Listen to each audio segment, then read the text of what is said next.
It's our first lady. All right, hang on. Let me go to Jason. Hi, Jason. Morning, bud.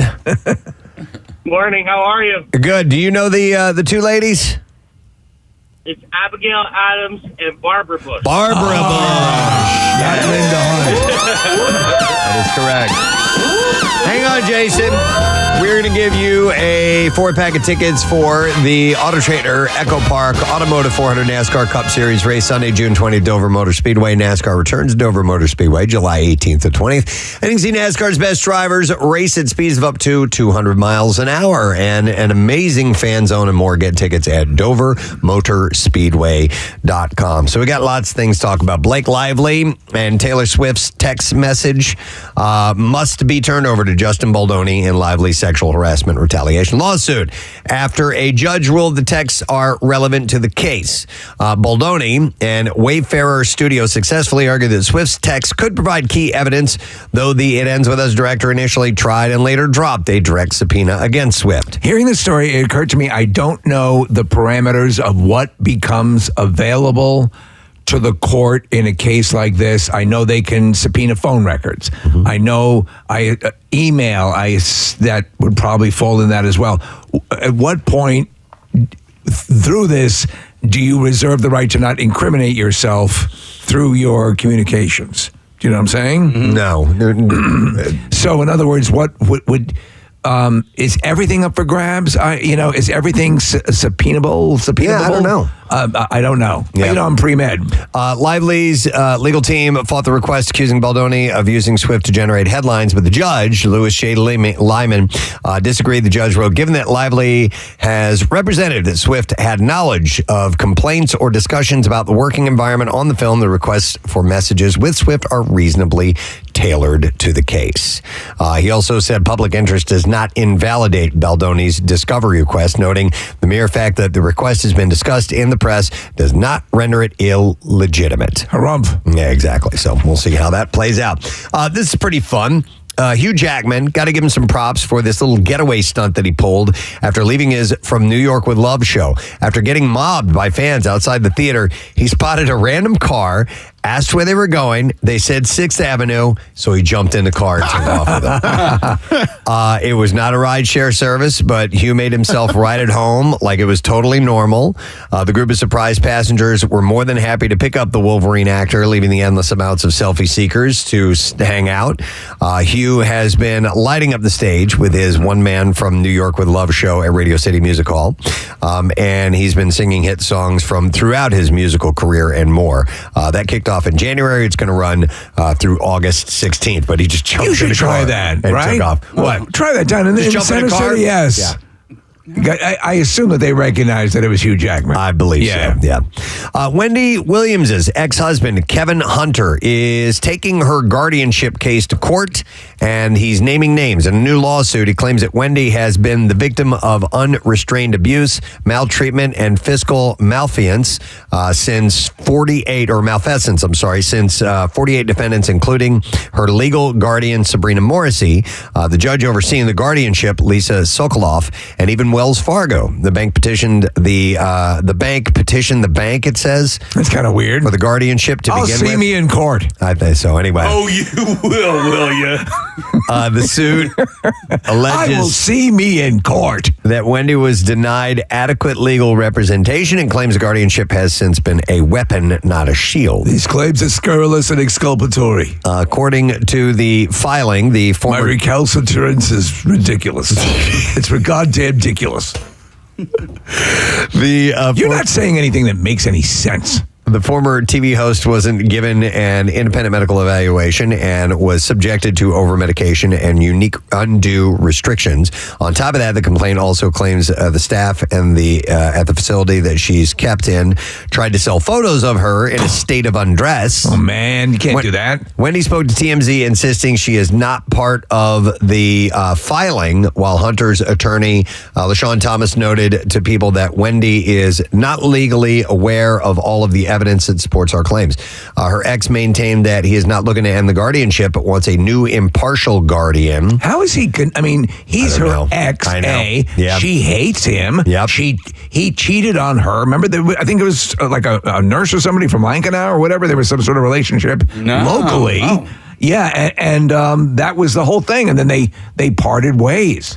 So he not only wants a new impartial guardian, he also demands the unsealing of her case and investigation into the supposed mistreatment of Wendy's money and $250 million in damages. There you go, Steve. There you go. $250 million. He wants that for whatever reason. Right. But he's not the one. It's her, you know, so I don't get it. So celebrity chef Anne Burrell was branching out before her sudden passing this week. Just hours before she was found unresponsive at her New York apartment, Burrell made her improv debut at the Second City in Brooklyn. Oh, wow. And a fellow improv student, Jane Margolis, revealed via Instagram stories that she had been with Burrell the night before her death. She had spent last night enjoying Anne's cooking and doing an improv show together.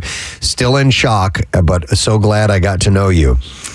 Which is wild because, you know, when I initially saw the story, 55 years old, successful. Yeah. I was wondering, okay, did she take her own life? You know, right. when somebody's cut down that quickly. Yeah, it happens enough these days where that would be a reflexive thought. Yeah, but apparently it's not the case here. Burrell had noted on her own Instagram last week before that she had been taking improv classes and was ready for the next step. She said, my class and I are coming to the end of this term and we get to do an actual show.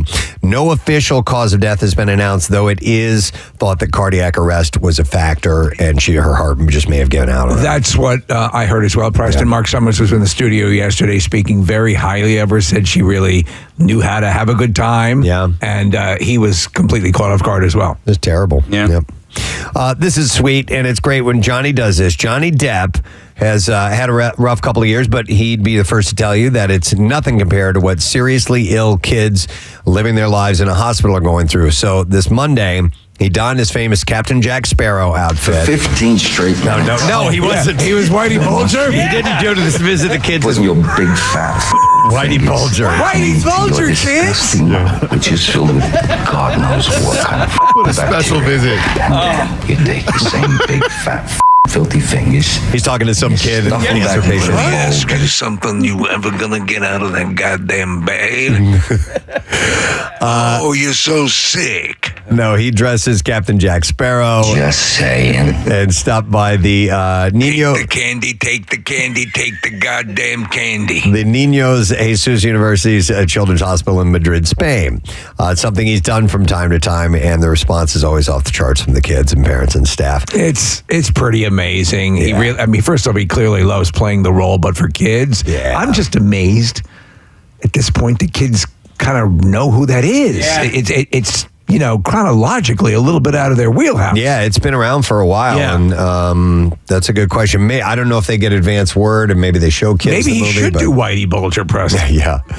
Hey, you kids a fan of Black Mass? So take John, the money, take the money, take the money. So he was in Spain filming for his upcoming movie Day Drinker. And having a little downtime, took it upon himself to visit with the kids and give them a day to remember. So it was really cool. Come on, you could do it. Get out of the bed. You can do it. Come on, get out of the bed. You can do it. The man... For the past half hour, I've seen you piss into a pan. Jesus. Yeah.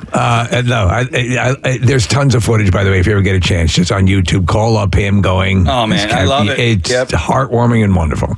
The man who has lived one of the more chaotic lives in Hollywood is writing his life story. Charlie Sheen has announced that his autobiography, The Book of Sheen, Charlie Sheen, is coming out this fall. I hope he does his own reading for the Audible. Yeah. Freaking Audible bonk. And in a statement, he said, my stories have been told for far too long through the eyes and pens of others. I think you'll agree it's time to finally read these stories directly from the actual guy. I am on a drug. It's called Charlie Sheen. Charlie Sheen. Riding a silver surfboard. I'm a freaking warlock bleeding tiger's blood. The Book of Sheen comes out September 9th. Maybe he'll do some press, dude. Kiss uranium and fart paprika. Wait, what? Huh? You remember in that? What do you do? What do you do? Hang on. Kiss uranium and for paprika. Do you remember? I think it was Marissa. I don't know where she went, but Marissa sent us a video clip from Denise Richards' reality show. Did you guys watch Yeah, that? I ended up watching the whole thing. So did I see it, and it was awful, but oddly compelling. It was so bad and so vapid and vacant, but Charlie was in it, and she's got a show to sell or whatever. I don't wish them any ill will, but it was basically a coming to terms. That's how it was positioned. And they were having dinner with the daughter, and they were co-parenting or whatever. But it was I don't know, a minute and a half, 2 minutes of just nothing happening, and they filmed it, and it was a part of the television show. That was epic. It was kind of epic. At dinner, Nick, did he put any paprika on their food for them? Paprika and piss uranium. Hey, how does that poppin' fresh work? All right, so No, I'm stupid. You gotta finish that crescent roll. the book should be very, very interesting. So Yeah. we'll see. All right, so we're getting our first look at Jeremy Allen White as the boss in the upcoming Bruce Springsteen biopic, Deliver Me From Nowhere. It's not a complete biopic as it centers on the making of his 1982 album Nebraska. Alongside White, who not only acts but sings. The cast includes Jeremy Strong as John Landau, Springsteen's manager, Stephen Graham as Bruce's dad Douglas, Paul Walter Hauser as recording engineer Mike Batlin, Odessa Young as Bruce's love interest Faye, and Mark Maron is going to be in this as well. He's producer Chuck Plotkin. Johnny Cannizzaro is going to be Steve Van Zandt. Harrison Gilbertson will be Bruce's friend Matt Delia. Hey, I've never spent I'm any... going to be Clarence Clemens. Oh my God, you're gonna be Clarence? Yeah.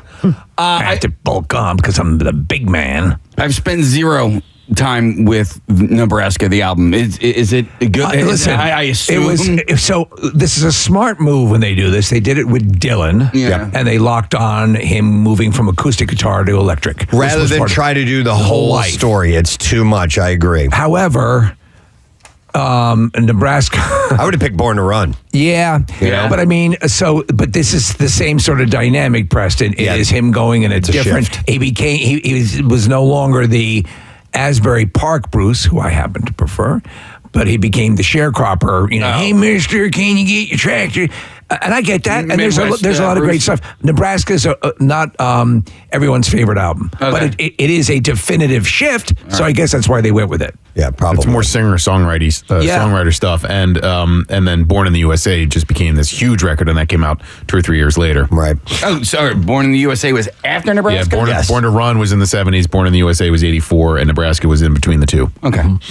The movie will hit theaters on October 24th. Did you watch it? I watched, and the live, him performing live, Jeremy Allen White Is he looks doing that? really good. I don't know. It sounds says like- he's doing his own singing, but it sounded a lot like Sounds Bruce. a lot like Bruce. You know what? I'm judging by first appearance, and it's a little uncanny valley-ish because Bruce is so prevalent. Yeah. But we'll see. Okay. Netflix has ordered a second season of Tom Segura's sketch comedy series Bad Thoughts. Good. He shared in an announcement how excited he is to get back to work. He said, "It was such a thrill to get the opportunity to entertain and horrify audiences with our very bad thoughts on Netflix. And we're also excited to push things further with season 2. I promise your family will not approve of what we do." There was one segment where he plays sort of this Latin nurse or somebody in his retirement home, a nursing. Right. And so he sort of helps them rediscover life by having them lick his ass. Okay. Right? Case? Listen, every single skit that they do it is wrong. It is absolutely, you're like, oh my God. Okay. Yeah. All right. Yeah. Yep. A premiere date for season 2 has not been announced as of yet. I was very delighted to see this morning. Mindhunter fans, there's a glimmer of hope on the horizon. Holt McCallany, who played Bill Tench in the Netflix true crime drama, we had him on the program a couple of years ago, says that he recently met with the show's director, producer, and showrunner David Fincher and was told that there is a chance that it may come back as 3 2-hour movies. Well, get on it. Yeah, he added, I think think that it's just a chance, but confirmed that there are writers that are working to give Fincher the perfect season 3 script. So what was really disappointing about it was, they could have wrapped it up easily after 2 seasons, which they did, but they kept this slight tease about the BTK killer throughout several episodes. And it was clear that was going to be the focus of the 3rd season. So I'm hoping that they'll be able to pull this off. So I found season 1 amazing. And season 2 was, I don't remember a lot about it. It was a little bit of a letdown after season 1, I thought, because season 1 was so good. Just even the opening 5 minutes of season 1. Amazing. Yeah. I think of that opening scene from time to time. Well, I know. It was a hostage situation. Hostage situation didn't end so well. No, it didn't. So he said that there are writers that are working to give Fincher the perfect season 3 script, and the crime drama hit in 2017, but it was shelved after its 2nd season in 2020. And that had to do with scheduling conflicts. Yeah. Fincher later said that it was an expensive show. We never got the numbers.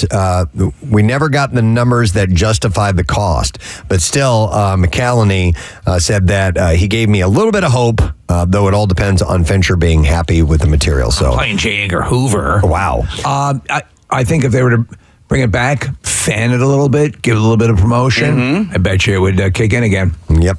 All right, and then one last thing, new trailer for season 17 of It's Always Sunny in Philadelphia. Promises some high-profile crossovers on the way. It's great. Did you watch it? I have not seen it yet. No. Preston, it has Danny DeVito, Frank, as the Golden Bachelor. Correct. Yeah. So I did read that. So the new season will feature crossovers with Abbott Elementary from the perspective of the cast. We also learned, like Steve said, that Frank will star in a new season of The Golden Bachelor. Season 17 will premiere on July 9th on FXX and stream the next day on Hulu. They also do a parody of the Haktua Girl. Oh, wow. It's one of the contestants on The Golden Bachelor. Wow. Different name than Hawk. Yeah, but it's like it excites Danny when she's one of the contestants. By the way, Glenn Howerton will be on the show in 2 weeks. Nice. To promote this, All right, let's play the clips for you we have this morning. The creator of Stick is Jason Keller, whose dad was a pitcher for the Twins, and the reason why the show could have focused on any sport. But here, Owen Wilson and Judy Greer explain why golf ended up working out best. Everyone always talks about golf being a metaphor for life because it can be so difficult and also rewarding when something goes your way. I mean, Rory McIlroy completing the Grand Slam by winning the Masters, it was agony. And when he won, it did not look like somebody who won. It looked like someone in agony. It's not like when baseball players win the World Series. No. New episode of Stick streams today. You'll find that up on Apple Plus. So I watched the first episode, and I liked it. And we'll see. I'll give it the 3 and see where we go. I'm enjoying it. I don't think all the characters are as likable as some of those Ted Lasso shrinking things, but I'm allowing them to develop before my very eyes. All right, we have another clip to play for you. In 28 years later, the rage virus still exists, but it is mutated in different directions to survive. Here, director Danny Boyle talks about how the mutation isn't just a physical strength. It's also mutated behavior, because in the original film, they were just random, the way they behaved. But they feel more, not intelligent, but they feel more organized in how they survive, because they have to learn how to hunt and eat. I'm scared. 28 years later is in theaters this weekend. You will find it. And the advanced word, some early reviews. Excellent. Okay. Wonderful. All right, as we take a break, which is what we're going to do right now, let's give away a 4-pack of tickets and free parking to Hershey Park. Now, these tickets are for a week from today, Thursday, June 26th, and it is our return to broadcast live at Hershey Park. And you get early admission to watch the show, access some of the rides and attractions before the general public. So we'll take caller number 13 at 610-660-9333. So call right about now. Let's see if you get through and if you will be joining us. And don't forget, you can go all in on Epic Thrills. There are 15 coasters, make up the largest collection in the Northeast. next, and you can get ready for the all-new Twizzlers Twisted Gravity, the world's tallest screaming swing. So let's take caller 13, set you up with that. More giveaways through the course of the morning. We'll take a break, and we'll be right back.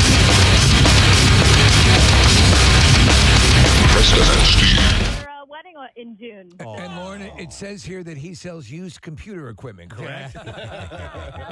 He's a normal guy. Oh, all right. So it's one of the few we get actually going the distance. I like that. I'm still no way. Thank you, no way Lauren. on earth. No way. I know. Yeah. I don't care if there's the potential of love.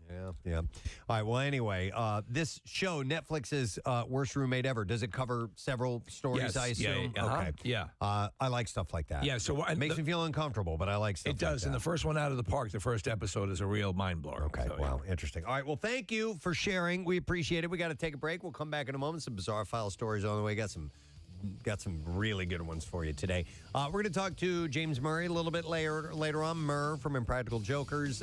Jackie Bam Bam has a special announcement to make, and we get a vocal performance coming up in a bit too. We'll tell you about it in a moment. Stay put. Other forms of overseas Chinese cuisine consisting of meat, often chicken, fish, beef, shrimp, or pork, and eggs cooked quickly with vegetables such as bean sprouts, cabbage, and celery, and bound in a starch-thickened sauce. It's typically served with rice, but can become the Chinese-American form of chow mein. Chow mein. With the addition of stir-fried noodles. So essentially, it's chow mein, but with rice. I would love chow mein. Chow. I've had chow mein many times, so it's and what's interesting is some Chinese or Chinese restaurant dishes will essentially be the same thing, but with rice or but with noodles. Yes, or, you know what I mean. I love Chinese food. Used to hate it, and I don't eat it a lot because, despite the belief that it's low in calories. Oh it's no, not. it's not. It's way high in calories, and we've got a couple of takeout places we love to go to, and it's an easy. Here's how it goes. What do you want for dinner? I don't know. I don't feel like making anything. Chinese? Yeah. And that's pretty much it. That's how it goes. Yeah. I forgot I liked bean sprouts. You forgot. Because I don't. They're good. I don't ever get them to put them. They in don't have a anything. lot of flavor in them, but they are they're satisfyingly crunchy. Yeah. And And erotic. and erotic as well. I like water chestnuts too. Those are Same thing. Good. Right? Don't know what it is. It seems like hard air, but it tastes pretty good. We have and it's not new, but it's new to our family, a new Chinese food restaurant near us that's really, really yummy. Same here. Yeah. Like we stumbled across one. We're like, we were going to go somewhere else. And we're like, well, we've never been in. Let's go over there. And we tried it. And we're like, wow, okay, this is our new place. Yeah. Our new joint. Haruga. Our new John, if you will. Speaking of food, I saw an interesting article that I thought might be worth talking about. And it was, I think I got this on BuzzFeed, and people are sharing the foods that taste better burnt. Mm-hmm. Okay, with a little burn on them. There's a number of them for me. Little char. Which ones would you guys throw out there? Now, Casey, you had said that you love burned food. I do. I prefer, I think, a charred flavor over anything else. If I'm having a chicken cutlet, I prefer you leave mine in just a little bit longer. Oh. Yeah. Chicken cutlet, like a breaded chicken cutlet? Yeah. Okay. Well, for me, burnt tends to go more into the like a mac and cheese where the edges are burnt. There you go. Lasagna where the edges are burnt. Those are two good ones on this list. Yes, absolutely. Pizza can be burnt. If you get some mac and cheese that has like a layer of cheese over the top of it, not just mixed in with the pasta, but and you get some brown or blackened spots. Absolutely. Yummy. I do agree with you on that. What I don't think needs to be burnt is any kind of meat or ice cream. Yeah. Ice cream. Definitely don't Me, want to burn I hate burnt, and some people love it just incinerated. Like you lose to me.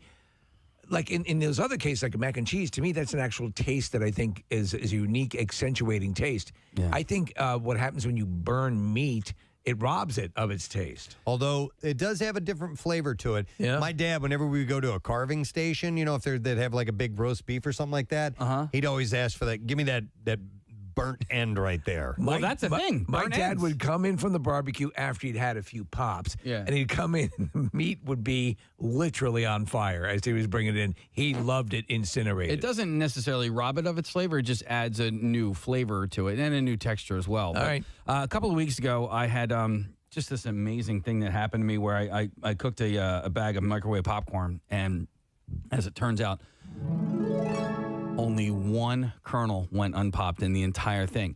Now, that doesn't happen if you don't have a few burnt pieces of popcorn, and I like burnt popcorn. Okay, I'll go with you. Now, well, I don't like Not burnt, all. No. I don't like burnt No. popcorn. I like the half popped kernels. That too? They're Those fun are to the play best. with. But you like burned popcorn? Yeah, so Ew. yeah, I know, but not like all of it burned. It's almost like if 1/3 of the Okay. bag was burned, I'd be So, okay with that. Will you take a whole fistful of completely burned popcorn, or just some regular pieces need to be in with the burned popcorn? I usually I eat popcorn one at a time.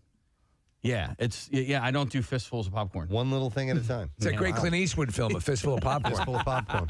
I got 2 burnt meats that are I'm all right with. I don't order them this way, but I know a lot of people do, including my girlfriend. Burnt like crispy bacon. Like crispy bacon. Overcooked, but like That's a good one. She takes it to another level. She likes it burned, like she likes black. it burnt. Yeah. So like if it comes in and there's any little rubbery parts or whatever, she sends it back. And then another one that I'm all right with. I won't order it this way, but like burnt hot dog over a campfire. If they're yes, charred, charred hot dog. Yep. I prefer not that way, but if it comes out that way, I'll be all right with it. So that's got a burned exterior. So a hot dog is already cooked. It's Right. already it's not. You don't need to cook it through. So you can get a char on the outside, and the middle will be not rare, Yes. but it's not. You haven't baked all the flavor out of it. So I'm with you on that. All right. As you guys are talking, I can't really think of anything that I would prefer burnt or a little burnt. But isn't there something? Doesn't it release something that's not good for you? when you burn yes. something. There has been studies that say Carcinogens. that it creates things that are not necessarily good for your body. And that I think That's why I think meat more specifically, Okay. if I recall correctly. My tumors are always Stop it. Rare? Yeah. All right. All right, so here are some of the respondents, and feel free to call in if you want to add something to this list. 215-263-WMMR. Roasted or grilled ears of corn. I know a lot of people like corn well done. Would it be you? On the grill. Yeah. Yeah, and if it gets a little bit of black on there, I think that's yummy. And this person even add some lemon or lime juice, chili powder, and salt to top it off. Propane. That sounds pretty damn good. Another one says most vegetables taste better with a nice char. I'll agree with that. Like Either like asparagus. Asparagus. Yeah. sprout. Brussels sprouts, yeah. Nummy. I like to throw stuff right on the grill and cook them that way. Oh, Yes, potatoes? Brussels sprouts you can bake. Yeah, potatoes. Well, and also home fries. We're looking at what appears to be home fries or something of that nature on the screen. But yeah, a little bit burnt. Onions, a little bit burnt. Yes. When you do the vegetables on the grill, do you do it with foil underneath, or you go right on the grill? You usually right on the grill. I'll Okay. get things that won't fall through. Yeah, you that's know. my problem. Yeah. I use a splayed squirrel. Asparagus is tough. So if you get the little skinny ones, you're having a hard time with Sons it. of bitches. So if asparagus is like, it's luck of the draw when you go to the store. I know. You don't know what you're going to get. I love You're going to get asparagus. those little pencil ones that suck. Yeah. Or you get the nice, big, thick, veiny ones. Yeah. The John Holmes Put 'em in your version. mouth. Yeah, give it nice and veiny. Those are the best. 11 inches. All right. Now, this one I find a little bit odd on this list of food that tastes better burnt. They say any tacos. Huh. The best are served in tortillas that float off the burner in flames. So I assume they're meaning a shell? flour tortilla. Yeah. Which you can, you can make quesadillas on the grill and stuff like that. So that I could see something like I've had a slightly burnt pita. Sure. Yeah. And that's good as well. So, but I don't know about corn tortillas. It's like a chuppah. Which you might call a chuppah. This also, another one says breakfast sausage. Where are the sausages? Yeah, in the bacon and sausage realm, you can burn those suckers up, and I'm fine. Oh, pork roll too. Oh, and also scrapple. Am I the only scrapple lover on the show here? I'll take it. I prefer spam. Love it. My new revelation with scrapple, because I'd always preferred it burned, is smushed then burned. Smushed. Almost then burned. like a smash burger. Mm-hmm. Okay. Yeah. I know what you're talking about. Smush that And down. yes, if I'm going to eat scrapple, I would prefer it to have a harder consistency around it. It can be a little bit soft on the inside, but crunchy on the outside. Yeah. Well, when I was a kid, I've mentioned this a number of times, my mother would have to burn the hell out of pork chops for me to eat them. I couldn't stand them, even remotely spongy, and I loved them. How about now? Don't eat them at all. Okay. I'm going to go to Kim. Food that tastes better burned. Hi, Kim. Good morning. Good morning. Hi, Kim. All right. So what do you think? I would say marshmallows over a fire when you're making a s'more. Okay. Literally light it on fire? Yes, and then blow it out, peel off the outside skin, eat that, and do it again. I love that. So you'll peel off the black stuff. And then put it on your s'more. Yes. Interesting. And then do it again and kind of layer it up. Kim, I'm right with you on that because it just comes right off. It's this it's a crispy skin, and it's wonderful. I do like that. I'm not big on roasting marshmallows anymore. I used to be as a kid, but I do have a method now when I do it that will get them golden brown. And I prefer them that way. Do you know what's I bring it up? They're a local company, but they're called Tuck-Ins, and they have they're so good because it's all in one. The s'more, everything is contained within it's like a lollipop thing with its own stick, right? And it's just delicious. But Press, are you not going to share your method here, or? Oh, it's just it's finding the right distance from the open flame. Okay. And rotisserie. Kind of just twirling it the whole time. A golden brown is the best. Is the best? Yeah. All right, good. I'll make one for you sometime.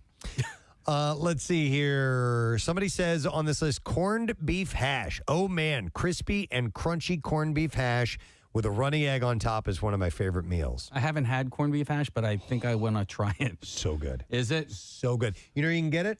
Secret Breakfast Place. Okay. I had it when we were there. Is this now? Have you guys revealed the name of the Secret Breakfast Place? No. The only way you can learn about Secret Breakfast Place is if we take you. I can't tell you where it is. So this is Casey's rule. He wouldn't tell me where it was. It's like Fight Club. We finally had a free morning at the shore to spend time together. Okay. And I said, "You've got to take me to the to the Secret Breakfast Place." Put this burlap bag over your head. Yeah. And it was pretty awesome, I have to admit. What if somebody takes you guys? It's a greasy spoon. It's a hole in the wall. What do you mean if somebody takes us? Takes you out to breakfast. Like, will you reveal it to them? Like, you're saying you have to take them, but if somebody offers to take you out to breakfast, you could take them to the Secret Breakfast Place. So do they have to do the thing that Steve said with the blindfold? A burlap bag over the head in the back of a van.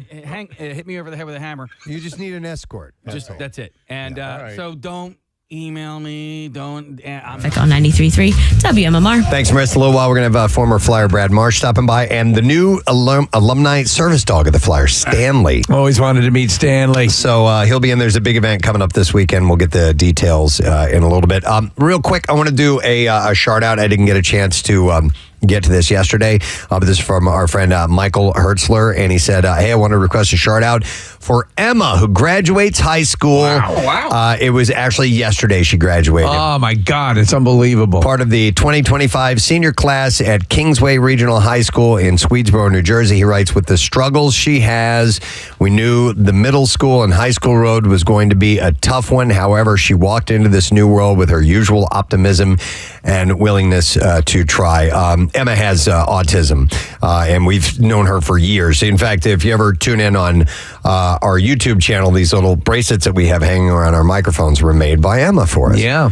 And he says it would have been even harder for her to on this journey without love and support of her family and friends, including everybody on the show, Jackie Bam Bam, and everyone at WMMR. Thank you. We are forever grateful. So congratulations to Emma. Huge. I remember Preston. First time I met Michael and Emma was at an appearance at a Sleep Number store, I think it was, in KOP. And yeah, man, that little girl's graduated. Yeah. Holy hell. Crazy. One other quick one. I've got a few other I'm going to spread out through the show. This one says, good evening, Preston. My wife turns 60 tomorrow on Juneteenth. She is really not happy about turning 60. She's a huge fan of your show. She sets her alarm at 6:15 every day to wake up to your show. Could you send her a shout out from her husband, Alan, and our sons, Brandon and Justin, maybe after 7 a.m.? Much appreciated. So that's from Alan Sandro. So here you go. Happy birthday to you. And he just says my wife. He doesn't say her name. My wife. Happy birthday. Oh, Cheryl in the subject line says, shout out to my wife, Cheryl. So there you go. Happy birthday to you, Cheryl. All right. Let me see. You know what? If I do not do this by the time we get through the show today or tomorrow, we always get backed up. I will regret it because there are so many new studies that have come out in the world of medicine and science. We have to go to the Just Sayin Institute. The Just Sayin Institute, home of the Preston Elliott Extreme Weather Golf Survival Academy.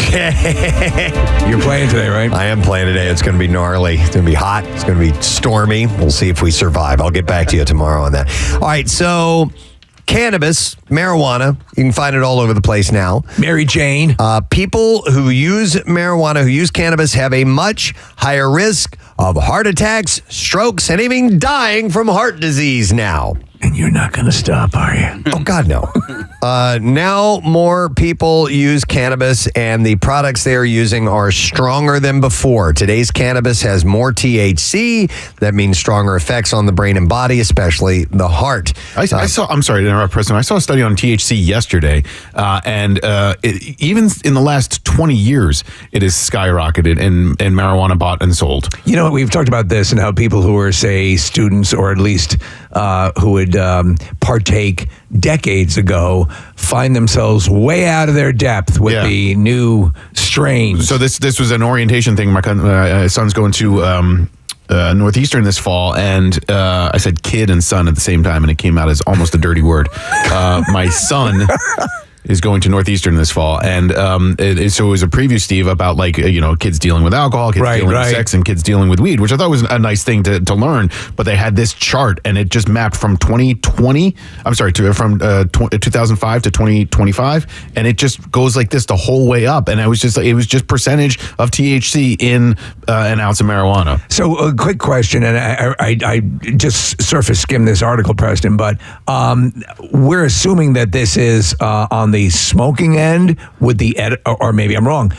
Are the edibles, are the gummies, are they as impactful? It's THC. Yeah. So a new study was published in the Journal of Heart based on data from over 432 million people. Well, that's kind of sketchy data then. Yeah. So the research looked at 3,012 studies. Among them, 24 studies were focused on the link between cannabis and major heart problems. An analysis of the research showed that people who use cannabis have a 29% higher risk of heart attack. That's pretty significant. That is 29%. A 20% higher risk of stroke, and more than double the risk of dying from heart disease. Stroke risk didn't look the same in every study. A few didn't find strong links, though, especially in people who used cannabis once or twice. But when the researchers zoomed in on heavy users or young adults, the risk became clearer. Do you think this is going to be a case of just do it till I need glasses? That kind of mindset? Yeah, maybe. Yeah. In Australia, one study found that people who used cannabis weekly were nearly 5 times more likely to suffer a stroke or a mini stroke. Oh, no! A U.S. hospital database also found increased risk, especially in people aged 25 to 34. These results suggest that occasional cannabis use may not be a red flag, but regular use, especially while young, is when things start to look risky. One study showed that cannabis users aged 15 to 22 were 36% more likely to have a heart attack. Another found that people using cannabis more than once a week had more than double the odds. That's after adjusting for tobacco, cocaine, and other drugs. Cannabis came out as the strongest predictor in a French hospital study, even stronger than cocaine. That's pretty amazing. And that's not what we normally hear about cannabis. The risk of fatal cardiovascular events was also investigated. In one study, young patients who had heart attacks and also used cannabis were far more likely to die. The link remained consistent even after controlling for smoking and other conditions. Another study conducted in the United States confirmed that cannabis users had a much higher chance of dying from heart-related causes. And in the UK, a 2024 study revealed an unexpected twist. Women, not men, faced higher risks of heart rate-related death from heavy cannabis use. This is not a lot of good news for people who are active with it. Yeah, I mean... But I just wonder if these numbers are a little bit skewed because they're too stoned to really calculate this now? No, because maybe the type of person that would use cannabis would perhaps be a less healthy type of person to begin with. So it's not necessarily the cannabis that's the issue, but the human being This is a pretty comprehensive number. Those are all factors, yes. You're saying someone who might be inclined to be a chronic pot smoker. You're arguing causation versus a correlation. Right. Yeah. Is that a sound argument? Yeah. Okay. So we'll see.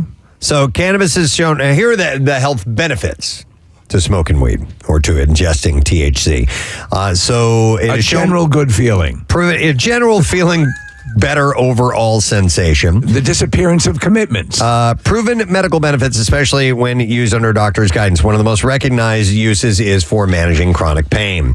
People with conditions like arthritis, multiple sclerosis, or nerve-related injuries often find relief through cannabis-based treatments. The plant's compounds, mainly THC and CBD, can interact with the body's endocannabinoid system to reduce pain signals and inflammation. And also, they can help cancer patients by easing nausea and vomiting caused by chemotherapy. And in some cases, it can stimulate appetite for those struggling with weight loss due to illness. Doctors have used it to help patients with neurological disorders. In certain forms of epilepsy, especially in children, CBD-based medications have reduced the number of severity seizures. And then the bottom line is some experts think that there should be not criminalized, but it should be treated like tobacco with warnings about health issues. Right. About health concerns. Anyhow, it's interesting because I've seen a couple of articles pop up recently, and some doctors are proponents of the use of nicotine for treating certain maladies. And I'm like, have you seen these cases? I have, yeah. Yeah, and I didn't take a deep dive on it, but I've seen this. Now, they're not telling you to go smoke cigarettes or chew tobacco, but they're saying there may be beneficial aspects to nicotine. Yeah, it's these studies are interesting, and they, it doesn't fully affect me. Every other day, you're on the radio. Well, every other day, no, we're seeing something that says this is bad for you, and you've been doing it your whole life, and it's like, okay, or then they'll reverse it and say it's not as bad as we said it was. In fact, it's beneficial in some areas, and so there's so much confusing information that I just don't care anymore. I still like asbestos. I'm going to use it. Yeah. Why not? Yeah. But alcohol causes cancer. Yep. It's a poison. You have now this, and then let's go right into the next story. Oh, yeah? Oh, yeah. This will dovetail nicely. Viewing porn is a habit that scientists have warned could pose risk to cognitive health. How? You learn so many things. A recent study found that... No, that's not how you do it. Like this. Regularly viewing pornography can immediately reduce a person's performance on tasks requiring attention and cognitive control right after exposure to explicit content. Impaired executive function and reduced cognitive performance are known early markers of cognitive decline, a precursor to dementia. So they're saying if you watch porn, you're going to end up demented. We have audio of one of the research experiments, Preston. Now, he's also at this time trying to do the blocks, matching shapes to holes. Right. And having difficulty with it. You can hear he's... yeah, I stopped it. See, he couldn't do it. Is it done? Yeah. Okay. I have a funny quick story about porn and young men. My nephew, Luke, turns 12 today. It's his birthday. And we were down the shore this weekend, and Luke is 12 and Tommy is 10, his brother. And Luke found a magazine with boobies in it. Ooh, and that's a rite of passage. Well, but is it? Yeah. I mean, like, honestly, for 12, it is. Of course, it was for all of us. Yeah. Is it for a 12-year-old? Oh, that's a good point. He brought over a magazine, a piece of paper, physical piece of paper, and he's like, Nick, look at this. And he handed it to me. And I don't know where it came from. I don't know if it was a Playboy. It doesn't matter. But it was a physical copy. Wasn't on a phone. He found a magazine somewhere in the house that they were renting. And it was like, I was happy for him because it was funny and it was cute and it was, it was like a little rite of passage thing. But I was shocked that any print publication ended up in a 12-year-old's hands. Right. It almost seems like a dinosaur at this point. At this point. But Nick, it's funny because I was just in the shopping center where we used to go to the magical dumpster. I was there 2 days ago. There was a magical dumpster behind this 5 and dime that had nudie magazines in it. And I was probably 10, 11 years old.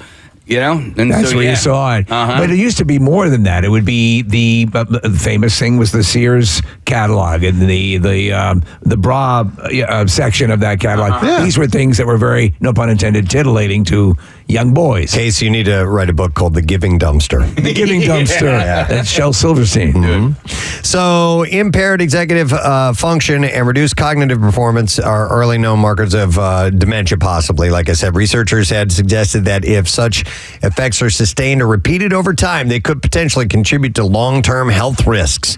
In the study, college students watched a 10-minute internet pornography video chosen for its high viewership.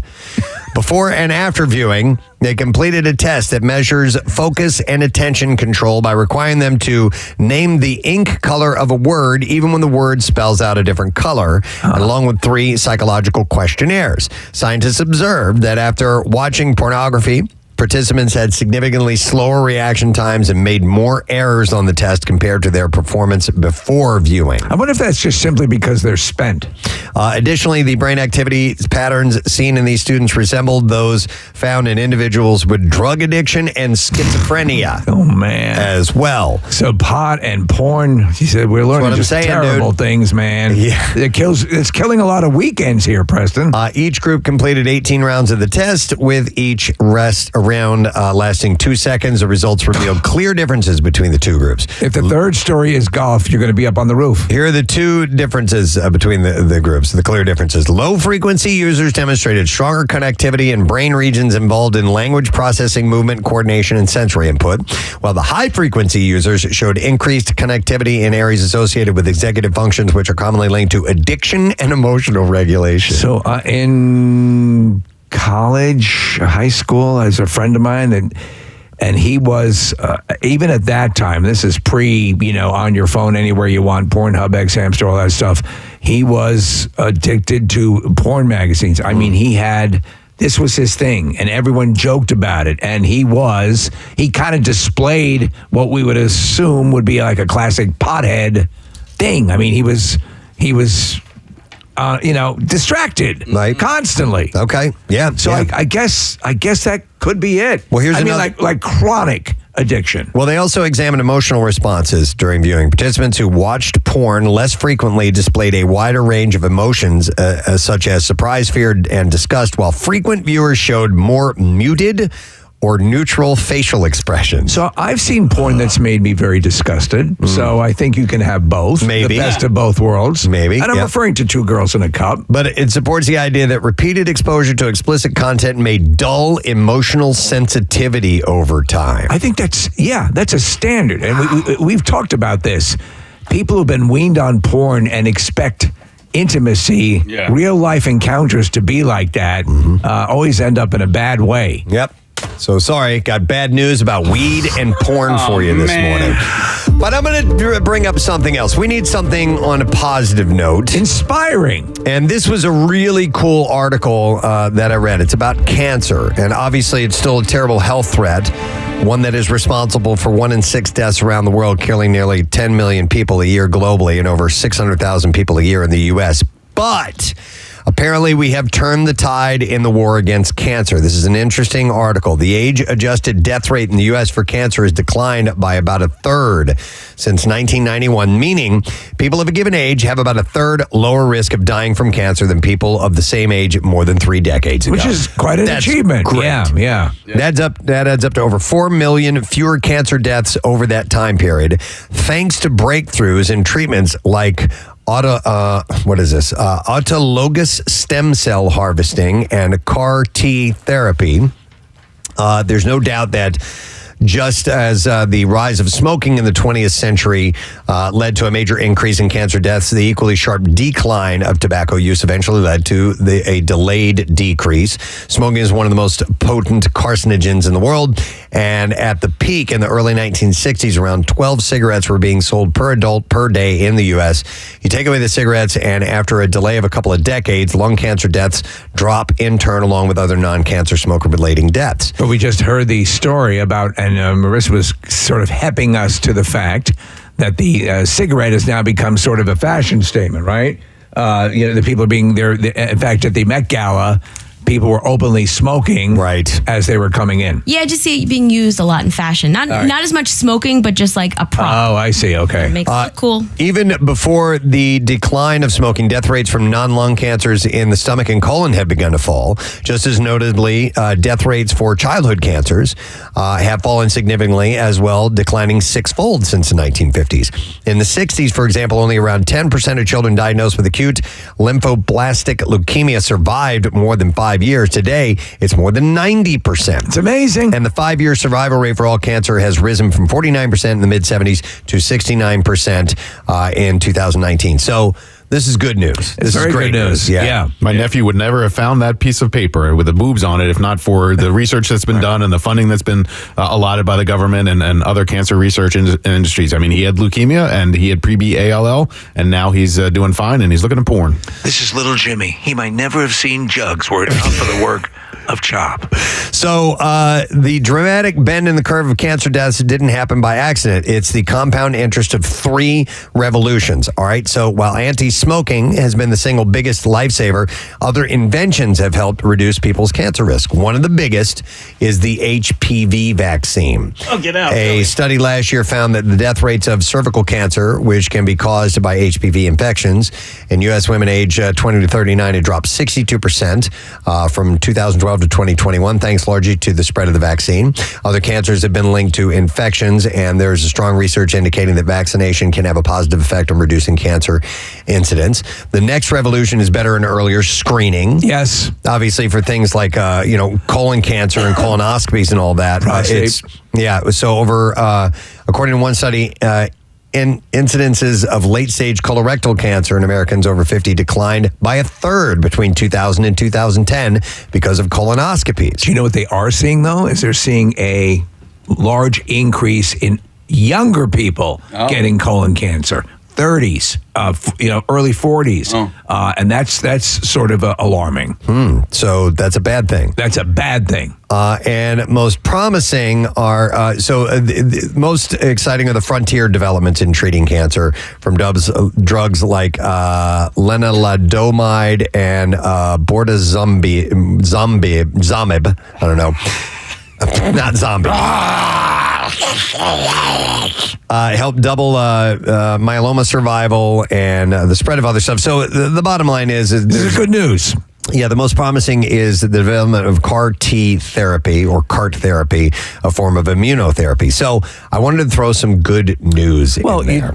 You rocked a lot of people's worlds with 2 stories, and this is good news. And I also think that the idea of my mother years ago, who had she had lung cancer that broke off and got into her brain, and I think had she have had the scenario today, I think she'd be fine. They would have been able to treat it. But listen, you are of your time, and that's the way things go. But it is amazing the way they approach it, the way that they.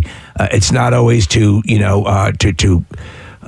sometimes they just stall it in your body. Don't let it grow. And so here it is, but it's not going to do anything more. My dad has multiple myeloma, but it won't kill him. He's going to live with it for the rest of his life, and he'll never be cured from it, but he also won't die from it. And so it's one of those things, Steve, you're exactly right. And if he had been diagnosed with it 20, 25 years ago, it probably would have been fatal. Yeah, a lot of stuff continues to develop, and they're coming out with great treatments. There was a story, I didn't get a chance to get to it today for Just Saying Institute, but there's a vaccine they're working on for AIDS, a twice yearly vaccine that you can take, which is huge. It is amazing. So a lot of stuff happening. Now, we focused on medical. We're going to move on to something else in the scientific realm. Psychological? Not psychological. This is more has to do with environmental. A group of researchers in Antarctica found strange radio waves coming from below the ice. Yeah, they're talking to me every day. In Antarctica. According to the results published in the Physical Review Letters, the mysterious radio waves were discovered by the Atlantic Impulsive Transient Antenna. We have a sample of the audio if you want to hear it. Yeah. Hey, everybody, it's good to have you on the No one can understand no one can understand, but there's clearly an advanced species living under the ice. Hey, everybody, it's good to have you on the We lost the signal. All right. It's buried. Yeah. Something too batabada? It was way below the ice. Is it like Gort? Klaatu Barada Nikto? During the experiment, the researchers analyzed signals traveling to Earth using a variety of instruments, using balloons to send the instruments up high into the atmosphere. I love balloons. The goal was to gain new understandings of cosmic events throughout the universe. And according to the release, the reason Antarctica was the site of the experiments was due to little or no interference from other radio waves. However, the researchers found radio waves transmitting from under the ice instead. It's like right out of a horror movie. Yeah, well, there is one of the installments of the Aliens versus Predator franchise. Preston, this is exactly it. They find maybe this is it. Maybe the producers actually knew something and were suppressed by the government, but still wanted to get the word out. So they created this movie so we'd have at least a forewarning. Stephanie Weisel, Associate Professor of Physics, Astronomy, and Astrophysics from Penn State, reviewed the discovered radio waves while searching for a particle known as neutrinos. She said the radio waves that we detected were at really steep angles, like 30 degrees below the surface of the ice. So to explain it, Preston, there was Quisp, Quake, and neutrinos were the three serials. Weisel went on to explain that the radio waves should have been undetectable. The waves would had to go through thousands of kilometers of rock. Wow. And would have been absorbed into the rock. She also said that the release that the team of researchers had no answer about how these neutrinos were detected. Have you ever seen when they take ice, like core samples, and they go down tremendously far with these? Yeah. It's wild what they pull out. But this is like, you talk about when we get transmissions or radio signals from deep space. This is right within our own planet. Neutrinos are important to the understanding of the universe due to the emitted by high energy sources and are typically hard to detect. She said that you can have 1 billion neutrinos passing through you at any moment, but they don't interact with you. She said, so this is a double-edged sword problem. If we detect them, it means that they have traveled all this way without interacting, without anything else. We could be detecting a neutrino coming from the edge of the observable universe. Once discovered, these particles can reveal data and information about cosmic events that even the most powerful telescopes cannot. However, the research cross-referenced their findings with 2 other experiments and found that the results did not match up. This means what they found were not neutrinos, but something else entirely. And they said that there have been some theories that this could be dark matter, but it can't be confirmed and remains a mystery. Wow. That's a mystery. That's a mystery. All right, one more. That's a mystery. Story from the Just Sayin Institute. Let's see. Where do we want to go? Well, we've been the medical realm. We were just in the don't know what it is realm. Let's go to space. Space! All right. The final frontier. So a pair of European satellites have created the first artificial solar eclipses by flying in precise and fancy formation, providing hours of on-demand totality for scientists. The European Space Agency released the eclipse pictures at the Paris Air Show on Monday. Launched in late last year, the orbiting duo have churned out simulated solar eclipses since March while zooming tens of thousands of miles above the Earth. So they're at about, they fly at 492 feet apart. One satellite blocks the sun like the moon does during a natural total solar eclipse, as the other aims its telescope at the corona, which is the sun's outer atmosphere that forms a crown or halo of light. It's an intricate, prolonged dance requiring extreme precision by the cube-shaped spacecraft, which is less than 5 foot in size. Their flying accuracy needs to be within a mere millimeter, the thickness of a fingernail. And this meticulous positioning is achieved autonomously through GPS navigation, star trackers, lasers, and radio links. So it's called Proba 3. It's a $210 million mission and has generated 10 successful solar eclipses so far during the ongoing checkout phase. So here's the deal. This, in order for scientists to study the corona, they need an eclipse to happen. Yeah, but you couldn't do them on demand. Now you can with this. Exactly. And so it's only a couple times a year that something like that can happen, maybe. So if and when space travel has us being able to go to other planets, you could conceivably position a planet between you and the sun and in your space travels and create your own eclipse. So the sun continues to mystify. At least that's what I'm going to do. Scientists, especially its corona, which is hotter than the solar surface. Coronal mass ejections result in billions of tons of plasma and magnetic fields being hurled out in space. Geomagnetic storms can result, disrupting power and communications. And of course, we get the auroras from that. But this is how they can study that and find out. You never know what they may be able to find out. I think the most scientific accurate movie I've ever seen is a movie called Geostorm. Have you guys seen that? It seems like everything in that movie. That was a documentary, wasn't it? It's horrible. I don't know. Have you ever seen that? Oh, my God. There's this mesh of weather controlling satellites around the globe. It's outlandishly horrible. Wow. Well, that's all I have time for in the Just Saying Institute segment this morning. Thank you very much, friends. Hopefully you gleaned a little bit of knowledge from that. If not, suck it. That's what we say at Just Saying Institute. That's our wrap up. Our wrap up. So. It's written in Latin under the statue of you. Suck it. E suck it plur. All right, we're going to break. We'll come back in a second. We will get to the bizarre file. We have Brad Marsh, Flyer alum, stopping by too. Excellent. And Stanley, the alumni service dog, which is pretty cool. There's some events coming up this weekend that we're going to find out about. Be back in a moment. Stay with us. Preston and Steve. You don't want to ruin this. It's something that you guys have. But I told you, though, we were there, and Casey told the server that his method, and she's like, oh, no, you can tell everyone about this place. Because we want them to come here. Seating is limited. Secret. We're hanging on by a thread. But he is right. It's only a bar. That's it. Okay. It's the only place you can sit is at the counter. There are no tables. There are no seats anywhere, and that's all. It's that small. And don't go there if you've got a party of 6 because you'll never sit together. You'll never sit together. We didn't. Yeah, we got lucky. How many seats at this counter? 20 maybe. No, I'd say 14 tops. Maybe let's go 15. Okay. Just okay. All right. It's closer to 14 now. Let me go to Joe. Hey, Joe. Good morning. Morning, it. Morning, Ed. All right. What's better? What tastes better, burnt? Soft pretzels. Soft pretzels? Yeah, you get them extra burnt and salty. My brother used to work for Bernie's Pretzels in the Bazaar. Wait a minute. Casey just shot. Shooting. Bernie's is. Casey just shot. Have a guy would come in and just order. They tell him to leave him in the oven.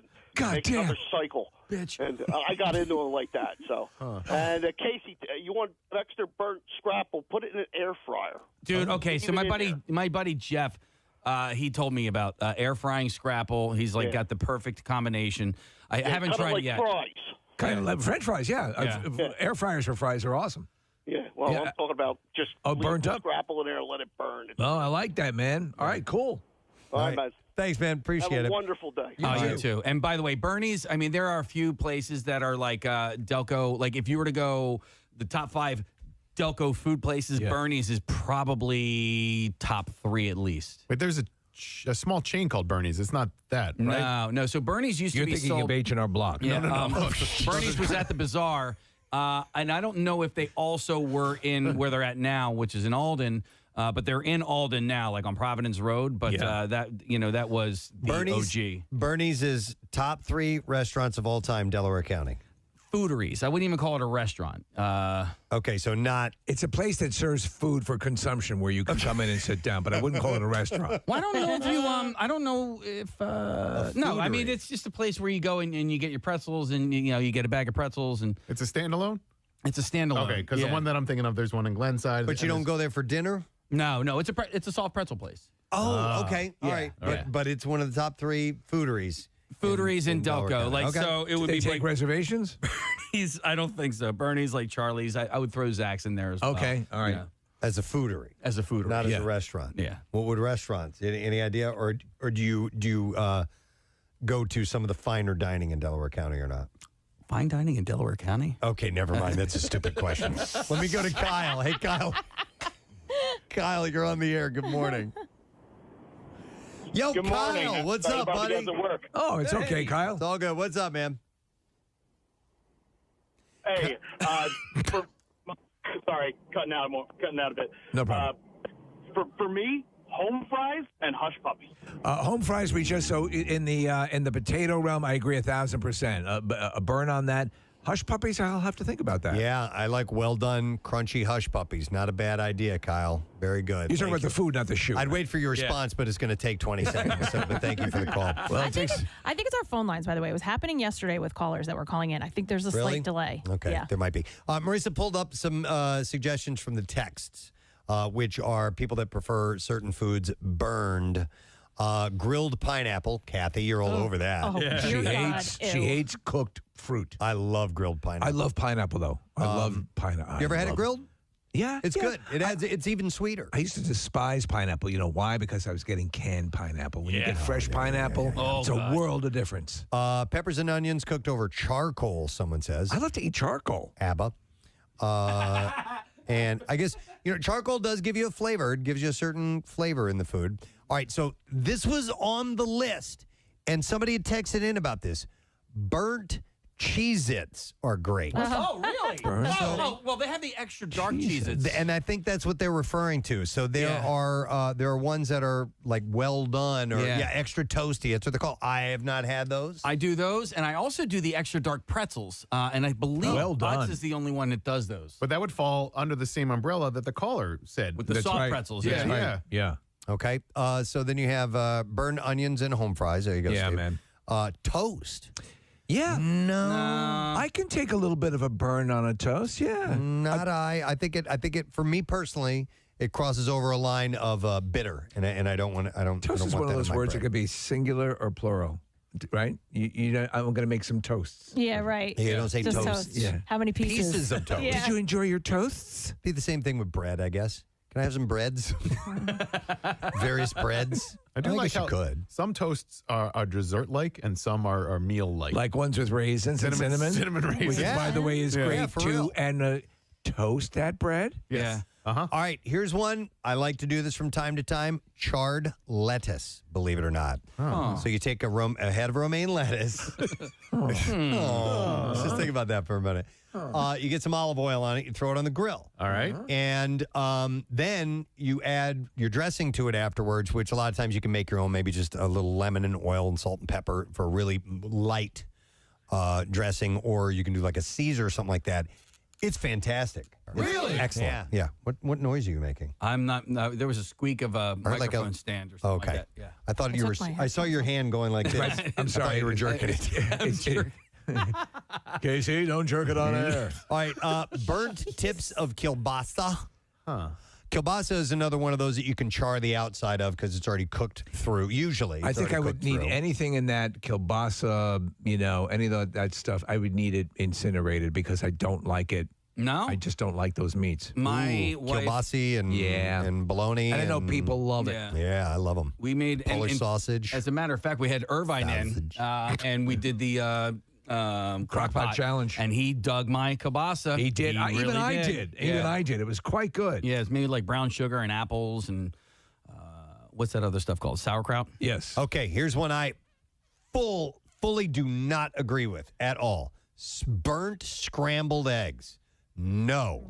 To me, you'd have to go way off the charts to burn scrambled eggs. Eggs should be tender. No. They should never be firm. That's my personal opinion. Little runny. A little bit runny if possible. No. Scrambled eggs? No, you know what? I'm out on that. I change it. I want them overcooked. I want my scrambled eggs. No. I don't like runny egg yolks. Yeah. I want a little run. I want them burnt. I want them disgustingly incinerated. I want to sop it up with my toast afterwards. Rochelle burns her eggs. She's wrong. She's right. That's why we slept together. Problem with that. Baked mac and cheese on top. We already talked about that. Grilled barbecued chicken needs a char. Yep, I'll go along with that too. French onion soup cheese needs to be burned. Yeah. Yep. You know, it's funny. A soup that I love so much was responsible for one of my closest brushes with death. Yeah. You can choke on that You stuff. get that glob of cheese in your throat and you're, forget it. Chocolate chip cookies when burnt are pretty good. No, Do you they're like not. burn? Listen, this is my thing. Yeah, it's it's my your jam. jam. It's my John. The chocolate chip cookies in all versions, I don't want them incinerated, but a little burn around the edges with some milk adds a different taste complexion. I'm down with it. Okay. Let me Brownies even. Well, brownies is on this particular list, and I agree. A little, I do like it needs to be moist inside. Yes. But a little crunch texture on the outside is pretty good. We will go with Brent. Hi, Brent. Good morning. Good morning. How are you guys doing? Wonderful, sir. We're talking about foods that might taste a little bit better when they are burned. What do you think? I think the burn ends in the veggies, especially like you said, the asparagus. Okay. Yeah, when you get the tips that are burnt a little bit. It's so good. Yeah, and they get crunchy. I do my own barbecuing, and a lot of times they're crunchy, but they're not overly cooked. And you know, the benefit of the asparagus is what your piss will smell like. Later on. It's so amazing. It keeps on giving. It's like beets. You pee red later on, Yeah, it's man. like a reminder of a great meal. Only for a split second you think you have a testicular cancer or something like that. I'm going to go to Dave. I'm rotting from the inside. Oh, it's the beets. Hi, Dave. Good morning. Good morning. What's up, Dave? Hey, bother you guys at work. Hey, thanks. First-time caller here. Awesome, man. All right, and we're talking about foods that might taste better burnt. What do you think? Well, along the same lines of lettuce, cabbage. Ooh. If you guys ever use cabbage, you cut it in steaks, like portions of steak. Okay. Soak it in olive oil, salt, pepper, oregano, whatever you want to use. Hot, like say maybe some hot pepper or something. Huh. Burn it on the grill. You're gonna love it, Dude, I will try that. That sounds really interesting. You say you're cooking the cabbage like a steak? Yeah, you can cut it thick enough and it'll hold together. Cabbage is really wound together tight. Hey, Dave, do you do the same thing with the artichokes ever? I have not, but we get the cabbage, and it doesn't taste like anything when it's regular, right? When it comes out of the store, it doesn't really taste like much, but when you burn it, holy crap. Okay. Yeah, I've heard that same approach grilling artichokes on Thanks, it. Dave. Wait, so artichoke, do you split it down the middle? Yeah. Lengthwise? Yeah, or you can peel them in advance and then put you need a meaty one. You need a thick one, a veiny one. Right. But you can grill them individually, but it's a delicate thing. Artichokes are a tricky thing, man. They are. Because they've got that fibrous material when you get towards the heart. Yeah, you're not getting them much anyway. Even on the best ones. It has a heart. You got to work really hard to get very little on an artichoke. Do you guys like it when people say okie dokie artichoke? I do. Okay. I say it sometimes. Yeah. Usually the next step is you're put into a home. Right. I like a hunky-dory chicken tandoori. I've never heard that. I've never heard that one either. Let's see. All right, we already got to that one. All right. Let's go to Ed. We got a couple of Eds. Hey, Ed, good morning. Hey, good morning, guys. Good morning, Ed, sir. All right, food that tastes better burnt. Well, seriously, I got to tell you, I'm literally taking notes. This is fantastic. Good. We're good for something. Especially about the vegetables. We recently got an air fryer. Okay. The first time we used them, my wife burned green beans, and I was eating them like French fries. Okay. It's hilarious. All right. But Yep. The food I wanted to call about was baked ziti. Yeah. Or lasagna. Like that top, it's almost kind of like a crust with the cheese. Yeah, we mentioned that earlier. That was number one, at least way up on the list. When you have that, like burned mac and cheese, burned baked ziti, burnt lasagna, it definitely, I think that enhances the taste dramatically. I mean, I don't know if it's just the cheese or just like the macaroni. Sometimes it gets like a little harder. Just that change of consistency. I don't know. I go straight for it. Yeah, burnt cheese. Good to know. Thanks for the word, Ed. We appreciate it, buddy. All right, guys. All right, let me go. Here's another one. Ed, talking about pretzels. But hey, Ed, good morning. Hey, everybody. It's good to have you on the ba-ba-two, the ba-two, ba-ba. Oh, no! You were doing so well. Melding it along with you, Ed. Try it again. Try it again. Try it again. All right. Hey, everybody. It's good to have you on the ba-ba-two, the ba-two, ba-ba-ba-doo, ba-ba-da. Yeah! That's pretty close, right? Closer. All right. Better. I like it. Now do it backwards. All right, Ed. What's up, man?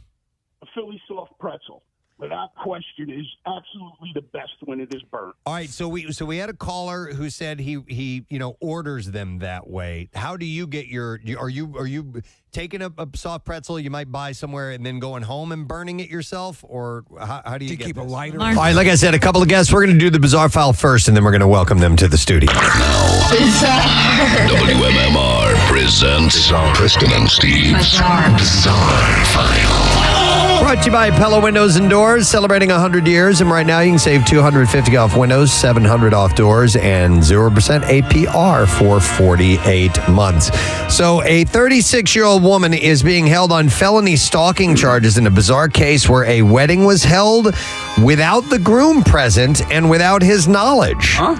Beverly Hills Police Chief Corey Martin expressed that he's never seen anything like this. He said, I was here Friday evening when this came in, and when I was talking to the lieutenant, I said, I don't think in my 23 years I've ever heard of anybody who's managed somehow to get married to someone who wasn't present for the ceremony. Well, that would seem almost impossible. He said, at first we were really considering that it may be some forged documents. However, once we made contact with the Reverend who ended up signing the actual ceremony showing that they were unified, that he basically solidified the fact that, yeah, the groom was not present when that occurred. Christy Marie Spearman was arrested and booked into the county jail. I bet you that first dance looks weird. Now, Chief Martin said that his office was contacted by a 42-year-old man on Friday who said that he found a package from his ex-girlfriend at his home, which included a copy of a marriage certificate showing that he was married. He told police that he had been in a relationship with the suspect and they got a marriage license around June 2nd, but they broke up before a wedding took place. Chief Martin said the investigation determined that the woman convinced a pastor to certify the marriage without the groom being present. Wow. And then went to the county clerk's office and filed the certificate. I guess it's like an absentee ballot. He said, I've talked to the victim and he's going through a significant process to try to have to fix it at this point. So that's a whole other situation. It's not only the concern of what does that mean for my safety, my property, he said, which is a huge conversation in this, but also what I have to do to fix it. And it's looking like the process is going to be quite lengthy. Now, Chief Martin explained how this situation has been a rare occurrence and how they'd been handling it. He said, I had to do some research on this. Going through the family code and looking at sections of marriage, there was only one caveat that I could locate, which was active military overseas, unable to make it. And he said, you still have to have a proxy stand-in, and that also has to be a part of the licensing itself. So the groom should have been there. A proxy wouldn't have worked in this case, and that should have been a witness that should have been witnessed by the executive executing that and having the authority to actually witness that document. So during the reception, did she push the slice of cake into her own face? I guess so. With the assistance of the Hewitt Police Department, the suspect was located at a residence. Police obtained an arrest warrant for third-degree felony stalking. Wow. But I've never heard of anything like that before. Yes, it's amazing. All right, Washington State Patrol says 2 people have died and 4 people were injured after a car drove off the end of the Edmonds Ferry dock late Tuesday night. Police said around 11:10 p.m. they saw a Mini Cooper going about 80 miles an hour in a 60-mile-an-hour zone. They initiated a chase, but they called it off only a minute later. Trooper said sometime in the 15 minutes after that, deputies saw the Mini Cooper and initiated another chase. They had not said why the second chase started. The deputies followed the car through the town and onto the Edmonds Ferry dock. They said the car then drove off the end and launched into the water.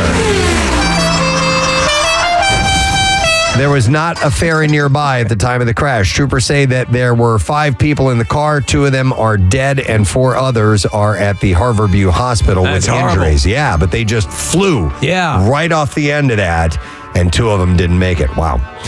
In Australia, a 42-year-old man sustained a gunshot wound while cycling with his friends in a forested area of the Central Catchment Nature Reserve on Sunday. The incident occurred between Upper Seletar Reservoir and Upper Pierce Reservoir, which is an area that is restricted to the public and set aside for the armed forces. Actually, it says the Singapore Armed Forces. Their live firing activities. The police said that they were alerted by National University Hospital after a man with a gunshot wound was admitted. A bullet slug was lodged in his lower back, but the injury was not life-threatening. He underwent a surgery to remove it and is reportedly in stable condition. According to the police, what are all these signs for? The forested area where the man had been cycling is marked with signage warning against unauthorized entry into a live firing zone. At the time of the incident, they were conducting an authorized live firing activity at the range about 2.3 kilometers away from where the man was cycling. Could you imagine? As a precautionary measure, live firing activities at the range have been suspended for now. All right, I'm going to do one more story and we will wrap it up. Let's end with this one. A popular campground in Colorado's White River National Forest has taken the proactive and unusual step of banning tents and all other soft-sided shelters to keep campers safe from bears. Oh, wow. The Has that U.S. gotten out of hand? Forest Service enacted the tent ban at Difficult Campground on Wednesday after a black bear scratched at a tent with 2 young children inside of it. Well, I'm a big chubby bear.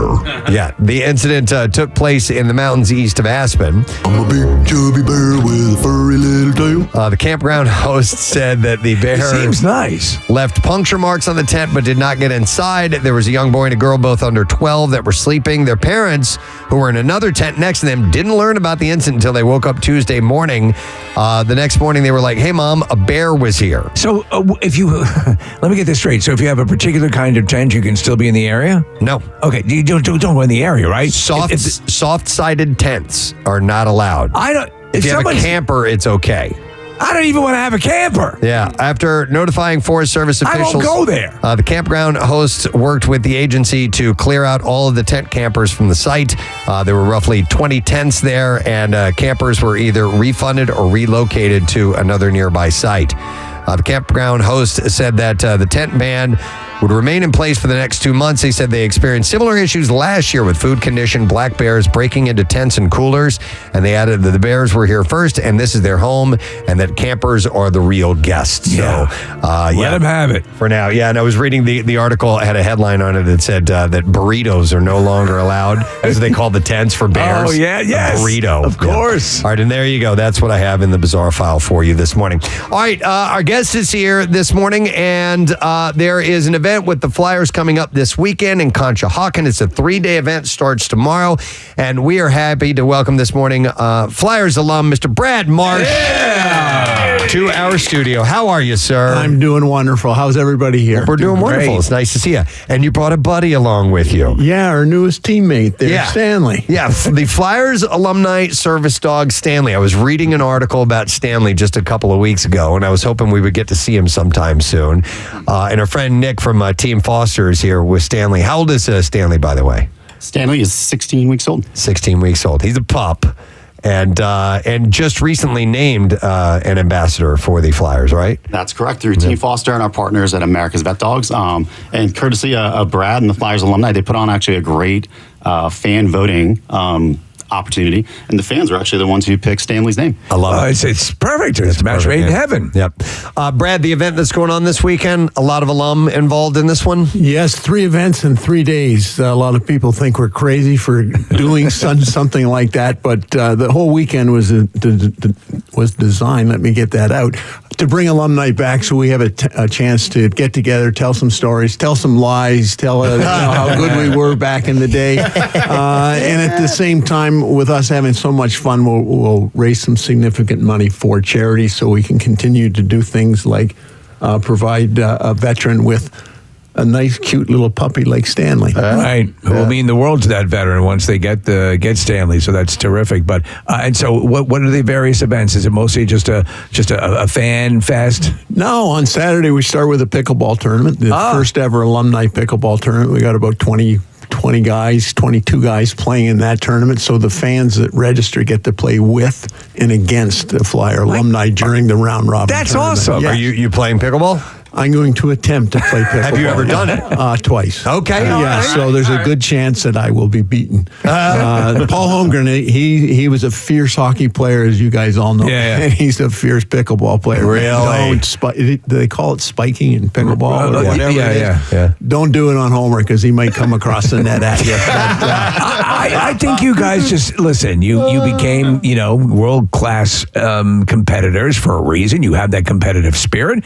and I have to imagine that translates to pickleball as well. Well, 100%. And that's kind of what I liked about it when Homer took me out to play my first game. Right. And was the competitive juice. I never played before, but you get mad at yourself. Why'd you miss that shot? Or why'd you step in the kitchen, whatever the heck the kitchen is? You lose the point for heaven's sakes. And but then on Sunday, we have our walk, run, and a ride event in Conshohocken, which is going to be a wonderful event. And that's kind of for bragging rights. I beat Brad Marsh, or I beat Joe Watson. Joe Watson's in the walk. He's 84 years old, but he'll be just smoking those hills in Conshohocken. Yeah. On the Monday, we have our annual golf tournament. It'll be our 12th annual golf tournament, and that's at DuPont Country Club in Wilmington. That's terrific. We have about 60 guys, almost 60 guys coming back for the whole weekend, and a lot of them are participating in all three events. So it's a test of endurance, not only in the daytime, but in the evening when the stories really come out.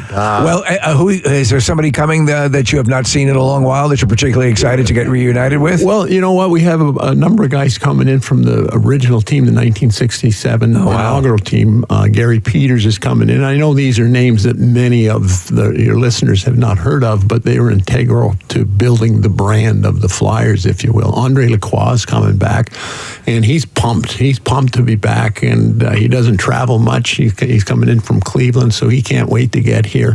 And then we have Dan from several generations later, decades later, with Dan Lacroix coming back.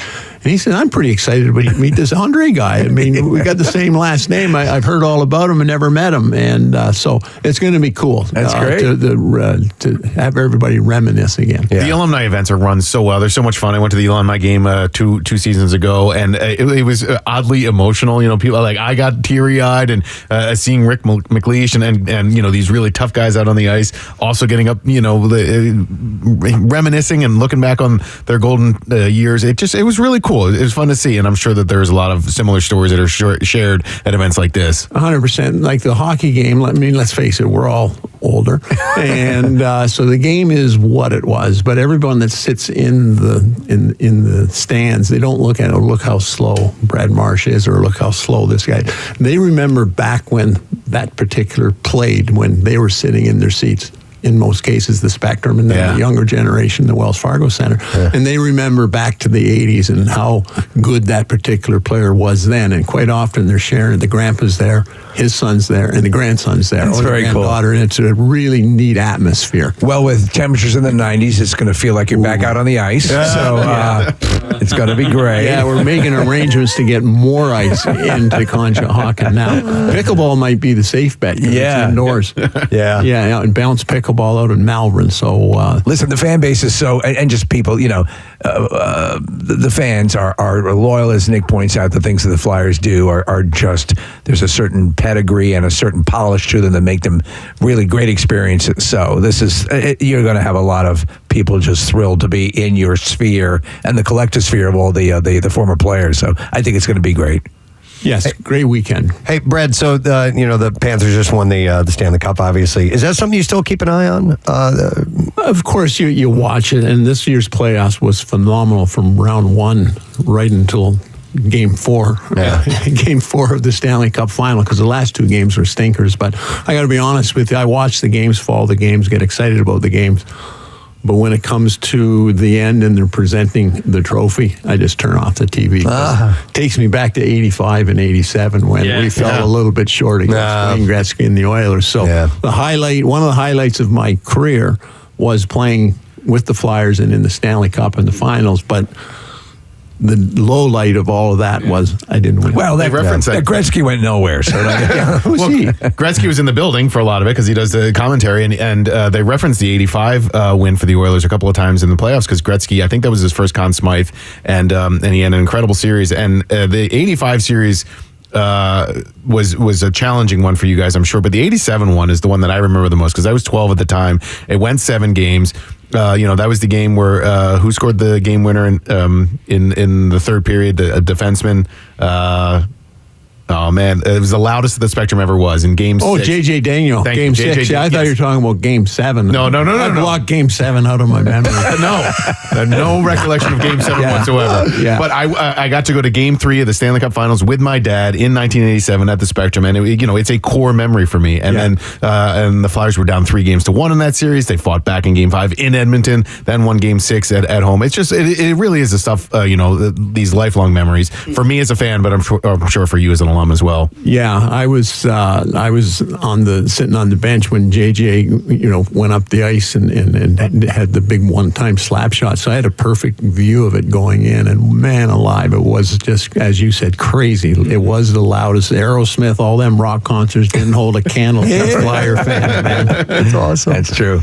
As far as the weekend goes, Brad, how do people get involved? How do they become a part of this? Well, they can go on FlyersAlumni.net, and we actually, us old guys, got a pretty good website up there. It shows everything, all the great things that we do, including working with Team Foster and the naming contest we had for Stanley. But everything's there, and of course, the alumni weekend is there. They can just click the various icons and register for pickleball, register for the walk, run, and ride, and the golf tournament is sold out. So terrific.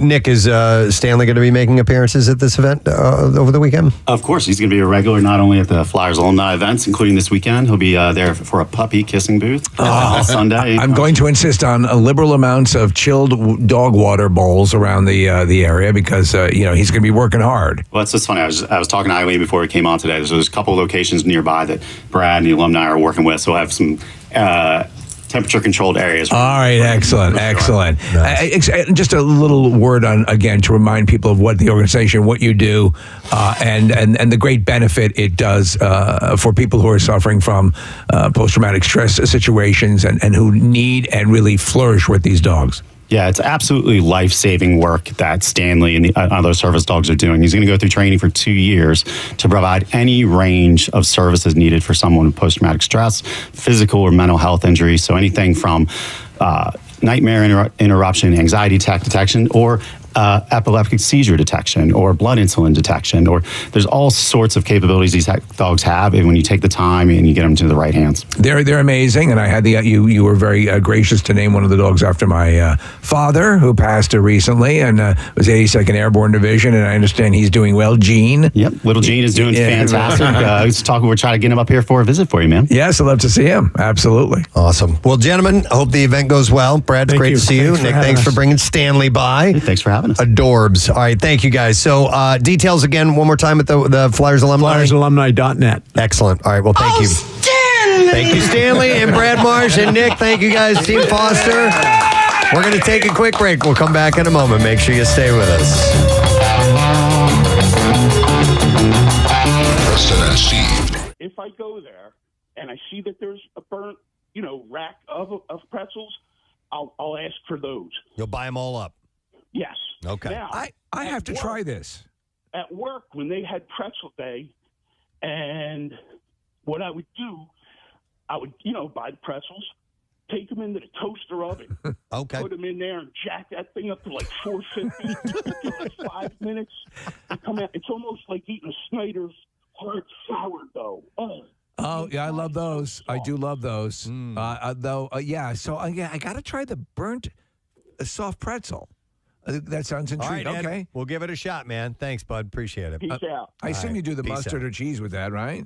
Yeah. So what I would used to do is the Dutch, the Snyder's, the big Dutch pretzels, the hard ones. Yeah. And then you'd get the cheese, the what is it? The Cheese whiz? Cheese whiz in a body heated up. It's meant to be heated for dipping. Right. It's unbelievable. Yeah. I go with mustard. There's not one thing healthy about that experience. By the way, somebody texted in, you know what I mean, Jelly Bean? Sure do, Peanut Chew. Thank you. All right, we'll go next to Bob. Good morning, Bob. Good morning. You guys rock. Oh, thanks, man. Thank you, Bob. All right, so a food that tastes better burnt. Well, first of all, like that one Ed said, I'm taking notes. Cheese curls. I never heard that. I'm going to try that. All right. All right. I fry oatmeal with olive oil, and I burn that a little bit. You fry oatmeal with olive oil. I have never heard of that. Yeah, before you put the gravy on it. Where did you pick this up? I made it up myself. Okay. And my oldest son, I'll tell you, he goes nuts. If I'm home and I'm making it, I got to make him some. So oatmeal usually needs to be softened up a bit by water. So what's the consistency like? Are you using a lot of oil?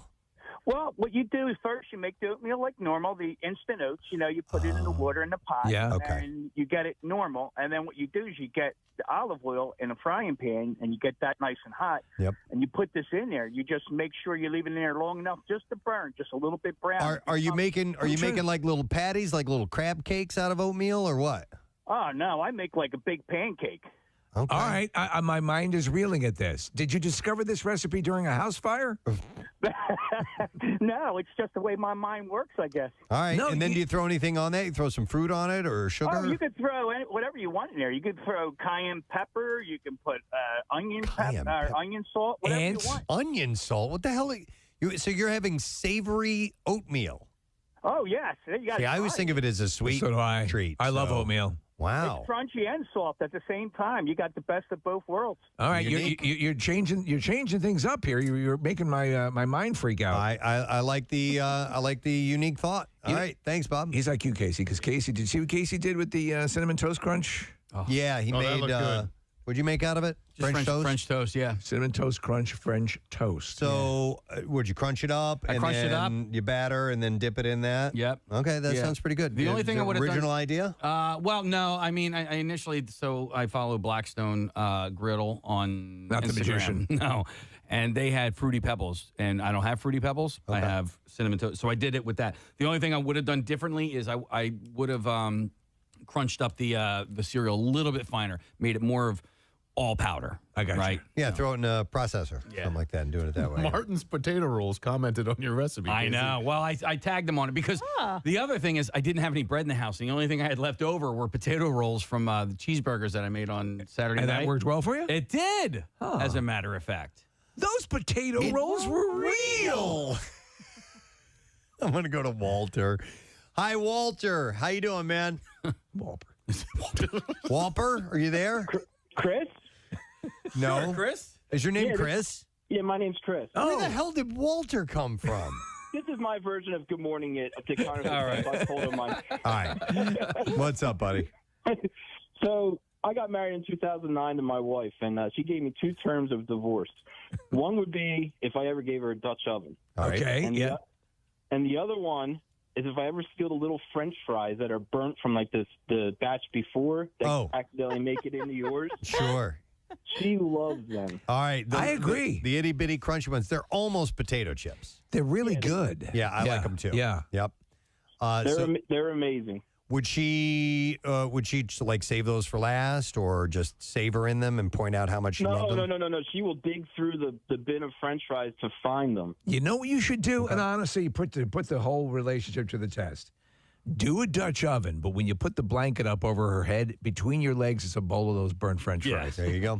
I thought about that on April Fool's one time. All right, thanks, Chris. Appreciate it, man. Or Walter, or whatever you want to go by. All right, so this was also on this list that got it started, and I'm going to let Marissa handle it. Hi, Marissa. Good morning. Good morning, guys. Hey, so we're talking about foods that actually taste better if they're a little bit burned.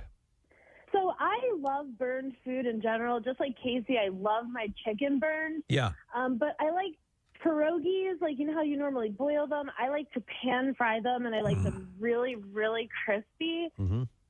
I could see that. I like pierogies. It's kind of like, dumplings or pot stickers. I prefer them fried. I think they having a little crunch on the outside is yummy. My mother used to make dumplings, and then when they got a little bit burnt, they were fantastic. Yeah. So are you a big pierogi aficionado, Marissa? No, not really. I'm weird, and I like them that way. No, there's a great pierogi place on Henry Avenue. Oh, okay. Yeah, in Roxborough. I think it's Roxborough. Yeah. Hey, Marissa, do you what do you fry them in? Is it an oil or butter or what? I just put butter in the pan with some garlic, and I just fry them up, get them really crispy, and they taste the best that way. Yeah, can I come over? Oh, anytime. Nice. Anytime. All right, thank you, Marissa. He'll bring. Do you do goat yoga? Hey, there was. Let's see. You know what? I thought of one that I used to like. Nick, we made the bologna sandwich here for you one time. Oh yeah, me and Nick Elmy did. Yes. He doesn't stand for bologna. I like it a little bit charred. Yeah. Okay. Yes. I do like it a little bit charred. I think it tastes better. So where is the char happening? Like, is it on both sides? Does it matter? No, just on the outside. Yeah, okay. It doesn't have to be on both sides. All right. I will tell you this. I do not like regular bologna sandwiches, but grilled bologna sandwiches, I can swing that. Nice. Chuck D'Amico loves to air fry pepperoni. Oh, really? Doesn't stand for pepperoni. He doesn't stand for bologna. Yeah, I bet that's like well done bacon. Like it's really crispy and falls apart really easily. Who brought? There was somebody brought by. It was with syrup. Do you remember, Nick? They brought by this obscenely huge tray of like burnt bacon with like a syrup, and I was like, I'm like, this is the greatest and most horrible thing in the world at the same time. I want it back, though. I want it back. I want you back here in Philly. Hello, bacon. We want you back. They what was it? The farmers, not Founding Farmers. Yeah, founding farmers. Yeah. They have these things called bacon lollies. Oh, which are it's on a little stick and it's a piece of well done bacon. Oh wow! That's got like a wrapping something, a candied type of candy, sweetness on it. I got like you. that. It's pretty tasty. Is it around a particular item or is it just the bacon? A wedding ring. What do you mean? Is it around? Like is there scallop hidden within? No, no. Just why? bacon. Why? What makes you think the lolly part? Yeah. Like No. It's just like it's a on a Tootsie stick. Pop. All It's right. on a stick like a lollipop. I would stick a scallop in there and then wrap it with bacon and then make that the pop. I like that too. That almost becomes like a blow pop, but a different version with meat. A scallop pop. Yeah. Because a blow pop had gum in the middle of Right, it, it's- right? yeah. Or Layers. Tootsie Roll. Tootsie Pop has Tootsie Roll. Yeah. Right. Remember Tootsie Pop drops? Those Yes. were. I loved those. Yeah. I like scallop drops. They were my favorite as a kid. Candy covered scallops. These are great, Mom. Yeah. Do they make Tootsie Pop How drops many licks anymore? does it take to get the center of a scallop pop? These are birth control pops. Wow. All right. Anyway, clearly we could talk all day about this because our text messages are lighting up like crazy and so are our phone lines, but we have to take a break. But I thought it was an interesting look at foods that might taste better with a little burn on them, if you will. By the way, do you say burned or burnt? I would say, I say burnt. I don't know. A burned, I guess, and burnt is adequate as well. All right. Anyway, thank you for your calls. We appreciate it. We're going to take a break. We're going to come back in a second. We'll dive into the bazaar when we get back. Stay with us. Tuesday, today's chance for you to win a Preston Steve tattoo. So text word tattoo to 39333, and that is from Floating World Tattoo and Piercing. Just wanted to mention that Nick saw a bare naked booby in the wild yesterday. In the wild. In the wild. And not a bird. Because if you go to a strip club or something like Right. that, that's like going to the zoo. Right. Okay. No Yes. no big deal. Sure. You get to appreciate, and you can look longer than you normally would. Right. But when it's in the wild, there's something more exciting about that. You just don't expect it. Right. Yeah. Even though you've set up a blind and have binoculars. Right. And Steve, I did not at all expect it. So much so that it was I believe a triple take when I spotted said booby in the wild. I was at a grocery store, and this she was probably mid to late 30s, maybe early 40s. Very attractive woman. She was coming out of the bathroom, and I was walking towards where the bathrooms were. So we were walking in opposite directions, and she had a nice breasts. And, She had a nice breast. This woman, so I'm in the supermarket and she's got a nice breast. She'd paid for these breasts. Oh, after factory, as they say. Yes, so they were sort of on display to begin with. Right. It was a low-cut top. Right. And so she was coming out of the bathroom. And so the part of the reason why I brought it up is I'm curious, Kathy or Marissa, like how this could actually happen. Because she was clearly not wearing a bra. Traffic on 93.3 WMMR. Thanks, Marissa. We've been doing these Dunkin' Meal Deal workforce visits this morning, and I would like to say hello to the gang at BMW Turnersville in New Jersey. So Tara Brown wrote in, and she said that they work hard and they love their Dunkin', and so we set them up earlier this morning. They should have stopped by with some goodies for the gang there, and we're headed to another location a little later on. I'll mention that when we get closer to that time, but we're dropping off Dunkin' meal deals and coffee for all of them. And you can enter your office or work site on the contest page at WMMR.com. And we do this from time to time throughout the year, and we might swing by your business. It's the biggest deal in breakfast, by the way, at Dunkin'. You can get one medium hot or iced coffee and any two delicious wake-up wrap sandwiches for just $5. So stop in any Dunkin' location, or you can order on the Dunkin' app. I missed a couple of shout-outs. I want to send these out. This one is from, who's this from? Kirian Playas. I'm sure I'm butchering the last name there. But he says, hey, Presbo, would love to send a big shout out to Hannah who's celebrating her first birthday as my fiance, which was on Tuesday the 17th. He said she's the one who made the embroidered patch for Bill's motorcycle jacket when he retired. That's great. And he said, we listened to the podcast, so anytime this week would be awesome. Thank you. Love the show. P.S. Want to apologize again to Casey, who stepped in dog crap in the parking lot outside of our apartment when he came to pick up the jacket.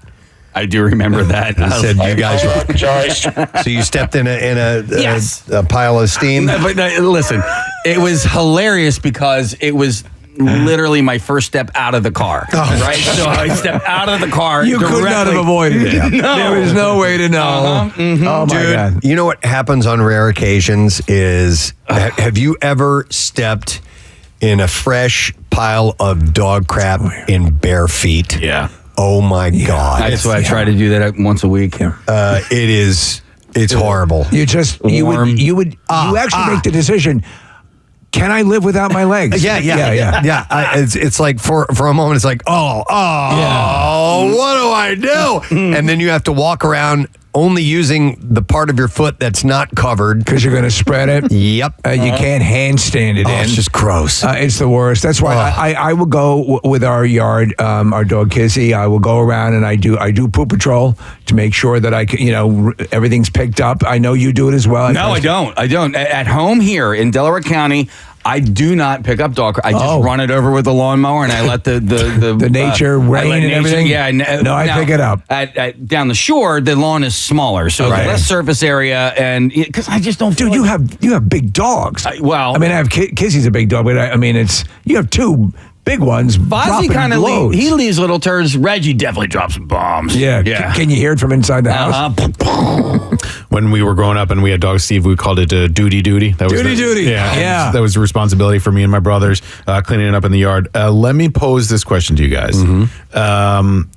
I know how awful it is that you're describing stepping in that with bare feet. However, in some respects, it's slightly better than with shoes on, because with the shoes on, you gotta clean it. Not only do you have to clean it, it just kind of lives on that shoe forever. Well, right. I know what you're saying. If you have any kind of tread, and I all do because my shoes are all hiking shoes or work boots, and it gets deep inside. That's right. Yep. You almost have to have surgical tools to remove each fecal piece of matter from the grooves inside the shoe. So long story short, yes, you can wash your feet off quickly and you're done. Right. The shoes, it's going to be an investment. I think, listen, I need a scientist to confirm this or not, but after a certain amount of time, the poop is just soil, right? Like it dries out enough but listen, if you have any bit of it on your shoes, even no matter how much you clean it in and you bring it into the house. Yeah. Well, that's why my lawn mowing shoes, they stay in the garage. They never, ever enter the house. They're stilettos, right? They are not.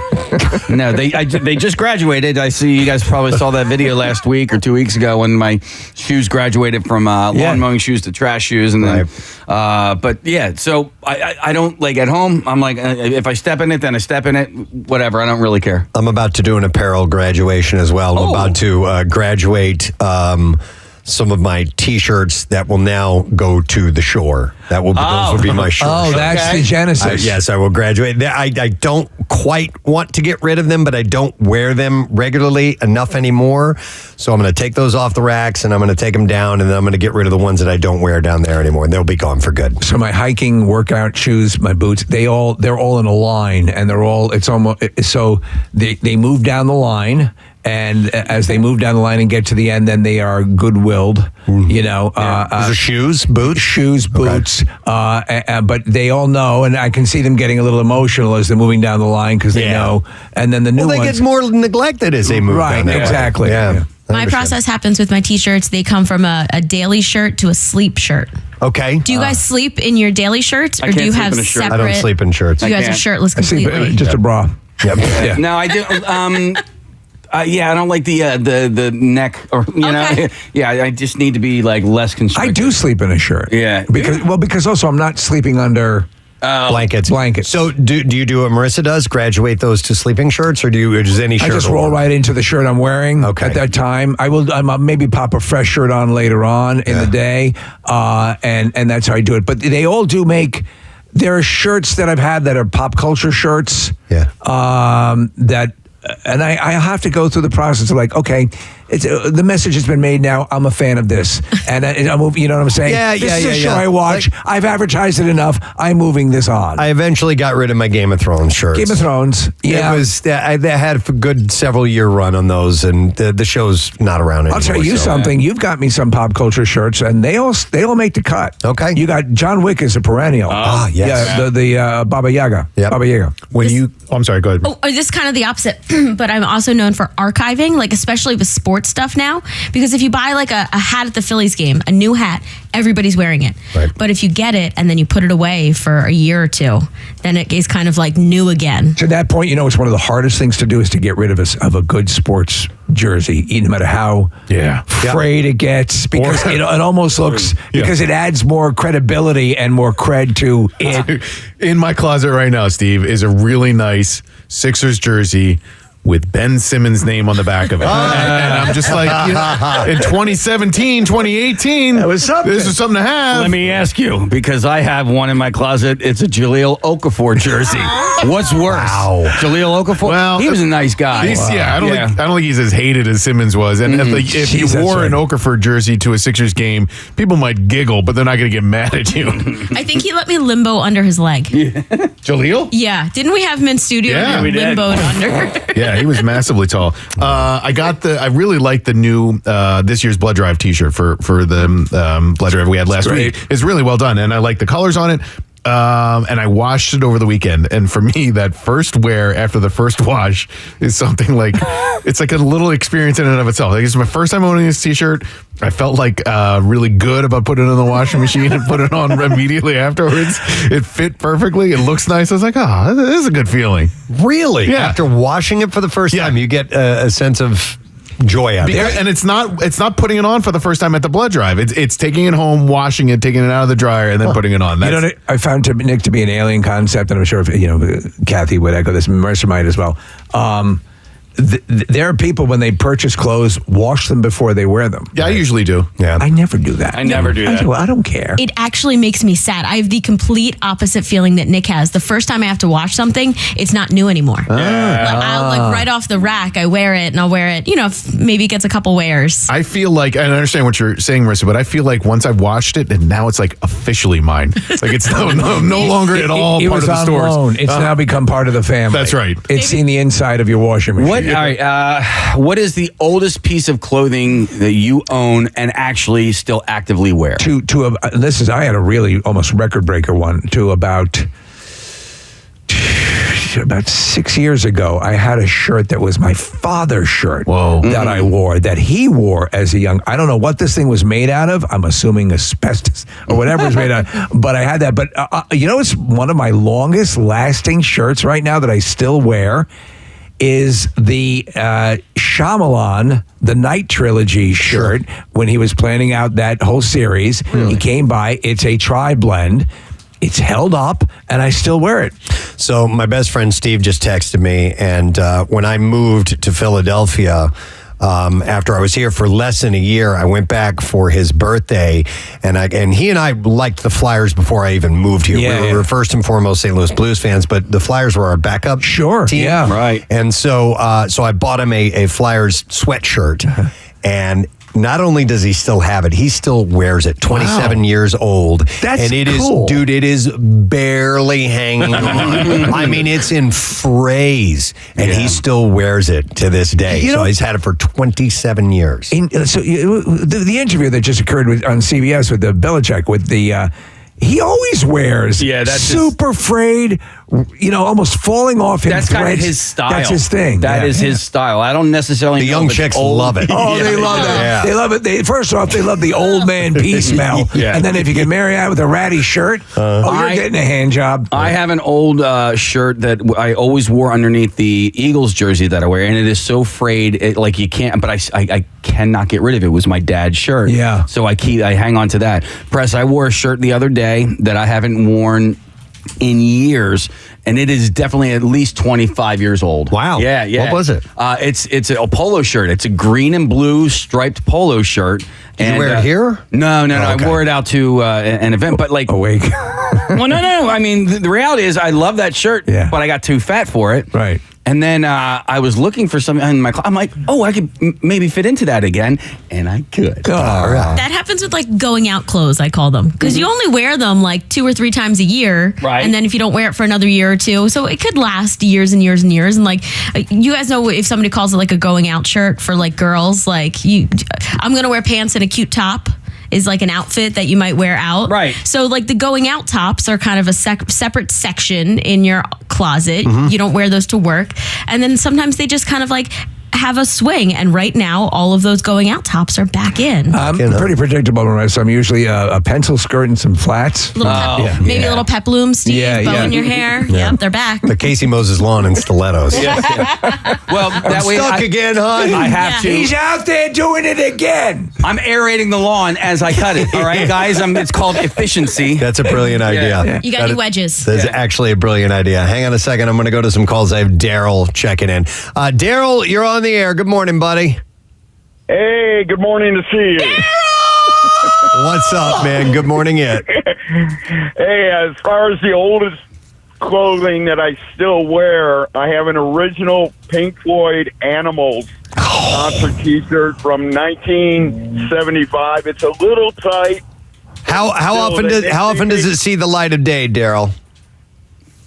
Maybe twice a year. Okay, so you dust it off every now and then. Okay, I gotcha. Yeah, but I mean, I don't want to like wear it out where I can't have it anymore and wear it. Dude, that is I'm sure it's not a collector's items level, but I mean that's pretty amazing. That's a good run. That is a good run. Well, they made shirts to last back then, not like the T-shirts today for concerts you buy. Right, yeah. True. Yeah. All right, thanks, bud. Appreciate it. I own at least 3 pairs of shoes that are over 25 years old now. 2 pairs of Doc Martens. And the stilettos. And the stilettos. Casey, question. Yeah. The Doc Martens that you have. Yes. Did you get those at Y100? I have mine too. Yeah. I have a pair of, they're not the big steel toe, jackboot things. Yeah. But they were like hiking boots. Okay. And you know why I got those? Because we were doing a promotion with Doc Martens, and everybody on staff was able to order a pair. Yeah. And I went and I found the most expensive pair that there was. Like, and I ordered those, and I still put them on. And that was over 25 years I ago. love Doc Martens. Easily. Yeah, that used to be my shoe of choice. Mine, I still have mine from high school. Are the ones that I wear. They still have the cat scratch from our cat Vinny, who's long dead. But the last time I also wore old shoes out was at the Emma barbecue. When Is that they the fell one where apart. you duct taped them? I did duct tape them. Because you think you like hold on to them. I keep mine all in the shoe boxes and they're nice, but like leather you have to treat and like make sure it stays okay. Is that why they fell apart? Because they were really old? Because that was you got to. Marissa was like a cobbler. Yeah. Taping her shoes together was wild. Preston, you'll appreciate this. I have a rain jacket from my pop-up. He was a golfer, and he went to St. Andrews, and he got me a rain jacket, or he got himself a rain jacket, and then when he passed away, I inherited it. And it's from the 80s. But he bought it there, and he wore it for a long time. And when he passed away, where did he buy it? St. Andrews in Scotland, one of the original golf courses in the world. So it's like a collector's item, but it's got sentimental value because it was his as well. So an uncle of mine gave me a bomber jacket. He was a terrorist, and that's like like he was a terrorist, and not the classic, no, it's different. Oh, it's like a vest. Yeah, it's like a vest, and you can put dynamite in. Yeah, sure. Pockets. That's practical. Yeah. Let's see. Hang on, I want to go to. I have Carl. We got a bunch of people calling in. Carl, good to see you. Hey, Carl, you're on the air, bud. He has to wear stilettos to the MM barbecue. Yes, absolutely. Anyway, no, I bought a T-shirt. It was a Chip Kelly T-shirt, and it looked like a religious T-shirt, and it said, "In Chip We Trust." Okay. And I was so excited about it because I'm like, this guy's from Oregon. He's had so much success here. This is going to be a good thing. Turned out awful. Yeah. And you're hanging on to it. No, that thing went right in the garbage. Oh, okay. All right. Sometimes. Go ahead. I should have hung on to it for like joking purposes, but in hindsight, I probably should have just kept it. But yeah, well, sometimes you have a shirt Carl. if it's a pop culture thing or it's somebody who's career. I mean, for example, if you were to have the original Cosby, a shirt about the Cosby with the family, that is sort of that's you keep it anyway because it's oh wow, look at that, and things become nefarious and you have these keepsakes. So there's a listener of a show in front of ours is Perry Schall. He's the one who did the concert poster for us for the Camp Out Unplugged. Excellent. He has a massive vintage T-shirt collection. Like that is his thing. His thing? Yeah. I mean, decades old stuff. Wow. Yeah. A couple years ago, I became obsessed with finding old WMMR T-shirts. I was wearing them to the MMR barbecue. I had like MMR Rocks Me, which was from the 80s. And then Pierre let me wear his from the very first T-shirt that he has from WMMR. He let me wear. So I've pinged all of the collectors, all the vintage people out there. I'm like, if you find anything WMMR, please let me know. I will buy it. And then they started sending me photos of stuff, guys. And it's like our blood drive shirt from 2007. I'm like, oh my God, this is vintage now. Somebody actually... Yeah, I didn't even think about that. It is. Had this idea on at the blood drive last week, and I think it's a good idea moving forward, adding the year of the blood drive to the blood drive shirts so that you can really, we always sort of resisted putting, that's why you don't see like a lot of sponsors and stuff like that, because we prefer it to be a little bit pure, but maybe the year would make sense. Yeah. If you put all the sponsors on there, then that's your lawn mowing shirt. Yeah, exactly. That's your cleaning up shirt. By the way, there was a woman who was at the blood drive who was wearing a really cool Preston and Steve WMMR shirt. It had a boombox on it, and I came over and I loved it. I loved the design. It was so cool looking. And I go, where did you get that? She's like, on your rock shop. I'm like, I did not know that we had that shirt. And she goes, yeah, you asked me about it a couple of years ago. Is it like 90s looking, like Saved by the Bell? Yeah, Greg Shanahan made those. I guess, but yeah, there have been some really cool ones, and it kind of made me a little sentimental about those, and I want some more of this. My favorite MMR shirt is the original old logo, that rainbow. That comes. Yeah, they have it right behind you over here. I love that. That's that is a classic my look. Favorite MMR shirt. You know what a cool shirt would be is if you guys remember the TV commercial, the guy dancing in front of the brick wall. Yeah, just get a T-shirt of that dude of him. You know that was a syndicated spot. Like we had that same spot. In New York, airing in New York for WNEW. Yes, they were done around the country. It was in Cleveland as well. The radio stations, Marissa brought in the very first Preston and Steve shirt, which we have here. Man. That was the first one ever? I believe so. Oh, wow. Yeah, that was that first year that we were on the air here. It was with the Gadzooks. I always loved our Gadzooks bumper sticker. It popped. It was red and white, and I still occasionally will see those. I don't even know if we have bumper stickers anymore. Did we ever have a Monkey Pick-Ass shirt? We had bumper stickers. I found one the other day. Yeah, I think we did. There's a guy who just emailed us. I think he's in Key West at Sloppy Joe's. Yes, there's an MMR bumper sticker at the Sloppy Joe's. Yeah, there are. I think that's one of those restaurants, Casey, where there's just a ton of bumper stickers all over the walls, and they just put them up, and they're up there for years. Yep. I'm going to go to some more calls. We've got Paul joining us next. Hey, Paul, you're on the air. Good morning, bud. Hey, guys. Hey, what's up, man? Hey, it's Tomato Pie Paul. What's happening, brothers? How are you? From the Cardboard Classic, of course. What's going on, buddy? Good morning. Good morning. I have to tell a story. My wife has a pair of Adidas sweatpants, that are probably about 25 years old, Over the years, at first she got a hole in the ass end of them. And so I know why. Let's slap some duct tape on there, right? Right. Well, there's probably about 10 duct tape patches on those pants these days. So all around, just as a repair job, duct tape is the answer. Black duct tape on black sweatpants, and it's hilarious. So these never get washed then, I assume? They do. How? Just on gentle. That's all. Just on gentle.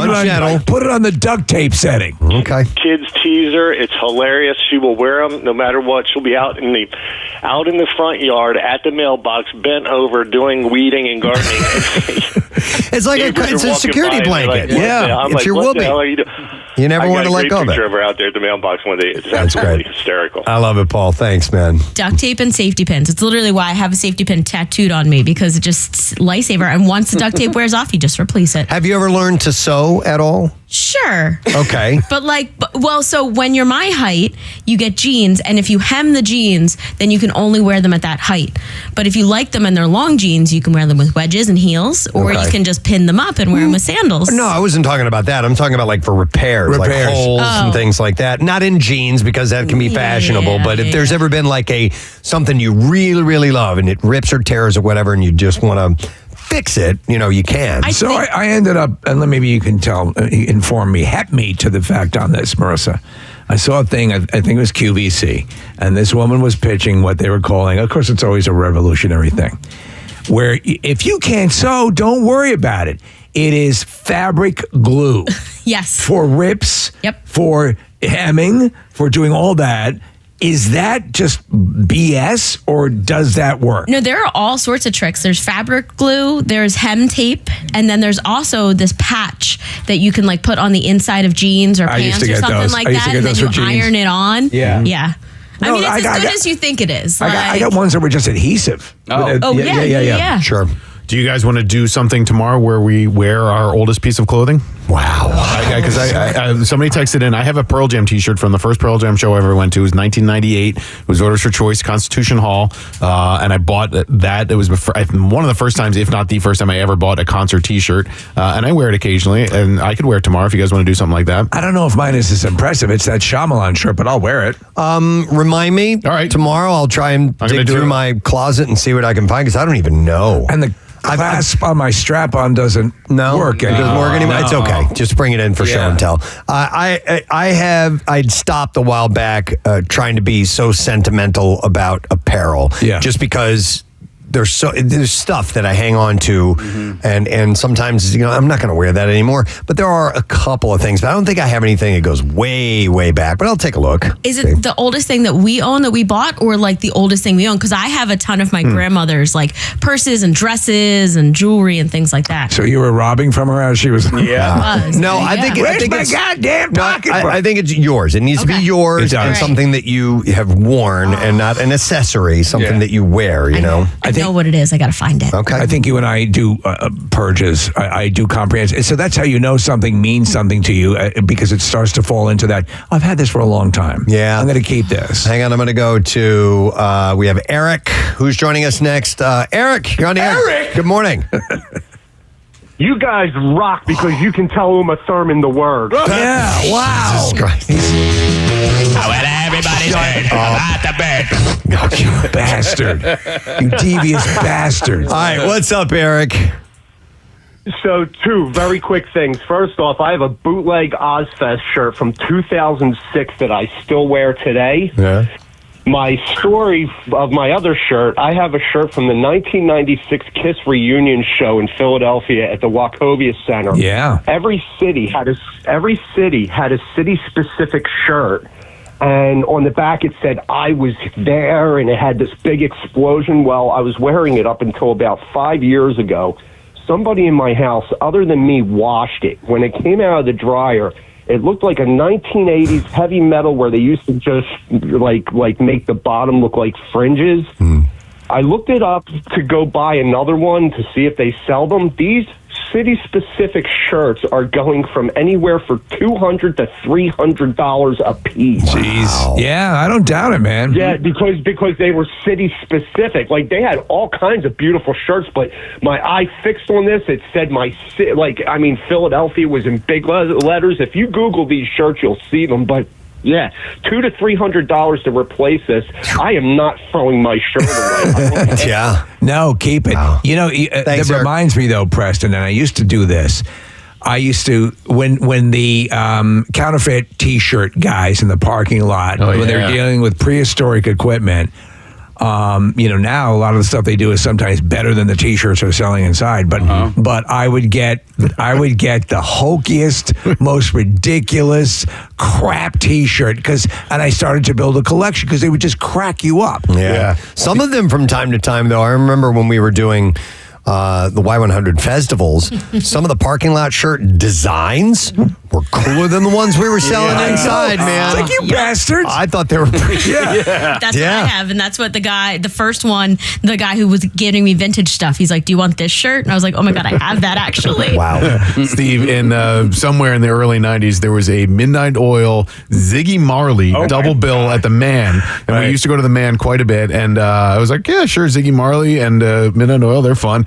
The crap rip-off T-shirts in the parking lot, and it had Beavis and Butthead on the back of it. I was like, but Beavis and Butthead were huge at the time. I'm like, and it was and I kept that one for far too long. It was, in retrospect, it was pretty hideous. But in 1994, 95 or whatever, it was cool. Yeah, so this is Soul Asylum and Balky for Perfect Strangers. I'm going to go to John next, calling in. Hi, John, you're on the air, man.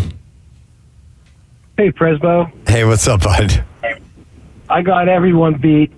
Early 1980s Hooters T-shirt. I was friends with David from Levittown, and I was on I was at the bottom step of that group. The first week they played out, there's 3 people in the bar. Wow. But yeah, I still have my Hooters T-shirt. I have so many of them before, but I'm down to one. But for early 80s.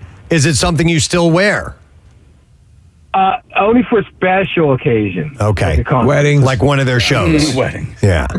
Yeah, I haven't been to one of the shows in a while, but other shows, yeah. Yeah, let them know. Yeah. It's a good one. Sure, they like to see David it. knows. David knows. I see him very rarely, but I see him. We stay in touch on Facebook and stuff. Okay. Nice. All right, thanks, Sean. Appreciate it. Oh, no, here comes the T-shirt guy. Here comes the T-shirt guy. Yeah, I'm curious as to what I own. I can't really pinpoint it just off of the top of my head of what's the oldest. I'm like you though. In my closet. I will do the purges. I'm like, why am I holding on to this? Yeah. Why am I?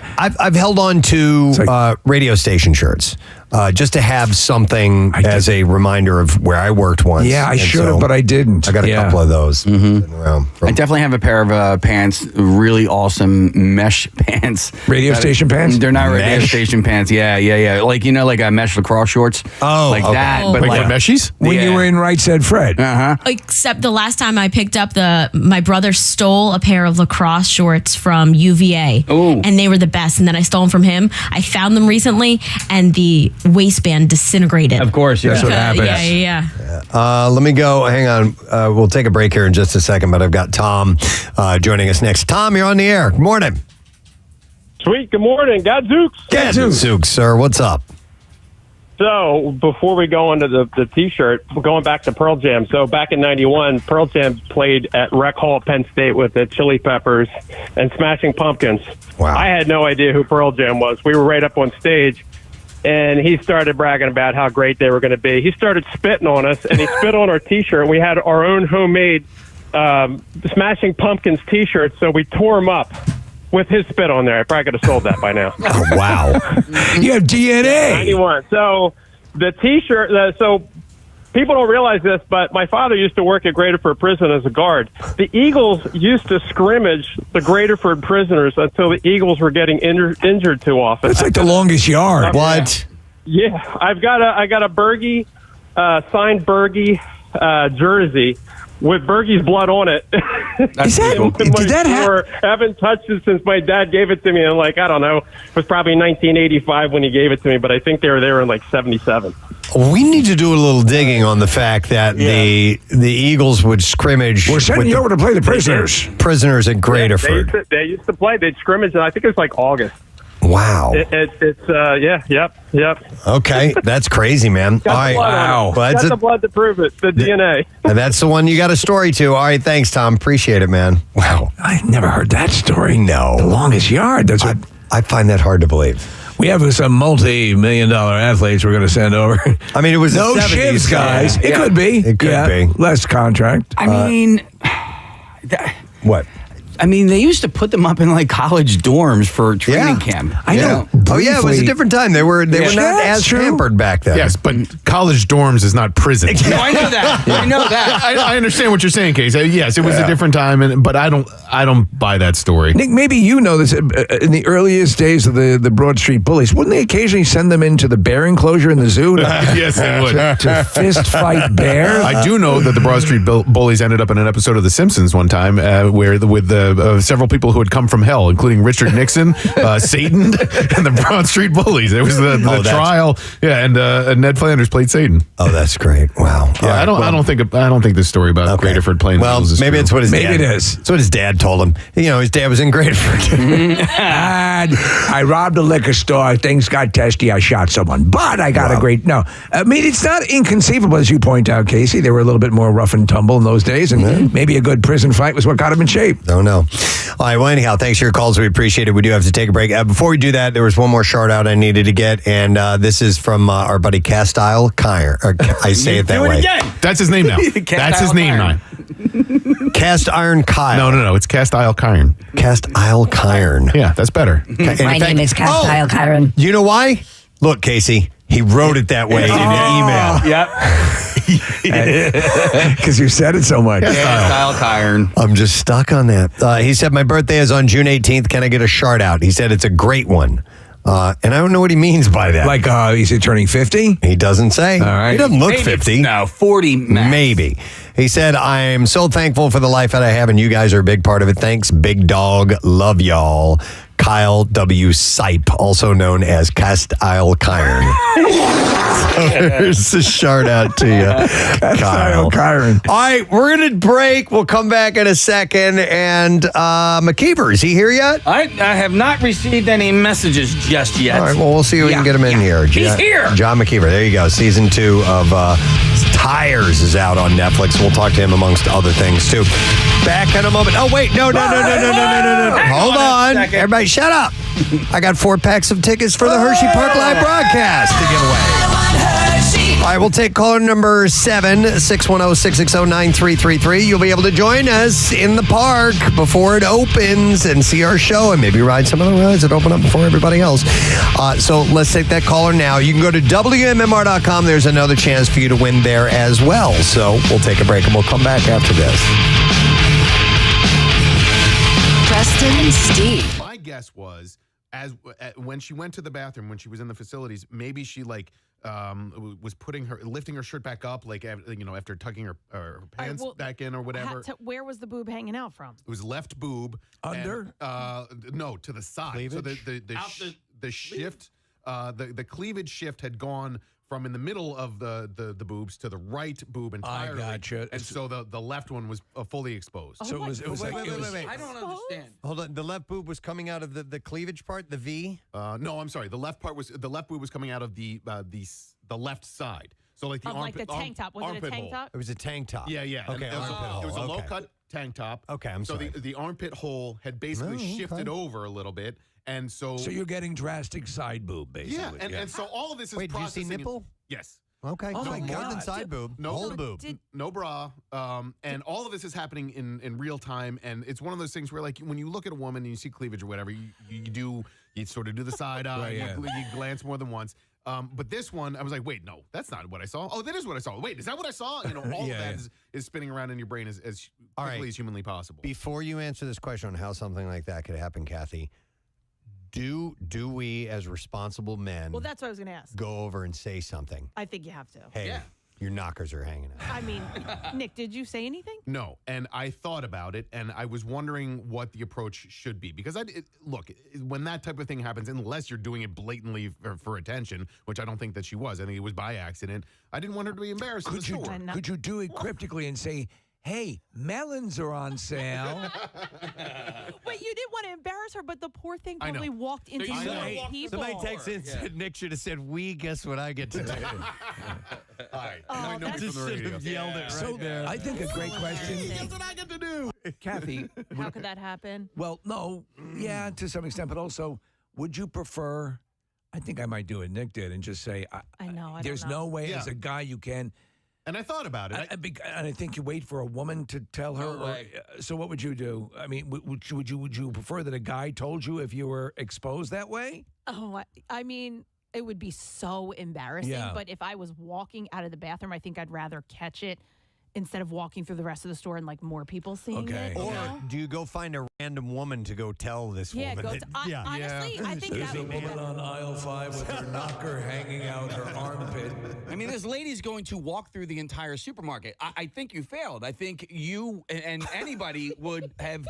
You want the very first person that sees it to tell you that they just saw it. Like, I can understand Nick's position on that, though. I don't Well, understand. it was a moment in time, Casey, and so I didn't want to turn around and then chase after this woman and say, hey, your boob's hanging out. Hey, lady! So I debated whether or not I should do it, and I suppose your instincts would have been different than mine, but at the moment, I didn't want to say anything that would have embarrassed her any further, and so, like, to me, the person doing the confrontation and saying something to her, that's embarrassing to me as well. I don't want to be that guy that'd be like, hey, your boob's hanging out. Well, and finding the right words in that moment as well might be kind of hard. Like, your shirt. You're hanging out, would be like, oh my God, why did I say that? It'd be like, cover up, maybe. I don't know. I would have just said your shirt.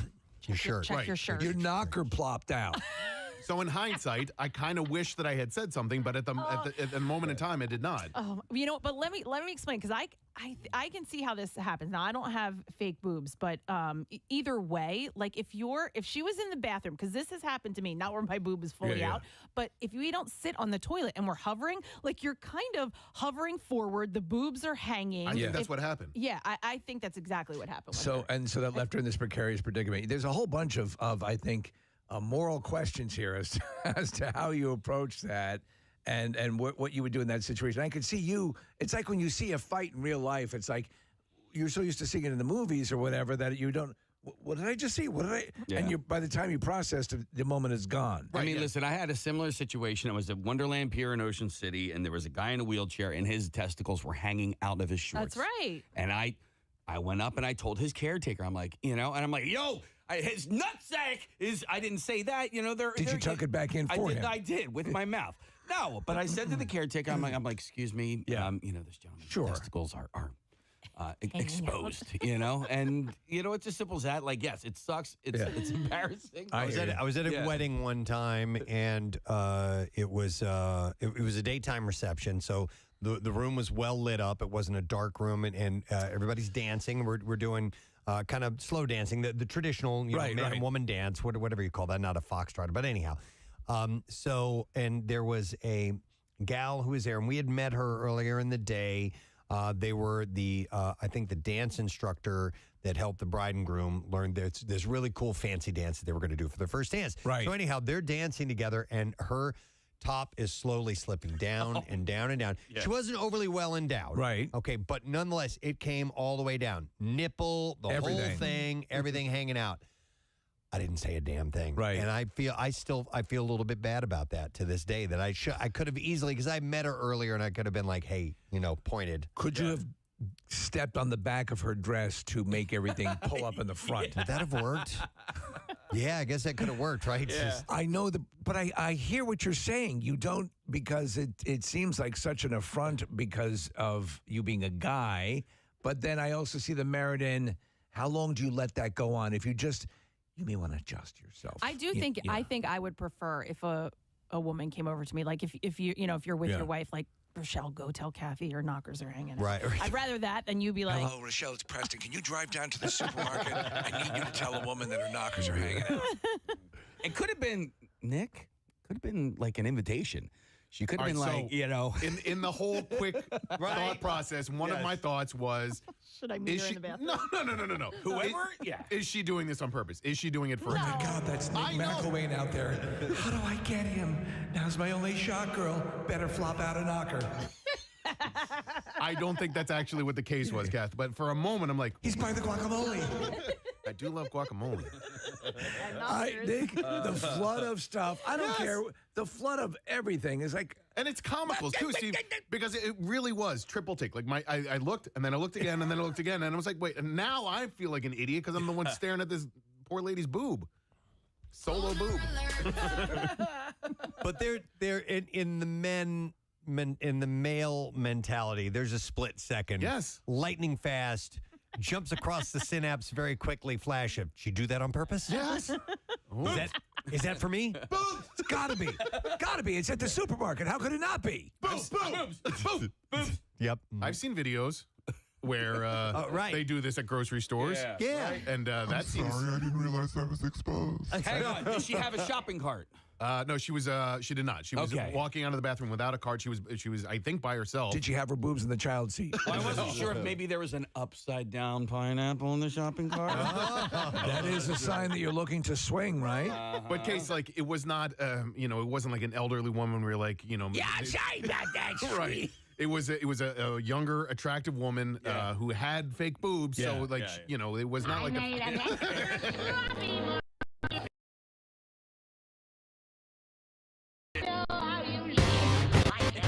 Back to the fanatic. It's biblical, yes. It seems I never hear stories of you. There never seems to be a situation like a moose ending. I have Warren on the phone. Hey, Warren. Good morning. Hey, what's up, guys? Rock and roll, brother. Rock and roll, my man. What's up, buddy? Hey, listen, I had the same thing happen to me at a resort in Punta Cana. We were going to one of those pool bars where everybody sits around the bar. Sure. In the pool. Right. Yep. And this beautiful girl, she was just an amazing body on her. You look over, and her breasts had fell out on one side of her top, and she had a small bathing suit on. So I just kind of like swam over, the Jaws music. Swam on over. And I said to her, hey, adjust your top. So just to get it clear, Warren, how did you phrase it? You said, did you make it like a hand gesture and say, did you quietly say you adjust your top? Well, at first I was just kind of staring, like my eyes were real big, and I'm looking down and looking up at her and looking down and looking up, and I'm like, hey, trying to like just go like, hey, look, it's floating. It's floating. It's a coconut here coming over to the bar. You actually said these words? No. Now, in my mind. Oh, in your mind. Like, okay. Wow. Okay. So how did you delicately say it to her? But what come out was, hey, adjust your top. Okay. All right. That's good. I think that's right. And did she seem to appreciate that, or was she mortified? Oh, well, she looked at first. Well, she looks down, and I mean, literally, we are in a pool, so I'm not joking when I say it's like floating away. It's like moving away from her like a buoy. He scooped her in and tucked it, and she's just like, "Oh my God, thank you so much." All right, that was my question. I wanted to know if she appreciated that. And if everybody's wearing bathing suits and you're drinking at a swim up bar, it's like, this another that again. Oh, I got it. Right. Let me get that for you. Yeah. So I was at a Phillies game years ago, and I told you this story before, but there was a woman, a young woman whose sundress was in the back. It was crammed up the crack of her ass. So half of her ass cheek was hanging out. And I was talking to my friends, and I was pointing it out. I'm like, somebody's got to go tell her that and so her friend catches me looking over, and now she was very buxom as well. And so she catches me looking over there and kind of like gesturing and pointing, and her friend, being her friend, looks at me and she goes, "We know she's got big boobs, right?" And I was like, no. Your friend's ass crack is hanging out. It was like, and I was going to be a little bit more diplomatic about it, but then, her friend was such an a-hole. By the way, I had a text come in and says, talking about this woman who had her boob out that Nick saw, and they said something along the lines of, oh, she knew. It's like your butt crack. You know when your butt crack's out. No, you don't. I don't think so. I have seen so much ass crack. Yeah. Even in the cold, and it's like nobody knows when their butt crack's hanging out, and I've seen a lot of it lately. And I think if you're, and it's interesting that you would say after factory, because I think, like Kathy, you're naturally say, I think over the course of your time or life, you know what things feel like when there's an extra breeze on it. You know what I'm saying? Like you'd be more aware. Yeah, but I could easily see this. You could easily see it? Like mine, that bathroom, that hover position, like mine have been like way out of the tank top. Like, you know what I mean? Not nipple or anything like that, but too much. Now, when you're at the grocery store, I'm betting that there wasn't a mirror in there because typically there'll be a mirror above the sink, so you're washing your hands and then you adjust adjust yourself. Yeah. But do you think that Flash tickets, and that's your traffic on 93.3 WMMR. All right, thank you very much, Marissa. Our next guest returning to our studio once again. Always got some good things going on. And Tire Season 2 is now streaming on Netflix. And we would like to welcome the co-creator, Mr. JUN McKeever. Is with us. How you doing, man? Good. What's up, guys? How are you? We're doing well. It's nice to see you. Nice to see you, too. Yeah. Congratulations on all this, by the way. I mean, and sorry, Case, to jump in, but I mean, we were just talking briefly off air, and you've hit. So watching season 1 and watching season 2, and obviously you've been at this for a long time. You've been working with these people, and you've done many projects. But I mean, as with any series, you start to find the characters. There was a lot more progression in the way things are going. Yeah. And I got to wonder, for you as a creator and writer and director, is this a much more fun sandbox to play in now that things are getting fleshed out? Yeah. It's way more money. That's the key element, isn't it? Yeah, way more money. I mean, it's to work with. Yeah. So, I mean, season 1, we made it ourselves. I mean, Shane Gillis, he funded the whole thing. He built a fake auto shop. Oh, get out. Yeah, and we were just going to make it and put it online and put it behind a paywall. And so we were planning on making like 10-minute episodes. Yeah. And then when it was done, we were like, let's just see if anybody wants it. As like a lark. Yeah. And then Netflix was like, we'll take it, but it needs to be longer. Whoa. So we had to like stretch the episode. Because Delco Proper, which was, you'd obviously, if people remember that, those were about 15-minute episodes, right? Yeah. And they were a minute long. Compared to this. Yeah. So was that because you've...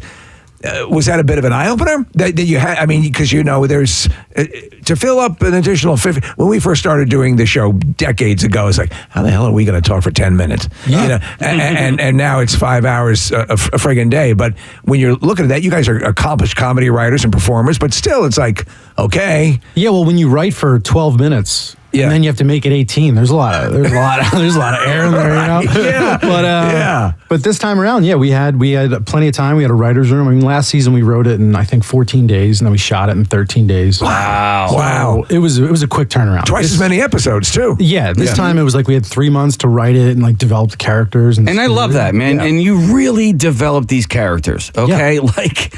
And it's just certain developments that didn't even like take place until like 5 or 6 episodes in. Like Shane's character, you're like, oh, Shane loves his cousin, even though he's always busting his balls and always kind of being a dick to him. The reality is, no, he just wants to be with his cousin.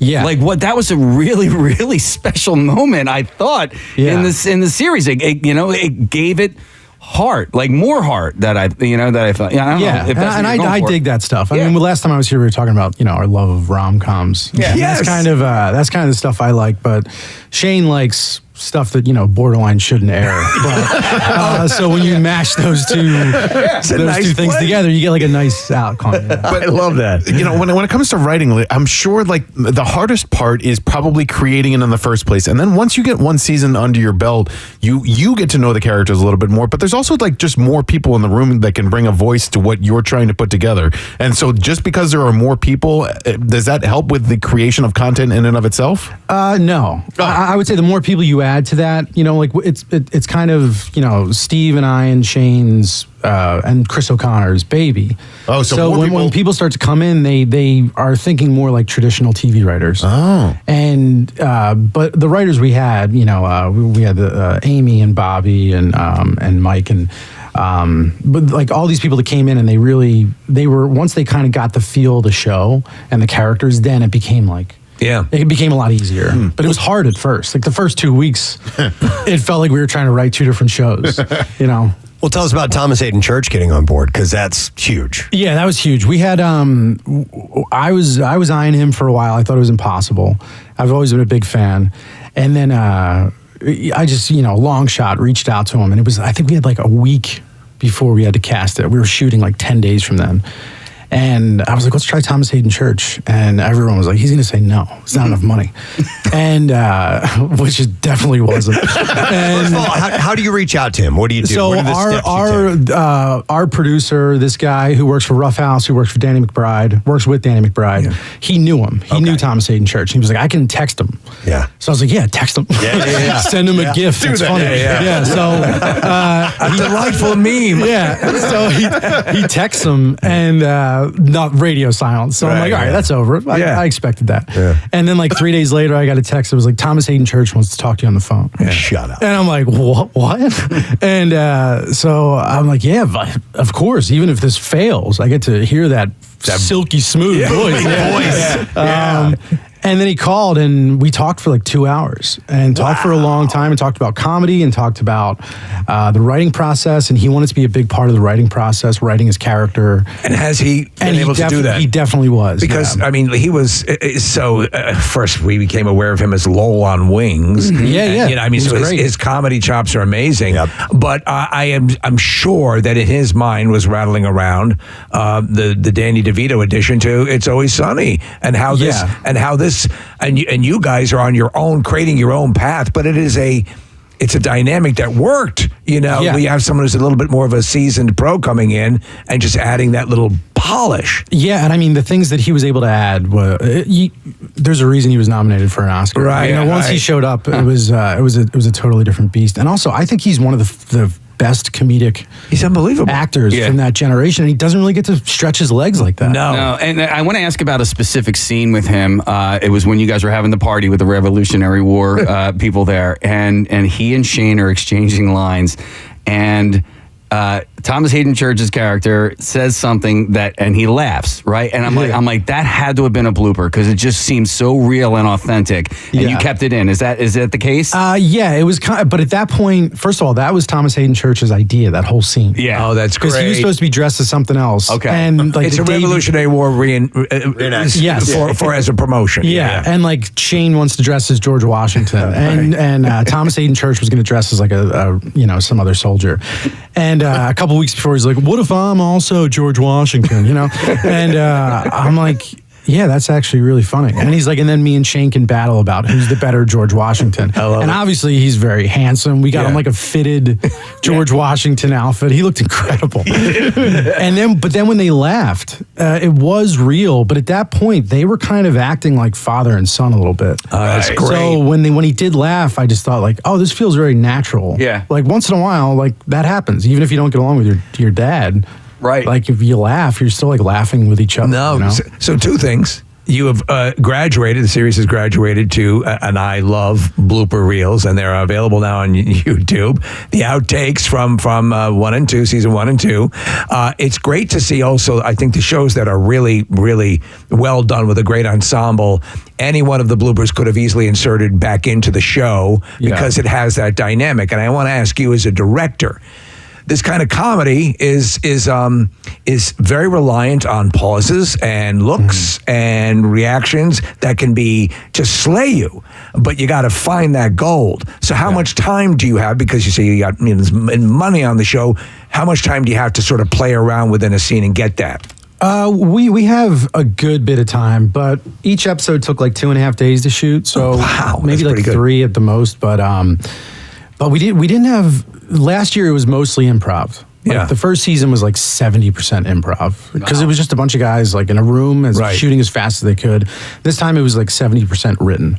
So we had more time to kind of construct those moments and get those reaction shots and at least shoot a scene with more intention. Is it better to have something written that you can deconstruct? Yes. Yeah. I mean, 100%. 100%. When you walk into the room blind, it can be a nightmare. You have a basis to play around with. Yeah, man. Wow. Can I ask about you introduced us to a character named Kelly. The woman's name is Veronica. Not even going to try and pronounce her last name.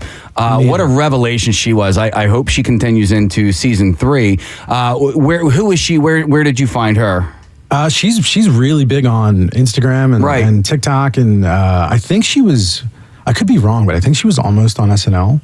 Oh, she's a phenomenal. There's a whole collection of people now. she's very sweet, and she has a lot of range as an actress, and I don't know. Yeah, we found her through the casting process, and I recognized her, and everyone else that was looking at the auditions was like, "Oh, that's Veronica is cool." Yeah. They knew her by her handle. Yeah, I wasn't sure because, when you watch this, listen, Vince Vaughn shows up a couple of different times throughout the season. But Ron then, White, you have a whole cast. Yeah, like Ron White, Joe DeRosa, so some of these names, and faces I'm familiar with through like the stand-up world, and I'm sure you know them through the stand-up world as well. So I wasn't sure if she was part of, ran in the same circles that you ran in. No, I think she's like in those circles adjacent, but I mean, I'm not really in those circles anymore myself. Right. I mean, I have 2 kids, so it's like I don't go to comedy clubs anymore. But Vince Vaughn had the Outlaws of Comedy tour, which is so he had a number of those a lot of comedians probably that are familiar with your connections. Yeah.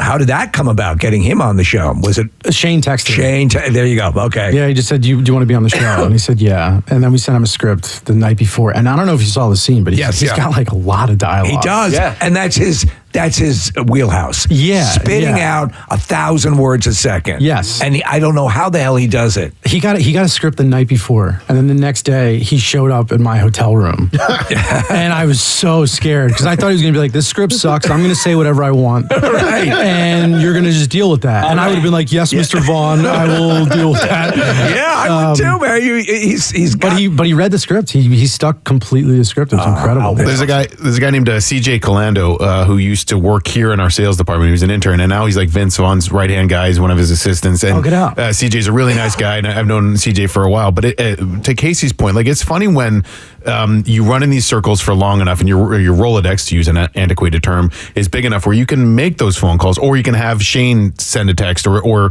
your buddy send a gift to Thomas Hayden Church or whatever. And occasionally they say yes. What's your batting average for a guy saying yes at this point? Right now, it's been pretty good because it's mostly Shane. Yeah. And I mean, his star is so bright, Yeah. Yep. So the whole season leading up to it, Steve and I would both be like, "Shane, we need a guy to play this, Shane." But now they've seen, now in the industry, as we're just talking about this, they see Vince Vaughn, they see these people, they see John Lovitz, they see these people who are coming on, and they go, "Oh, this has an It Show value to it." Yeah. And obviously you see they're well taken care of because the stuff is it stands on its own. It's funny, the ensemble's solid, and they know they're going to get the support. So has anyone reached out to you who you weren't considering, who's made it known that they would like to be part of season 3? A couple people. Yeah. I don't think I don't want to betray that. I don't want to betray any trust. Well, I officially want to say, please put me in season 3. It's one of those shows where That ship is sailed. I want to be in there. I want to be in that show. Yeah. I think you can do it. We got to get you new clothes, but you can do it. Oh, speaking of which, we talked to someone who worked on the show. It's part of a drag show that is appearing. I forget the channel, but Drag Kings. Right, Drag Kings. Yeah. And they talked about the process of like we just figured you went to a Pep Boys or whatever and saying, "Can we borrow your overalls?" Their name was Henlo Bullfrog.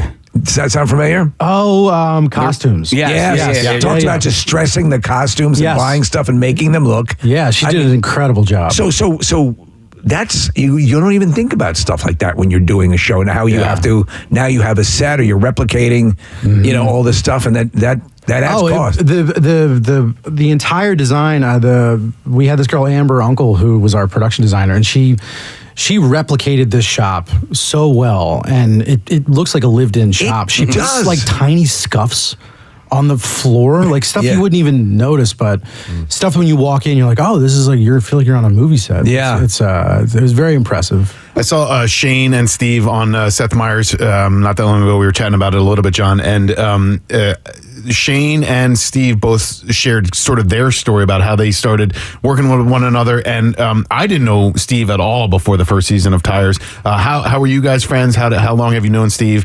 And how did he end up sort of being integral for the creation of the show in the first place? Well, I've known Steve for about almost 20 years, and he started in stand-up. He's probably one of the best stand-ups I've ever seen, and then he quit. Whoa! And he was incredible. Why did he quit? He just didn't want to do it anymore. Huh. And there was a time where like John Mulaney's team was trying to get him, like their agents, his agents.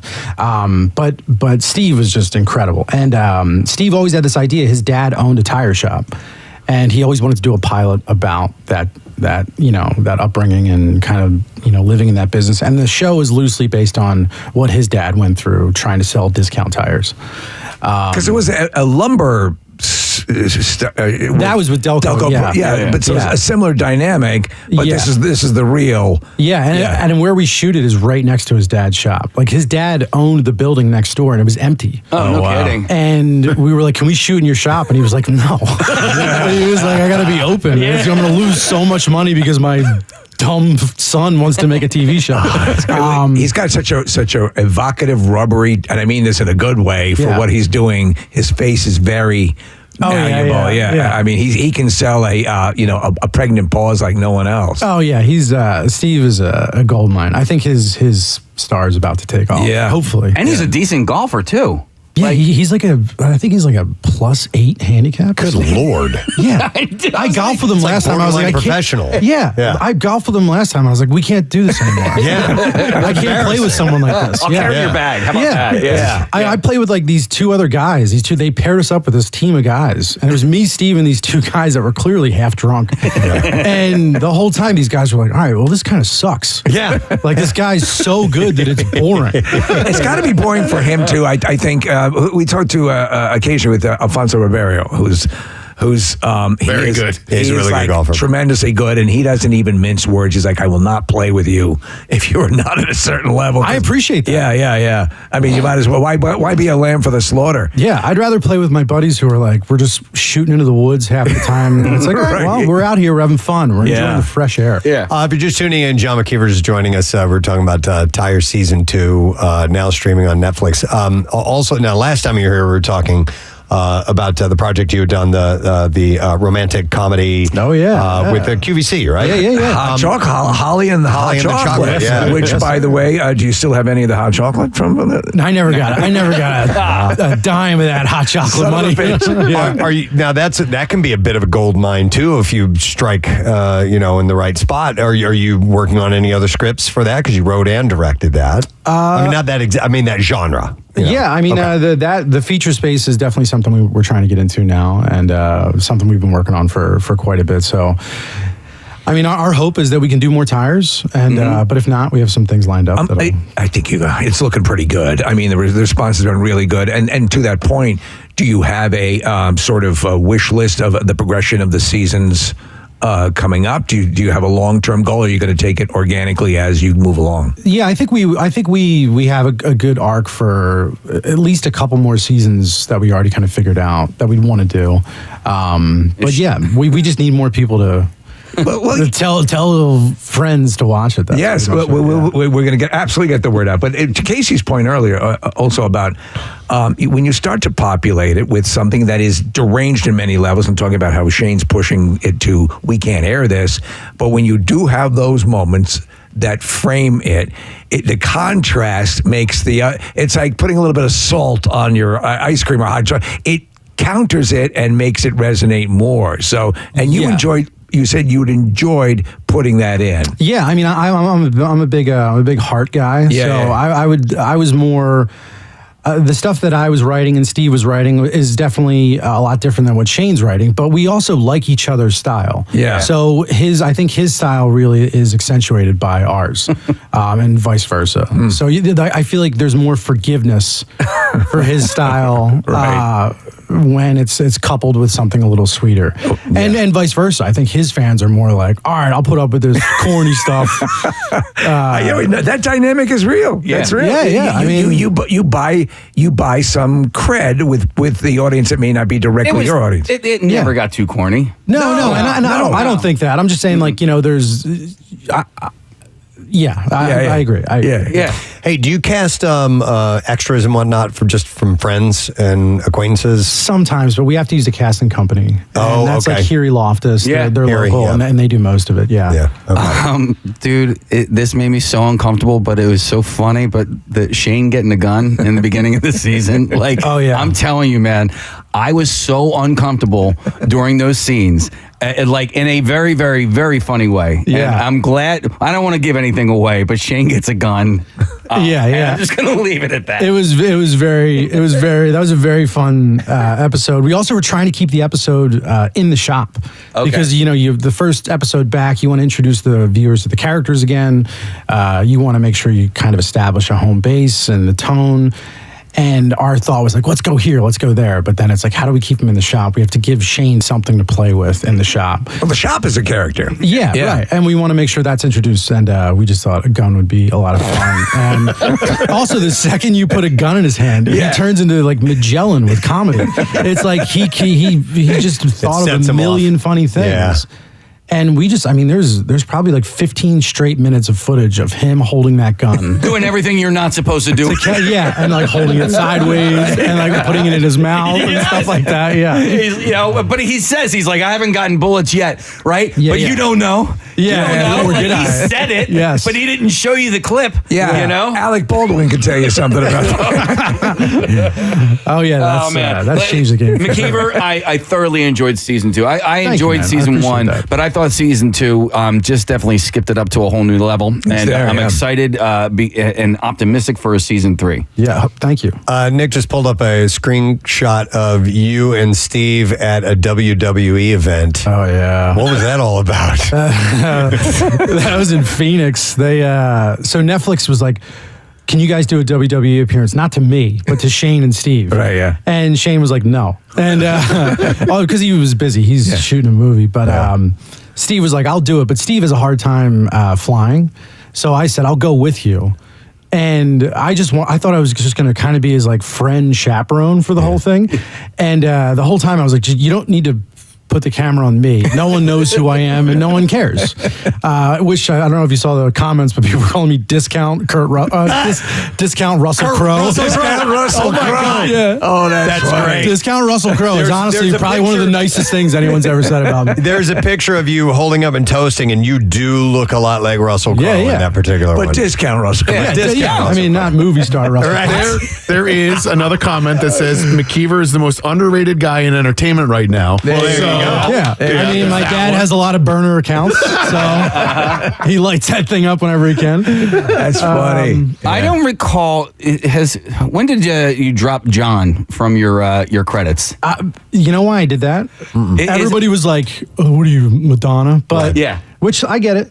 But I called you. Everybody calls me McKeever. I call you John. Everybody calls me. Would you prefer McKeever? I'm just saying, when people are like in conversation, everyone has always called me McKeever since I was a kid. All right. Any friends? So I thought, it's way less formal. Yeah. I didn't realize it was going to be so attacked. But it also, why did it? Which rightfully so. I get it. If someone else did that, I'd be like, who do you think you are? Well, so I thought you were doing it tongue in cheek because they have that there is a Mick Twist or what else? Mick G. Mick G. Yeah. I found that out after I did it. Mick Twist is like a skateboarding move. But Mick G's a director. Yeah. So I thought maybe you were doing it tongue in cheek, possibly. No. I think the title card at the end of the episode for my name is 2.4 seconds. Okay. So I was like, all right, I got 2.4 seconds for people to remember who I am. Yeah. And if they start reading John, they're not going to read the second part. Right. Because John, once you read John, you're like, I don't care. So I just deleted the first part. And it's like, all right, I give you one name to remember. Hopefully you remember that one. Listen, it worked for Sinbad, right? So me and Sinbad. And McG. That was the first text I got was from Sinbad. Like, see? Way to go, bro. Yeah. Thanks for carrying the legacy. One name brothers, me and Sinbad.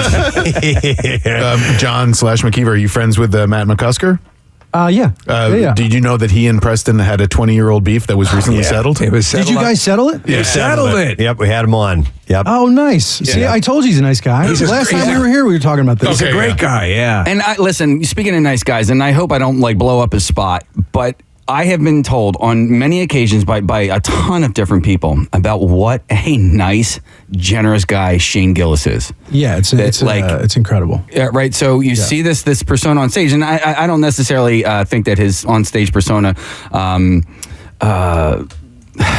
Belies.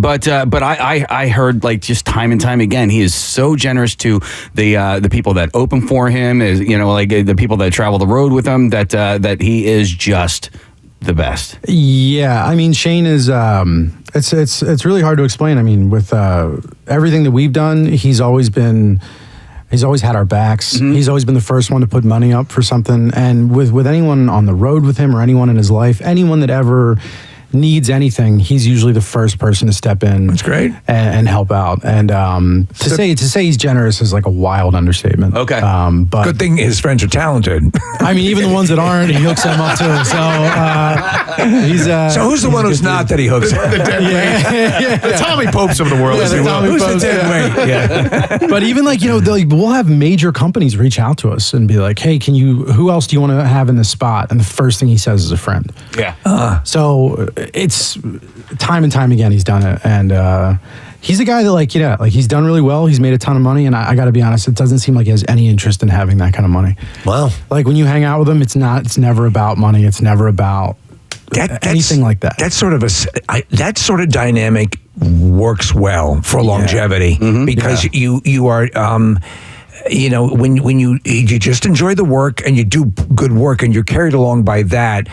The people that we've seen, in radio, not quite the equivalent, but over the years, who really bought their own crap, died an early death. Yeah. It'll just do you in. We'll go to a bar and he gets hounded. Yeah. And in my head, I'm like, how do you put up with that? And he talks to every single person. He takes every single picture. He'll look in their eyes and be like, where are you from? That's great. And it's like, what are you running for president? This is nuts. But he's just a nice guy. You notice that we were backstage at our MMRBQ and Wolfgang Van Halen was there and he was the same way with everybody. Yeah. Was he really? Yeah. Super. Yes. That is impressive. Yeah. I mean, how long's that guy been doing it? Yeah. A long time, man. And I could show you this. It's a quick little 5-second clip that we have. I think it's on our Instagram page of him interacting with a listener. And it's like, and you can see it. It's only 5 seconds long, and you can see he's engaged. There's a genuine hug. Yeah. Genuine is that's the right way to. Yeah, you can't fake that. All right, well, season 2, Tires, is now streaming on Netflix. Look for Casey in season 3 down the road. Recommended to people who aren't watching it, right? We want to get eyes on it. Spread the word. Yeah. It's good to see you. Thanks for coming in here this morning. Thanks for having me. This is always fun. You guys Anytime. We'll talk again soon. McKeever. Yeah. One name, McKeever. Thank you, guys. We're going to take a break and we'll be right back. Stay with us. Preston and Steve. Less sensitive that women don't. I have no idea, but I think if you have newer equipment, perhaps you're not used to what it the feels sensation is when You're just still getting used to it. Right. I mean, she was already not wearing a bra, right? So that feeling of that fabric over her boob had already been removed. Right. And so I think that the exposure, it just didn't register. That's what happened after my penile implant. Right, yeah. If I were a woman with big boobs, I wonder if I would like going braless or not. I mean, that's the You point hate that, right? Well, yeah, because I can't. If I had breast implants, I would probably never put a bra on again if they were perky like that. Because they. Yeah. Go They to the don't. supermarket picking up some succulents. Why are you dressed like that? If I took a bra off, Case, it would be like that lady from Keenan's. Oh, yeah. The lady from Keenan's. Remember the one year when Casey and I used to drink a lot, and some woman, what did she say to me, Case? I think she said, "Do you want to see my boobs?" I don't even think she asked. This was after Keenan's, and she was just flopping them out there for everybody to see. I mean, like her top was off. Like I saw her boobs, and they were very pancake-like and hanging a little. Right, and she just started slapping them. Right, like you did, Kathy. Yes. Casey was standing next to me. I had for those of you who think Kathy is this prudish gal that she plays off, you haven't seen the real Kath. It's one of my favorite memories. It's so great. I made him extra sloppy for you. Yep. All right, I made him extra sloppy for you. let me go. Let me go to Joe. Hi, Joe. Good morning. Hey, Gadzooks. Hey, Gadzooks, buddy. What's up? So when I was about 16, we were at the beach, and my pops is sitting there, and he's looking at this girl. He's like, dude, her top's going to come off in the next wave. Sure enough, boom, popped right out. So my dad is sitting there, so he starts cracking up. Me, I couldn't. I'm just standing right there staring. But he yells real loud. He goes, "Hey, chick, your boobs are out." Hey, chick. Hey, chicky baby. She went down and dropped in the water trying to fix herself. Your gazongas are airborne. Oh, my That's God. another one though. The beach Thanks, waves. Joe. It's like you're gonna see a boob at some point. Oh, for sure. And I feel terrible for because I've seen that happen. I've seen dudes lose their bathing suits, like they're body surfing or whatever. Oh, dude, you know where that happens a lot? At the amusement parks that have the big wave, the forced flow that you can go out and try to like a boogie Surf, board on, and their shorts will just fly right off because there's so much water pressure. And people don't realize it when they get it's in. Hilarious. Yeah, it is hilarious. Let me go to Mickey. Hey, Mickey. Good morning. Hey, good morning, guys. How are you? Good. What's up, Mick? Listen, I'm a crossing guard, and I had an incident where a woman pulled over to ask directions, and I leaned over to give her the directions, and her top had opened up. And I was like, oh, my. Oh, my. Don't mind if I do. So, don't mind if I do. Mickey, did you say anything to her? Yes, I said, ma'am, you seem to have a wardrobe malfunction. Okay. Nice. That's a good. Nice. Well done. That's put very nice. Oh, my God, I'm so sorry. I said, hey, I'm not complaining. Yeah. I said, I just wanted you to know that. In case you were on your way to work, you might want to button up. All right, that's a polite way to do it, Mickey. I want to get the consensus also from women. Would they appreciate a guy doing as he did?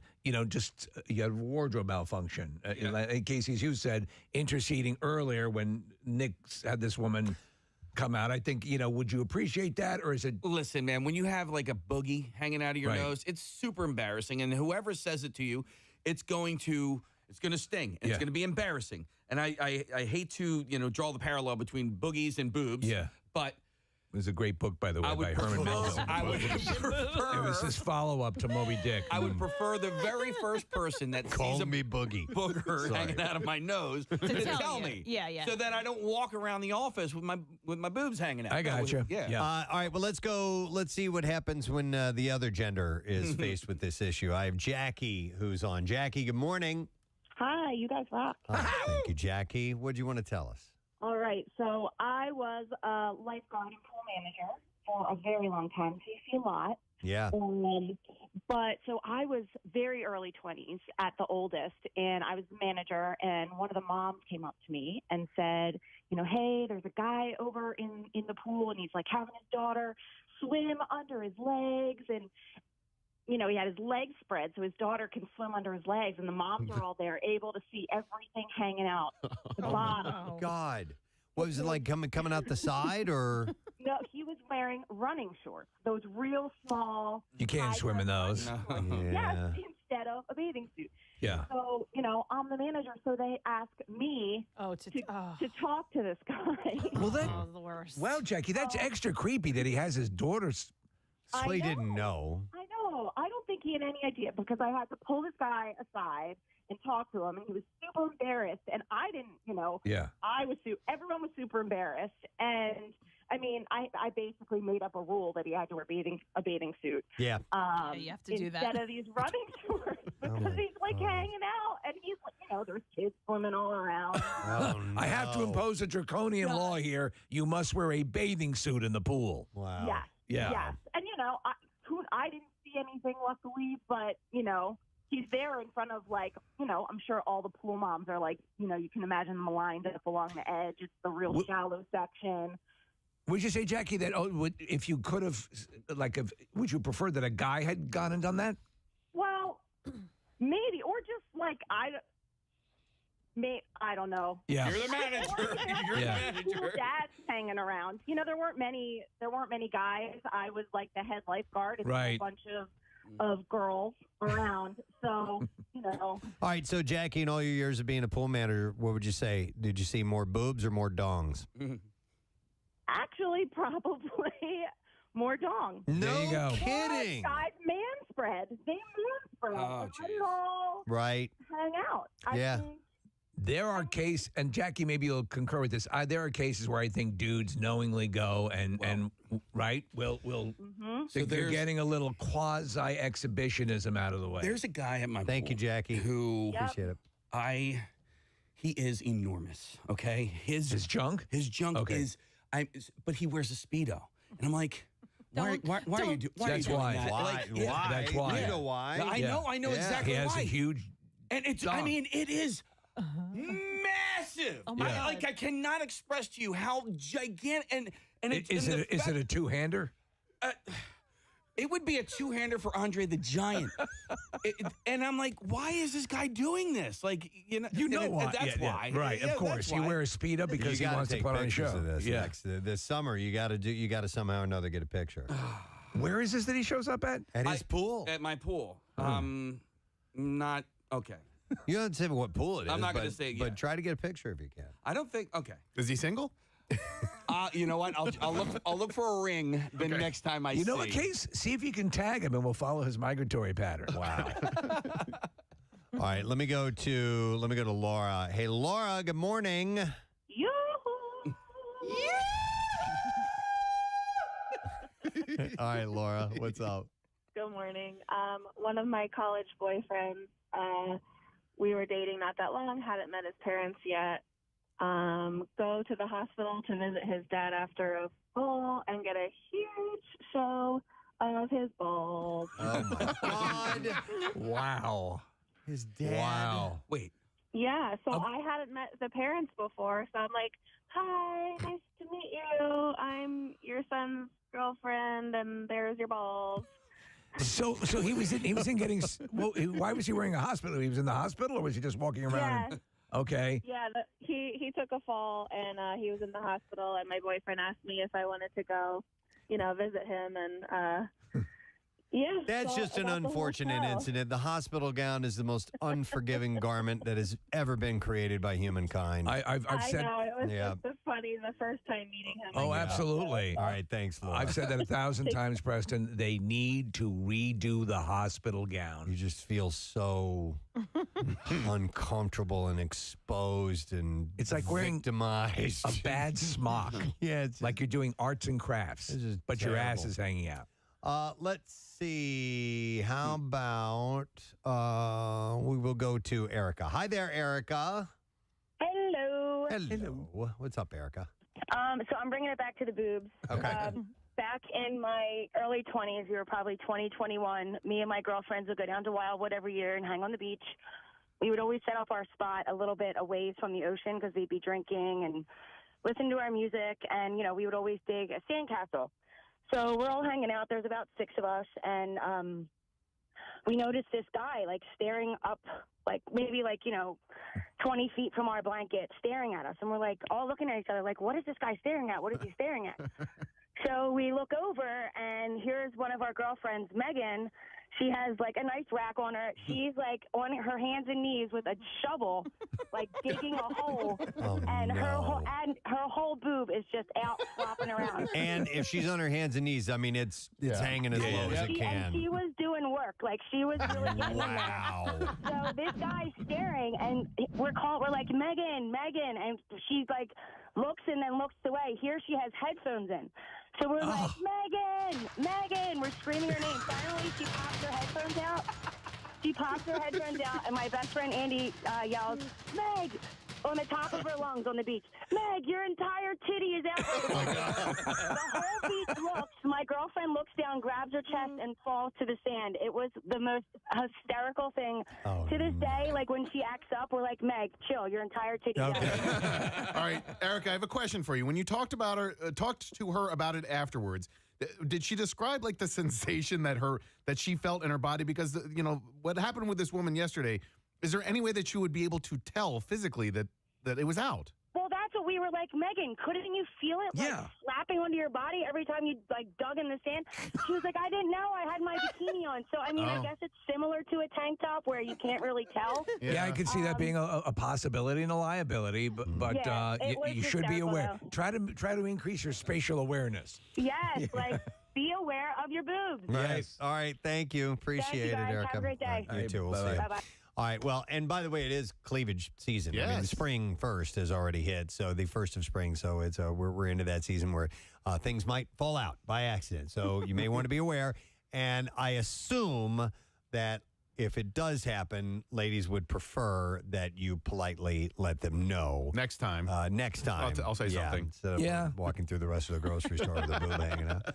But Nick saw a boob in the wild. Traffic on 93.3 WMMR. All right, thanks, Marissa. We have an update from a story that a guy called in with earlier this morning. Marissa did some digging while we were in that last segment, and we were talking about shirts and apparel items that you've had for a really long time. And a guy called in and he said that he had a Bill Berge jersey that had blood on it, and he said it was from when the Eagles used to scrimmage with the inmate football team at Graterford Prison. And we were scratching our head going, I don't know, that sounds a little funky.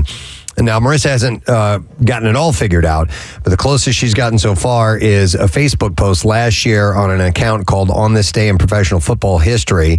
And there was a video with the caption that said, October 11, 1970, Philadelphia Eagles at New York Giants, Harold Jackson 79-yard touchdown pass from Norm Snead. Now, in the comment section, a guy named Elwood Chuck Clark commented and said, the Eagles donated those uniforms to the inmates at Graterford Prison who were in the Del Val Semi-Pro Football League. And he added, I worked at Delaware County Prison as a guard for 6 years and ran the gym the last 4 years from 1975 to 85. And I knew some of the guys on the Graterford team. So maybe that's what this guy was referring to. They might have been wearing Eagles jerseys, right? Yeah, yeah. In their league, I guess they had. It was called the Del Val Semi-Pro Football League, but maybe they're the ones that scrimmaged with the Graterford guys, and this guy was wearing that Berge jersey that he had gotten that the Eagles had donated to them. I don't know. To be honest, like when the original Longest Yard came out, Burt Reynolds, and then Sandler remade it, I thought, okay, I bet you a couple prisons do this. I didn't realize that there legitimately is like a football league, or I don't know if there is now or not, but I guess there was at one point, or something along those lines. But yeah, kind of interesting. All right, so maybe we'll find out if the Eagles themselves did indeed scrimmage with those guys or not. Wow. All right, let's get to the Bizarre File. WMMR presents Preston and Steve's Bizarre File. Brought to you by Pella Windows and Doors, celebrating 100 years. Right now, save $250 off windows, $700 off doors, and 0% APR for 48 months. It's a very short story out of Washington State. A man was taken to a hospital for mental health treatment after Pierce County deputies say he threatened his parents with a chainsaw. Deputies were called to a home on Saturday when neighbors reported seeing a man chase his father in the yard with the chainsaw. They later learned the man got into an argument with his parents and threatened both of them with the tool. Tell you what, someone's getting their Xbox taken away. When deputies arrived, they tried to de-escalate the situation. The man jumped into a pond with his chainsaw, and negotiations to get him out went on for about 40 minutes or so. I don't want to come out. Now, here's the thing. Deputies, unless I can bring my chainsaw, were able to get him out with a beanbag gun and a lasso. Wow. They lassoed him. That's like the coolest rodeo ever. The 32-year-old was taken to the hospital for mental health services, and the family received resources, and it's unclear if any charges will be filed against him. Two things. I want to fire one of those beanbag guns, and I also want to fire one of those guns like in Running Man that has the net? The net. Yeah. Also, I'm afraid of chainsaws. You guys have chainsaws? I do. I want one. I'm afraid of it, but I want one. Okay. You're afraid of it, but you want one. Yeah. You got to face your fears. I know. Yeah. Okay. In Virginia, Fairfax County Police had an unusual call early Monday morning. It was an alligator that was spotted outside of a motel room. Officers responded just after midnight for a report of an animal sighting, and a caller said that they saw an alligator about 6 feet long outside their room. Had a hand in his mouth, didn't he? Officers arrived. Alligator bit my hand off. Oh my God! Officers arrived and located the alligator and its owner, and Animal Protection Police were called to assist. Investigators learned the alligator was being transported from New York to a zoo in North Carolina. I guess they just had a little stopover in Virginia. However, under Virginia law, get out for a little air. The possession of certain exotic animals, including alligators, is prohibited. Police said the alligator and its owner were safely escorted out of Fairfax County. 2 people had to be rescued after accidentally dropping their phones down a cliffside in San Francisco last week. The tourists were caught on the cliffside between, and here's where they were hanging out, Dead Man's Point and Mile Rock Beach. According to officials, they tried to go down the cliff to get the phones that they had dropped, but they got stuck on the way down. Dead Man's Gulch. Crews with the San Francisco Fire Department's Cliff Rescue Unit and Heavy Rescue 1 responded to the scene to pull the pair up to safety. Yeah, that's Accidental Suicide Summit. Neither personnel was injured in the ordeal. Both were cited by park police following the rescue. Sometimes places are named something because of a reason. We had a Dead Man's Hill around the corner from my house. And was it, in fact, the site of many deaths? Well, first of all, it really isn't that big of a hill. Yeah. But we called it Dead Man's Hill, and I think the lore was that a guy was killed on that hill. There you go. I don't know anything. I've never actually had that confirmed. So it wasn't the official name of it. It's just what you guys called it. That's what we all called it. Okay. Hey, what was that hill where the kids were getting injured on their sleds? Oh, that's Bergie. Near you. Yeah, Bergie Hill. Yeah. Okay. Yeah, it didn't have a name like that. The kid was killed over there. They had to shut it down, which is too bad because, man. It was good? Damn it. Steep and long, man. Oh, it's so much fun. Anyway, in Colorado, 3 women were hurt when a heavy sign fell down at a popular taco festival in Westminster last week. One of the women said 11 staples, a 4-inch gash in my head, 4 fractured vertebrae. I have to have physical therapy because I can't make a fist. It just feels unreal to me, she said. You can't make a fist at the same time you find out you have a gash in your forehead. Her name is Selena Tony. She took the brunt of it. She's at home recovering after a night out at the Top Taco Festival. And she was excited to go to the festival. She had gone last year with her daughter, Jasmine. And this year they brought along her friend, Shelly, and Jasmine's partner, Marissa. And she said it was fun until it wasn't. And they spotted the large I Love Tacos sign and hopped in a long line to take a picture. She said, and the 4 of us went and posed in front of it. And it's really the last thing I remember. It was just all of a sudden the sign was on us and I couldn't believe how heavy it was. It was like a Mack truck was driving us into the ground. Yeah, those taco signs can be heavy. I remember I kept reaching for the top of my head like I felt my head had exploded. Marissa escaped uninjured. Jasmine hurt her shoulder. Shelly's arm is bruised and scratched. But what happened next was the woman agreed was as concerning. Said it seemed like there was a lot of fighting, a lot of chaos, and nobody knowing where and what to do. Oh, the humanities! She said a golf cart pulled up and they were like, we're going to have to move you in a golf cart. But she was having neck pain and they couldn't get her up and walk her to the golf cart. And she's seen it went on for a really long time. They brought a trailer. They tried to move her. Then they ended up getting an ambulance, and then they got a second ambulance, and she couldn't get in the first ambulance, so they made her get in the second ambulance, and it was just this thing after one thing after another. It's a fire truck. Yeah. Holy cow. So Selena is calling for accountability and answers about how the massive sign was able to fall and demanding better, clear safety protocols be put in place for future events. But she got knocked pretty damn bad. All right, imagine walking through an African desert. Nothing but rocks, barren mountains as far as the eye can see. And all of a sudden, stumbling onto a pink refrigerator and a metal table with 2 small chairs next to it. What?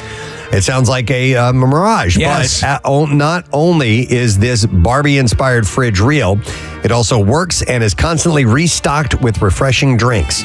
It's about a 20-minute drive from the main road traversing the Namib Desert from north to south. The pink refrigerator was installed by the Namibian government tourist board and has become one of those popular attractions in the African country.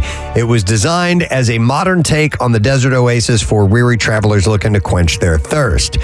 The pink refrigerator is powered by solar energy. It's provided to travelers free of charge in the spirit of hospitality. And according to several sources, it is restocked with various drinks such as bottled water and iced tea several times per day.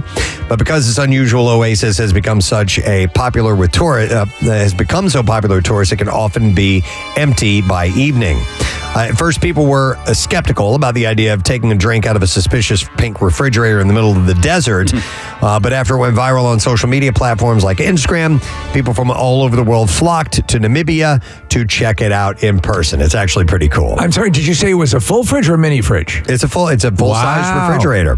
If you plan to sit at the little pink metal table, remember the chairs are in the sun all day long and they can get extremely hot. So be careful. And that is what I have in the bizarre file for now, my friend. All right, let's make somebody happy. A group of 4 people, in fact, because I've got a 4-pack of Hershey Park tickets to give away 1 week from today. We will be broadcasting from the sweetest place on earth. We would like to have you there. We'll take caller number 14, 610-660-9333.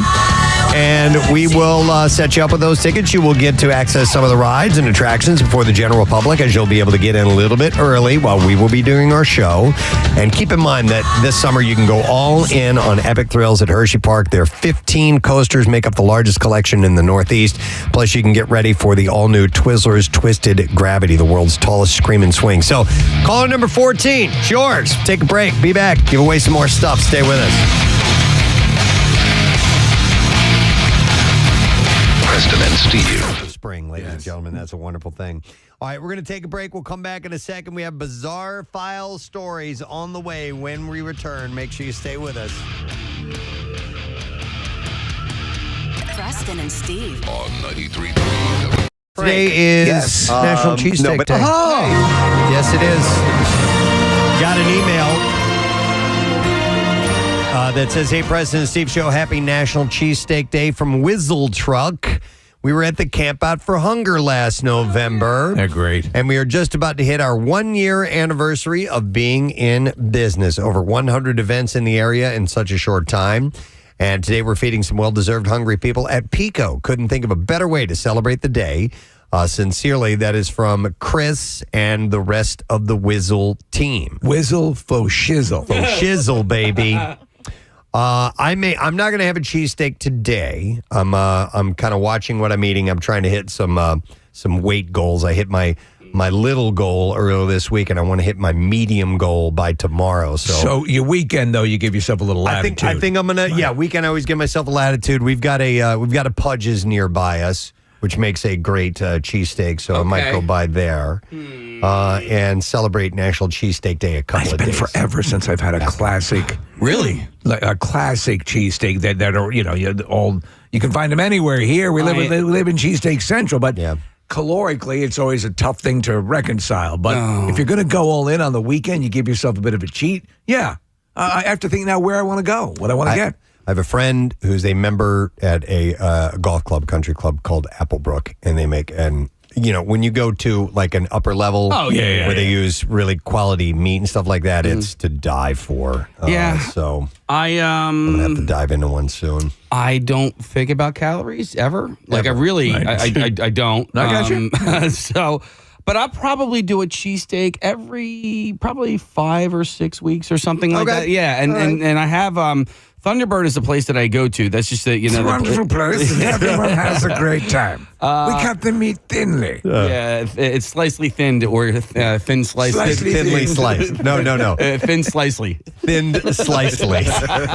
And our chefs, Ert and Bernie, will take care of it. No, it's Bernie and Ert. Bernie and Ert, please. But there is, right down the street from them is Delco Steaks, and they are making waves in Delaware County as far as cheesesteaks are concerned. And just because they're so tasty? Yeah. They have a wave machine. They do have a weight machine. No, no.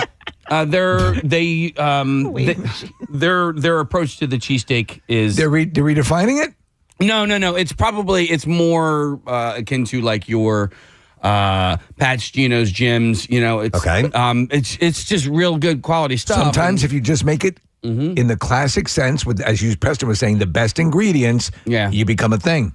But they're also not far from each other, so you really can't go wrong. But so National Cheese, is it National or is it Philly Cheesesteak Day? Today's National Cheesesteak Day. That's how it's been quantified. I don't think it's National Philly Cheesesteak Day. So there'll probably be some sort of ceremony at Arlington or something. I told you when I see the words Philly cheesesteak, I'm like, that's not the real deal. No. Just immediately I think of that. But whatever. Yeah.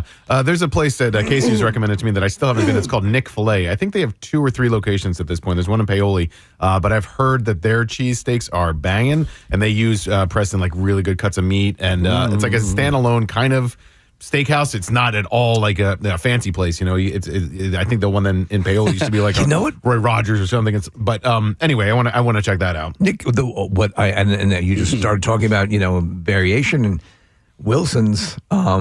Oh, man, they were here yesterday. Yeah.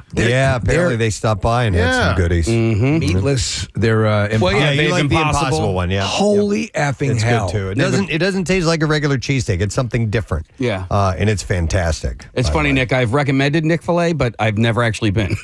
I've only ridden my bike past son of it. a Wait a minute. No, you'll recommend places you've never been to? No, I didn't actually recommend. I probably just asked if he's ever been because A, it's Nick. No, you said it was the best place you'd ever been. That's you a were like, lie. I love That it is so much. You will eat nowhere else but this place. But there's it only looks really good from the outside. two locations that I know about. One is in Paoli on Route 30, and then there's another one right on Beach Avenue in Cape May. Now I'm trying to think if I've ever recommended a place I've never been to before to somebody. I'm sure I have at one time. And you need to go there. Great. Never been there, but you need to go there. I did on this show one time. What I was had it? recommended Flex ice cream in the villas. And then somebody was like, you ever been? I'm like, no, I haven't, but my cousins have been there. My cousins have been there. We don't, we do know. But I have been there since. All right. You ever recommend a movie that you haven't seen? No. I probably have. Yeah. I heard great things. Yeah. So anyhow, thank you to Wizzles for getting in touch with us this morning. And National Cheesesteak Day. So get out and celebrate and enjoy, if you will. There's a wealth of places to go to. We're very lucky. We had the one guy who had rated 1,000 of them. You remember? Took 3 years, something like that, and eventually got through all of them. And I did have the full list printed up here, and I'm like, what am I doing with this? I'm never going to... What, are you going to will it to your kids? Yeah, I'm never going to go through this. I eventually threw it away, but there's some good suggestions there.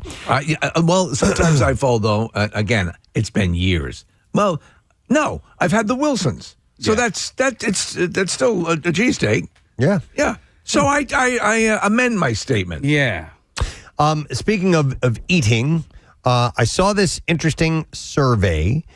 It was done in the UK, but could definitely be tailored to pretty much anywhere.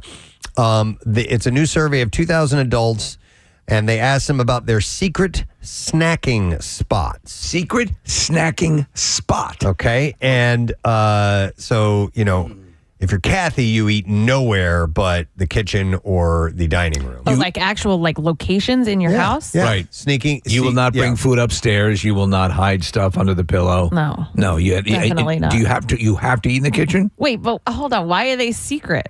Okay. Oh, well, go ahead. Explain. I had a secret. Yeah. I saw posted on. Did you see him posting on Instagram with the Liberty Bell? Yeah, he was with his kids, saw Liberty Bell for the first time ever. Yeah. Yeah. I was like, what the hell are you doing here? Yeah. Apparently he's got a show. I didn't even realize that. Oh, wait, Marissa knows. Yeah, she's got a correction here. He played, not correction, he played the TLA a couple nights ago. Okay. With it's a side project. Okay. Billy Corrigan and the something or other.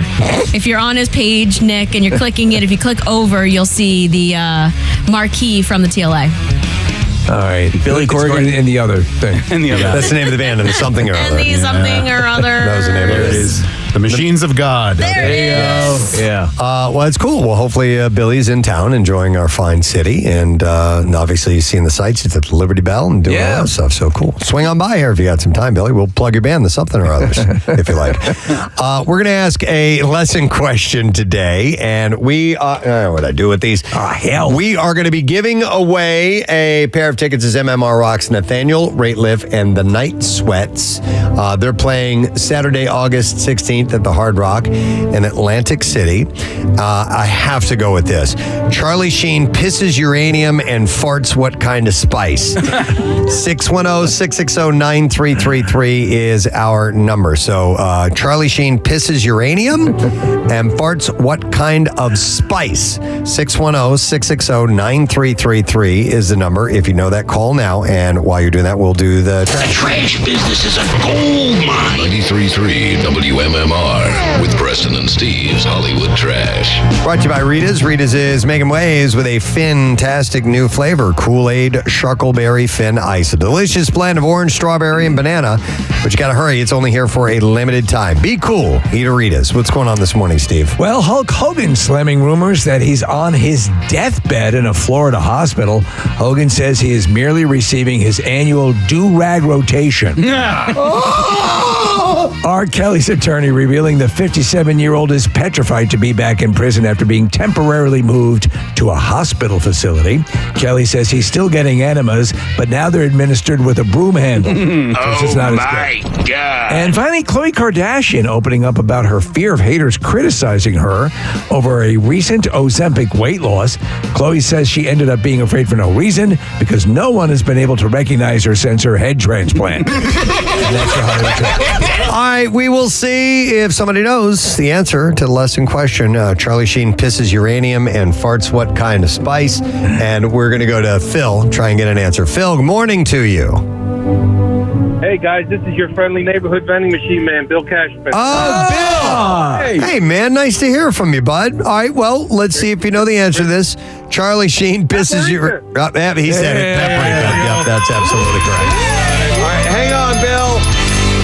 We're going to set you up, bud. We're going to give you a pair of tickets as MMR rocks Nathaniel Rateliff and the Night Sweats. South of Here tour, Saturday, August 16th at the Hard Rock Live at Edis Arena in Atlantic City. Those tickets are on sale now via Ticketmaster.com. It's cool to hear from Bill on the phone lines. All right, let's get to music news. Now, Preston and Steve's Music News on 93.3 WMMR.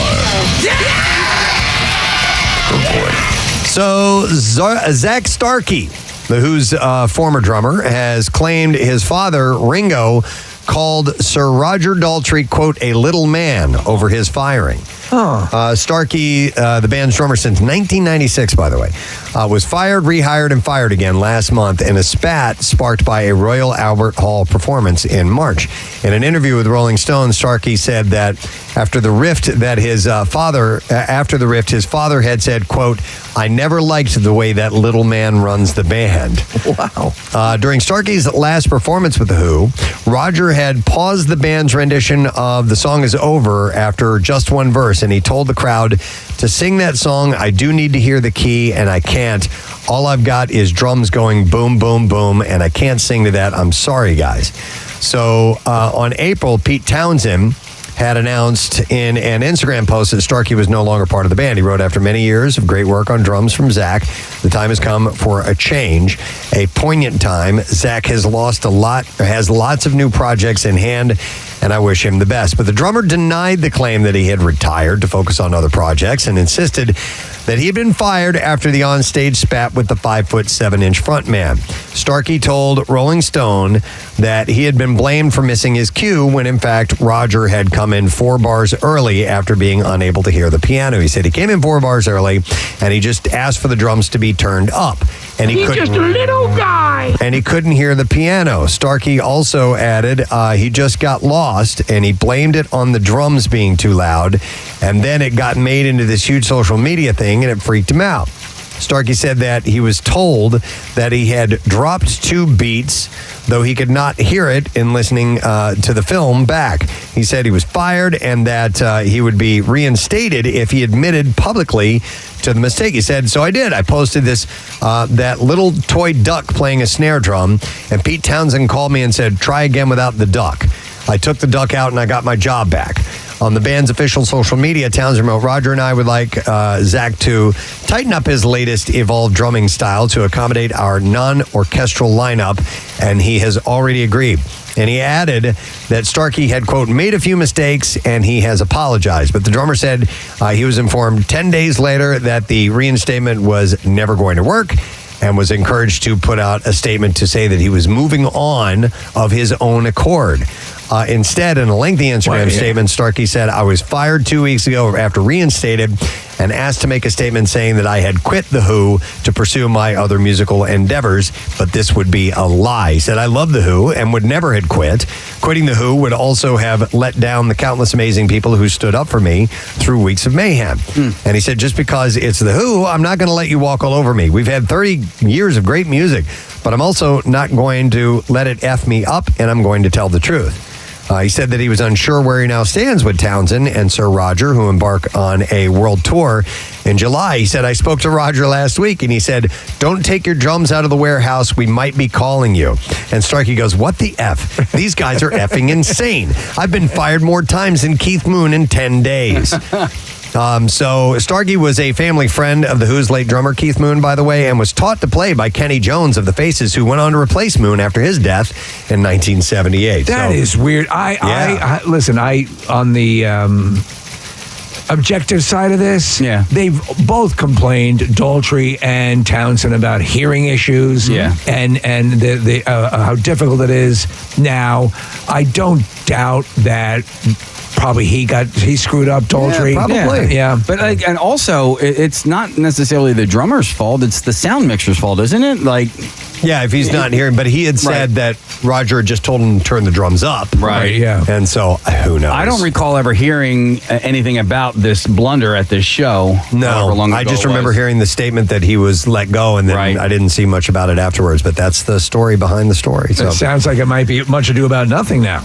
Coldplay is giving its whole catalog an eco-friendly makeover. On August 15th, the band will re-release every album, from Parachutes to Music of the Spheres, as clear eco records. And each 140-gram LP is injection molded from about 9 recycled plastic bottles collected through curbside programs. For the first time ever, our entire record collection will be issued on cow pies. The new process, made only with recycled PET.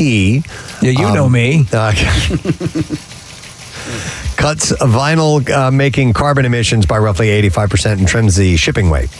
Coldplay first used the method on last year's Moon Music and says that this next step keeps pushing its green goals, which already include a world tour footprint 59% lower than its previous track. Our newest record is being released on Steam. I went to one of their shows at the Link 2 or 3 years ago, and they had this pad that you could exercise on and ride bikes on and stuff, and the power generated by the people working out and riding the bikes helped to power some of the show. That's pretty cool. Yeah, I mean, it's gimmicky, but it's cool. It is a little gimmicky, and I don't know if that show ended up being carbon neutral or not, although the Link is one of the greenest football fields in North America.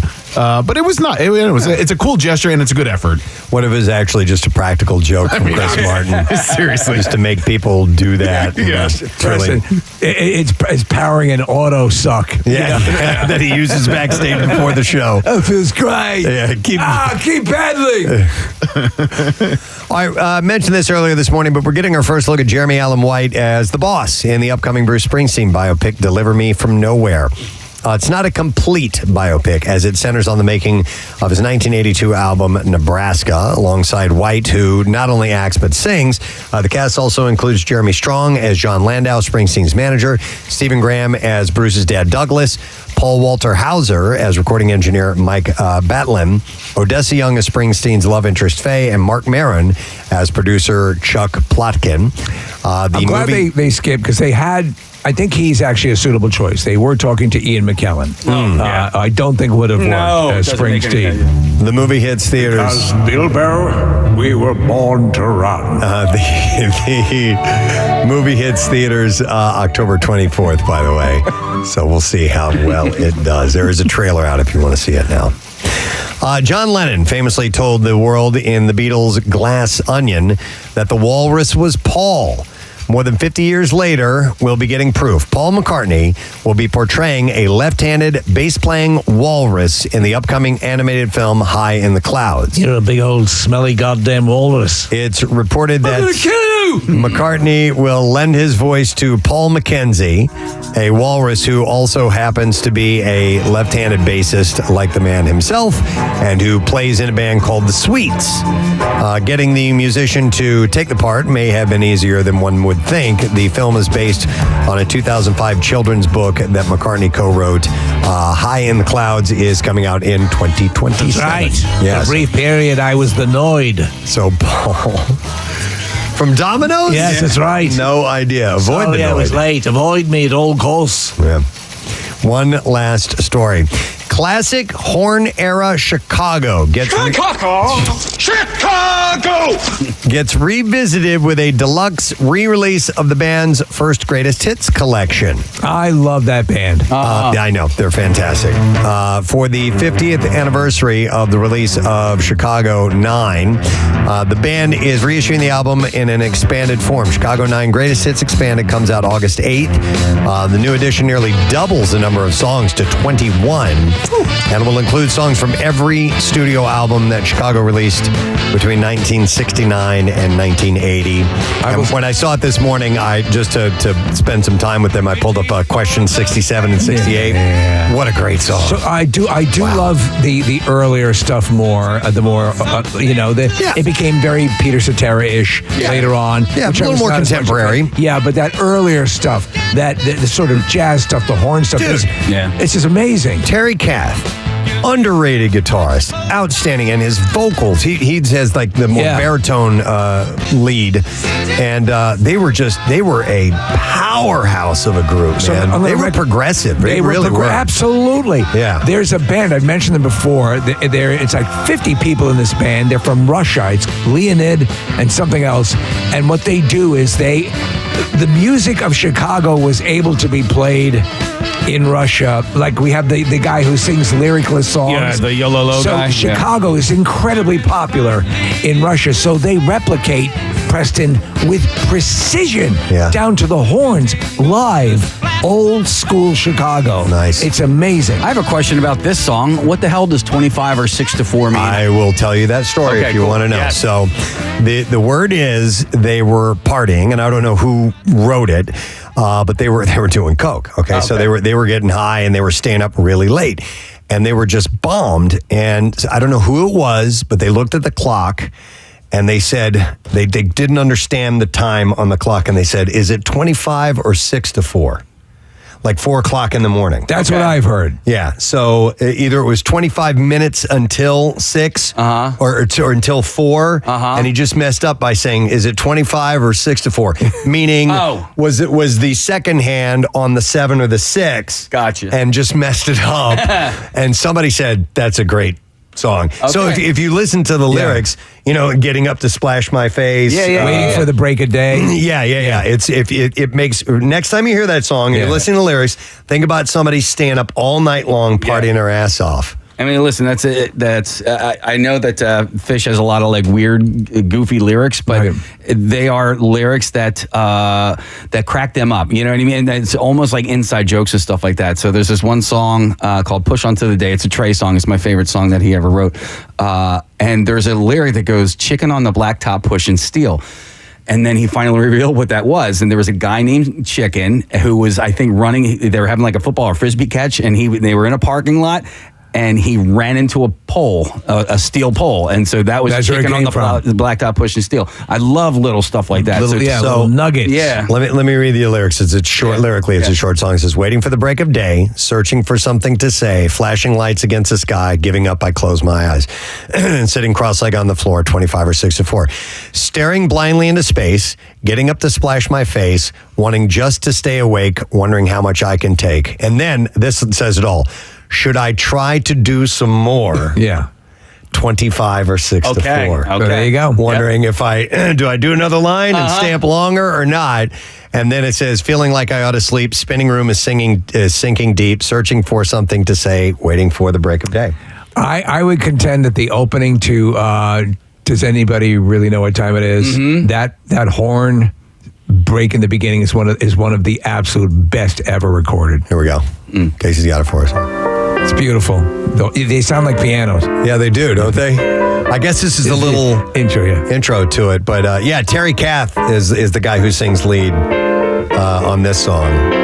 What a great singer. Amazing guitarist, man. If you watch old live clips of CTA, Chicago Transit Authority, playing, you'll be like, man, those guys were the real deal. They had a depth to them, and they started off a little more.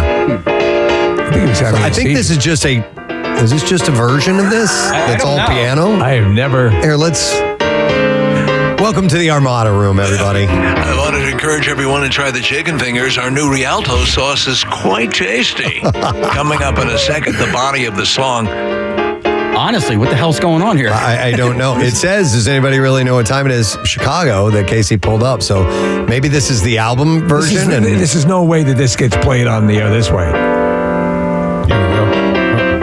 I thought that was going to be it too. Yeah, come on. All right. So About a minute 14 in is when the song actually gets started. Yeah, the single version is only 3:20. The album version is 4:36. There it is. Wow. I did not know that little bit existed. I know this piano part coming up. So good. Yeah. All right. So I believe I have made the proper edit here. So I'm going to take that out. Oh. I mean, it was just getting started. I know. All right. Well, then we're done. Oh. Yeah. No. All right. By the way, one more time. we have an Acura that is double parked outside. All right, so their greatest hits is coming out in a re-release, and there's more than double the songs that were on the original one. Nice. That's it in music news. We're going to take a break. Dear God, we're going to come back in just a moment, and we'll wrap up the program. Stay with us.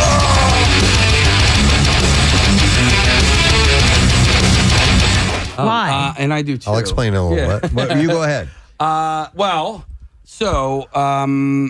Sometimes we won't have sweets in our section of the house, but my mom always does in the basement. So Okay, so you sneak down there? I will sneak down there. Okay, all right, and it's all right. even better if she's not there. I got it. Because then I will go absolutely crazy. Then you could put a bra on. That's stealing is what that is. Like, does she come home and she's like, what happened to my...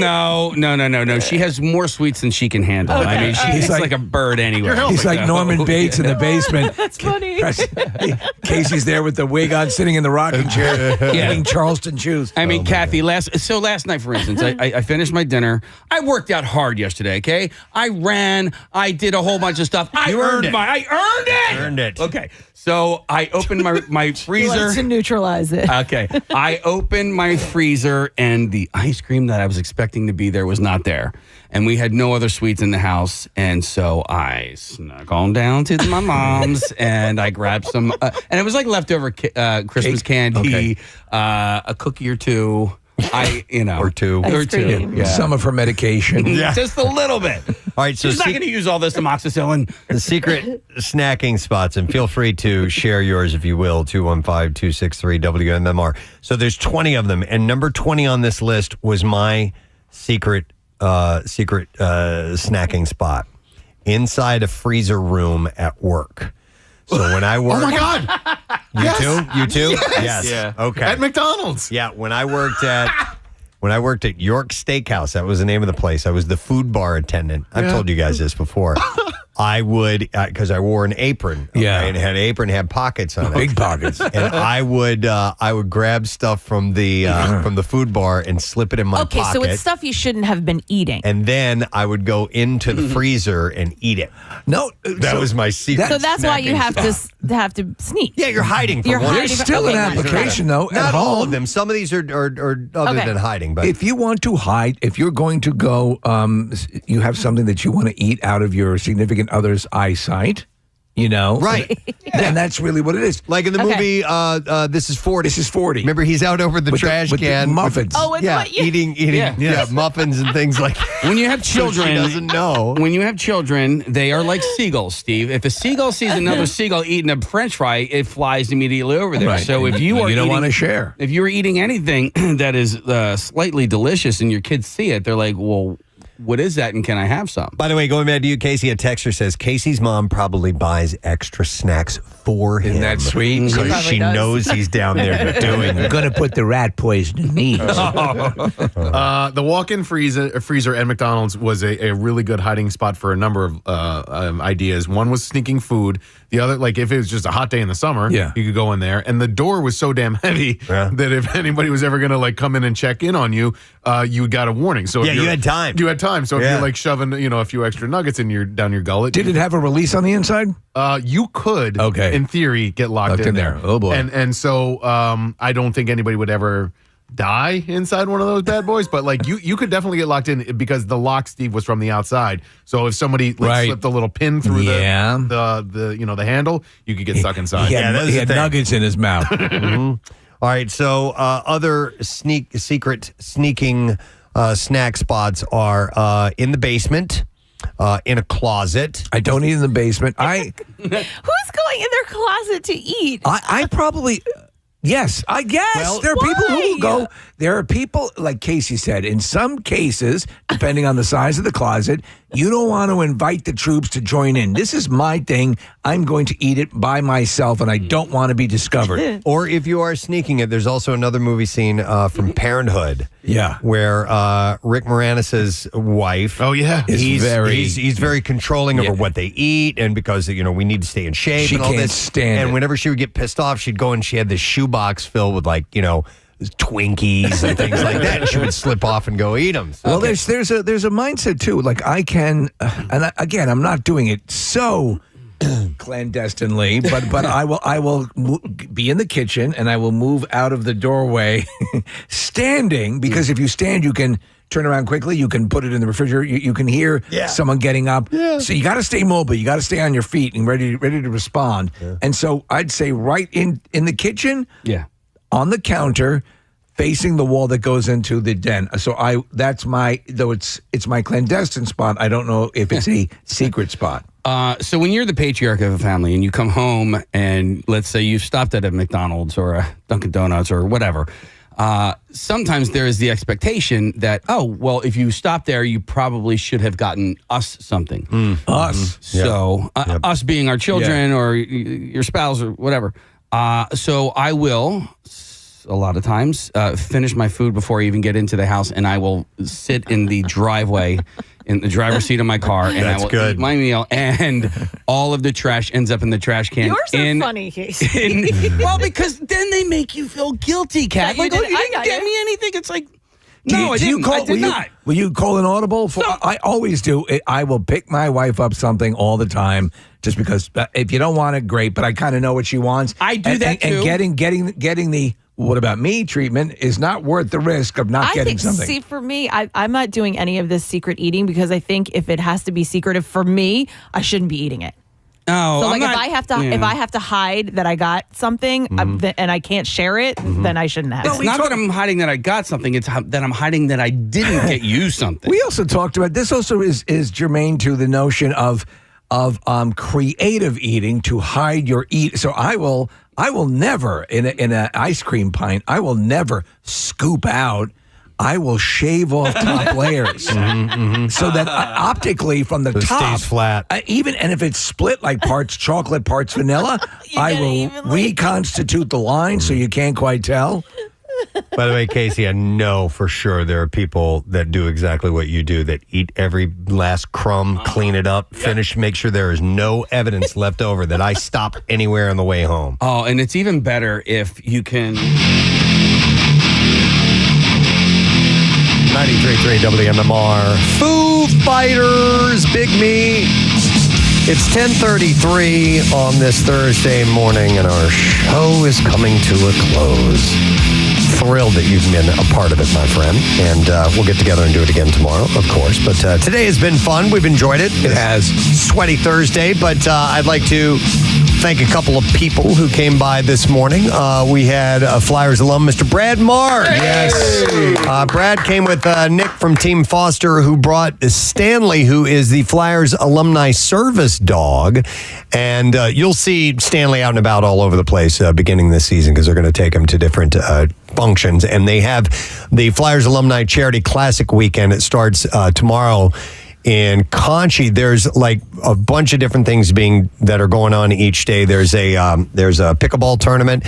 There is a walk and run, and there is a golf tournament as well. So you can check out the Flyers Alumni website, which is I think it's flyersalumni.net. Sounds really cool to be a part of these. Yeah, and the whole crew's getting together. Yeah. It's like a whole bunch of like 60 former teammates or something like that. Some that have never participated in this stuff, and so you had the generational appearances.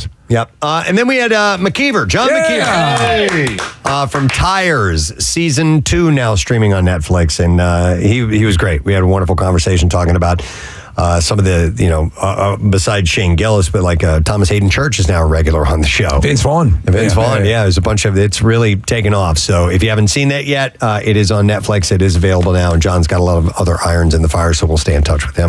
The other thing I wanted to note is that Big J. Okerson is in this season, and he he plays a radio DJ. And initially, that was supposed to be you guys. Yeah. Unfortunately, just things didn't come together. But Preston and Steve were supposed to be these shock jockey type of guys. And it ended up being Big J. And I don't know who the other guy was, but, maybe next year or next season. Yeah. We'll see. So, Pierre sauntered into our studio. Saunter is a good word. Thank you. Try to use it every now and then. Not too much, just sparingly. Well, I think it was a percentage saunter and a percentage sachet. Yeah, sachet is important, to sachet occasionally and to saunter when not sashaying. And occasionally gallop. I like when you do that. No, you're right. Absolutely right. Once again, Steve, a gallop is a good thing. Not on a day like this. This is not a galloping day. Can you feel it already? Is it? Yeah. This is more of a sauntering day. Yeah. I was in town yesterday, and I was. Going into the streets were ungodly hot, and then you'd go into a place to get anything, and it was ungodly cold. So you have this diversity in terms of the streets and the insides, because most places are almost over air conditioned, and you go in and you start freezing. Yeah. And then you go out and you start boiling and go, where's my peace? Our studio used to be notorious for that, and we haven't, knock on wood, I don't think we experienced it last year either, but something got fixed. But it used to be when we'd have these oppressively hot days, it would be freezing in here, and we hated it. We couldn't stand it. It's been great. Yeah. It's been great. There were ladies in the office that would be wearing blankets in the summertime. Yes. Yeah. It wasn't just necessarily in here. So, well, on we go. Yep. Be safe with the heat. You want to do the letter of the day? I do. Here we go. Preston and Steve on 93.3 WMMR. Now, the Daily Letter. All right, and the Preston and Steve Show is brought to you today by the letter E as in Emily. All right, and we will give away tomorrow a summer tiki boat cruise for up to 16 people. Set sail with Palhana, in Ocean City, New Jersey, the only Caribbean tiki boat experience in New Jersey. And you bring the drinks and the food, and they'll bring the captain to take care of the boat. And you book your travel getaway today, your tropical getaway, bachelorette party, daytime, sunset cruise, whatever you want. NJTiki.com. So we'll give that away tomorrow. What will you be doing with your time today, sir? Thank you for asking. More tickets for the Hooters at the Keswick, which goes on sale tomorrow at 10 a.m.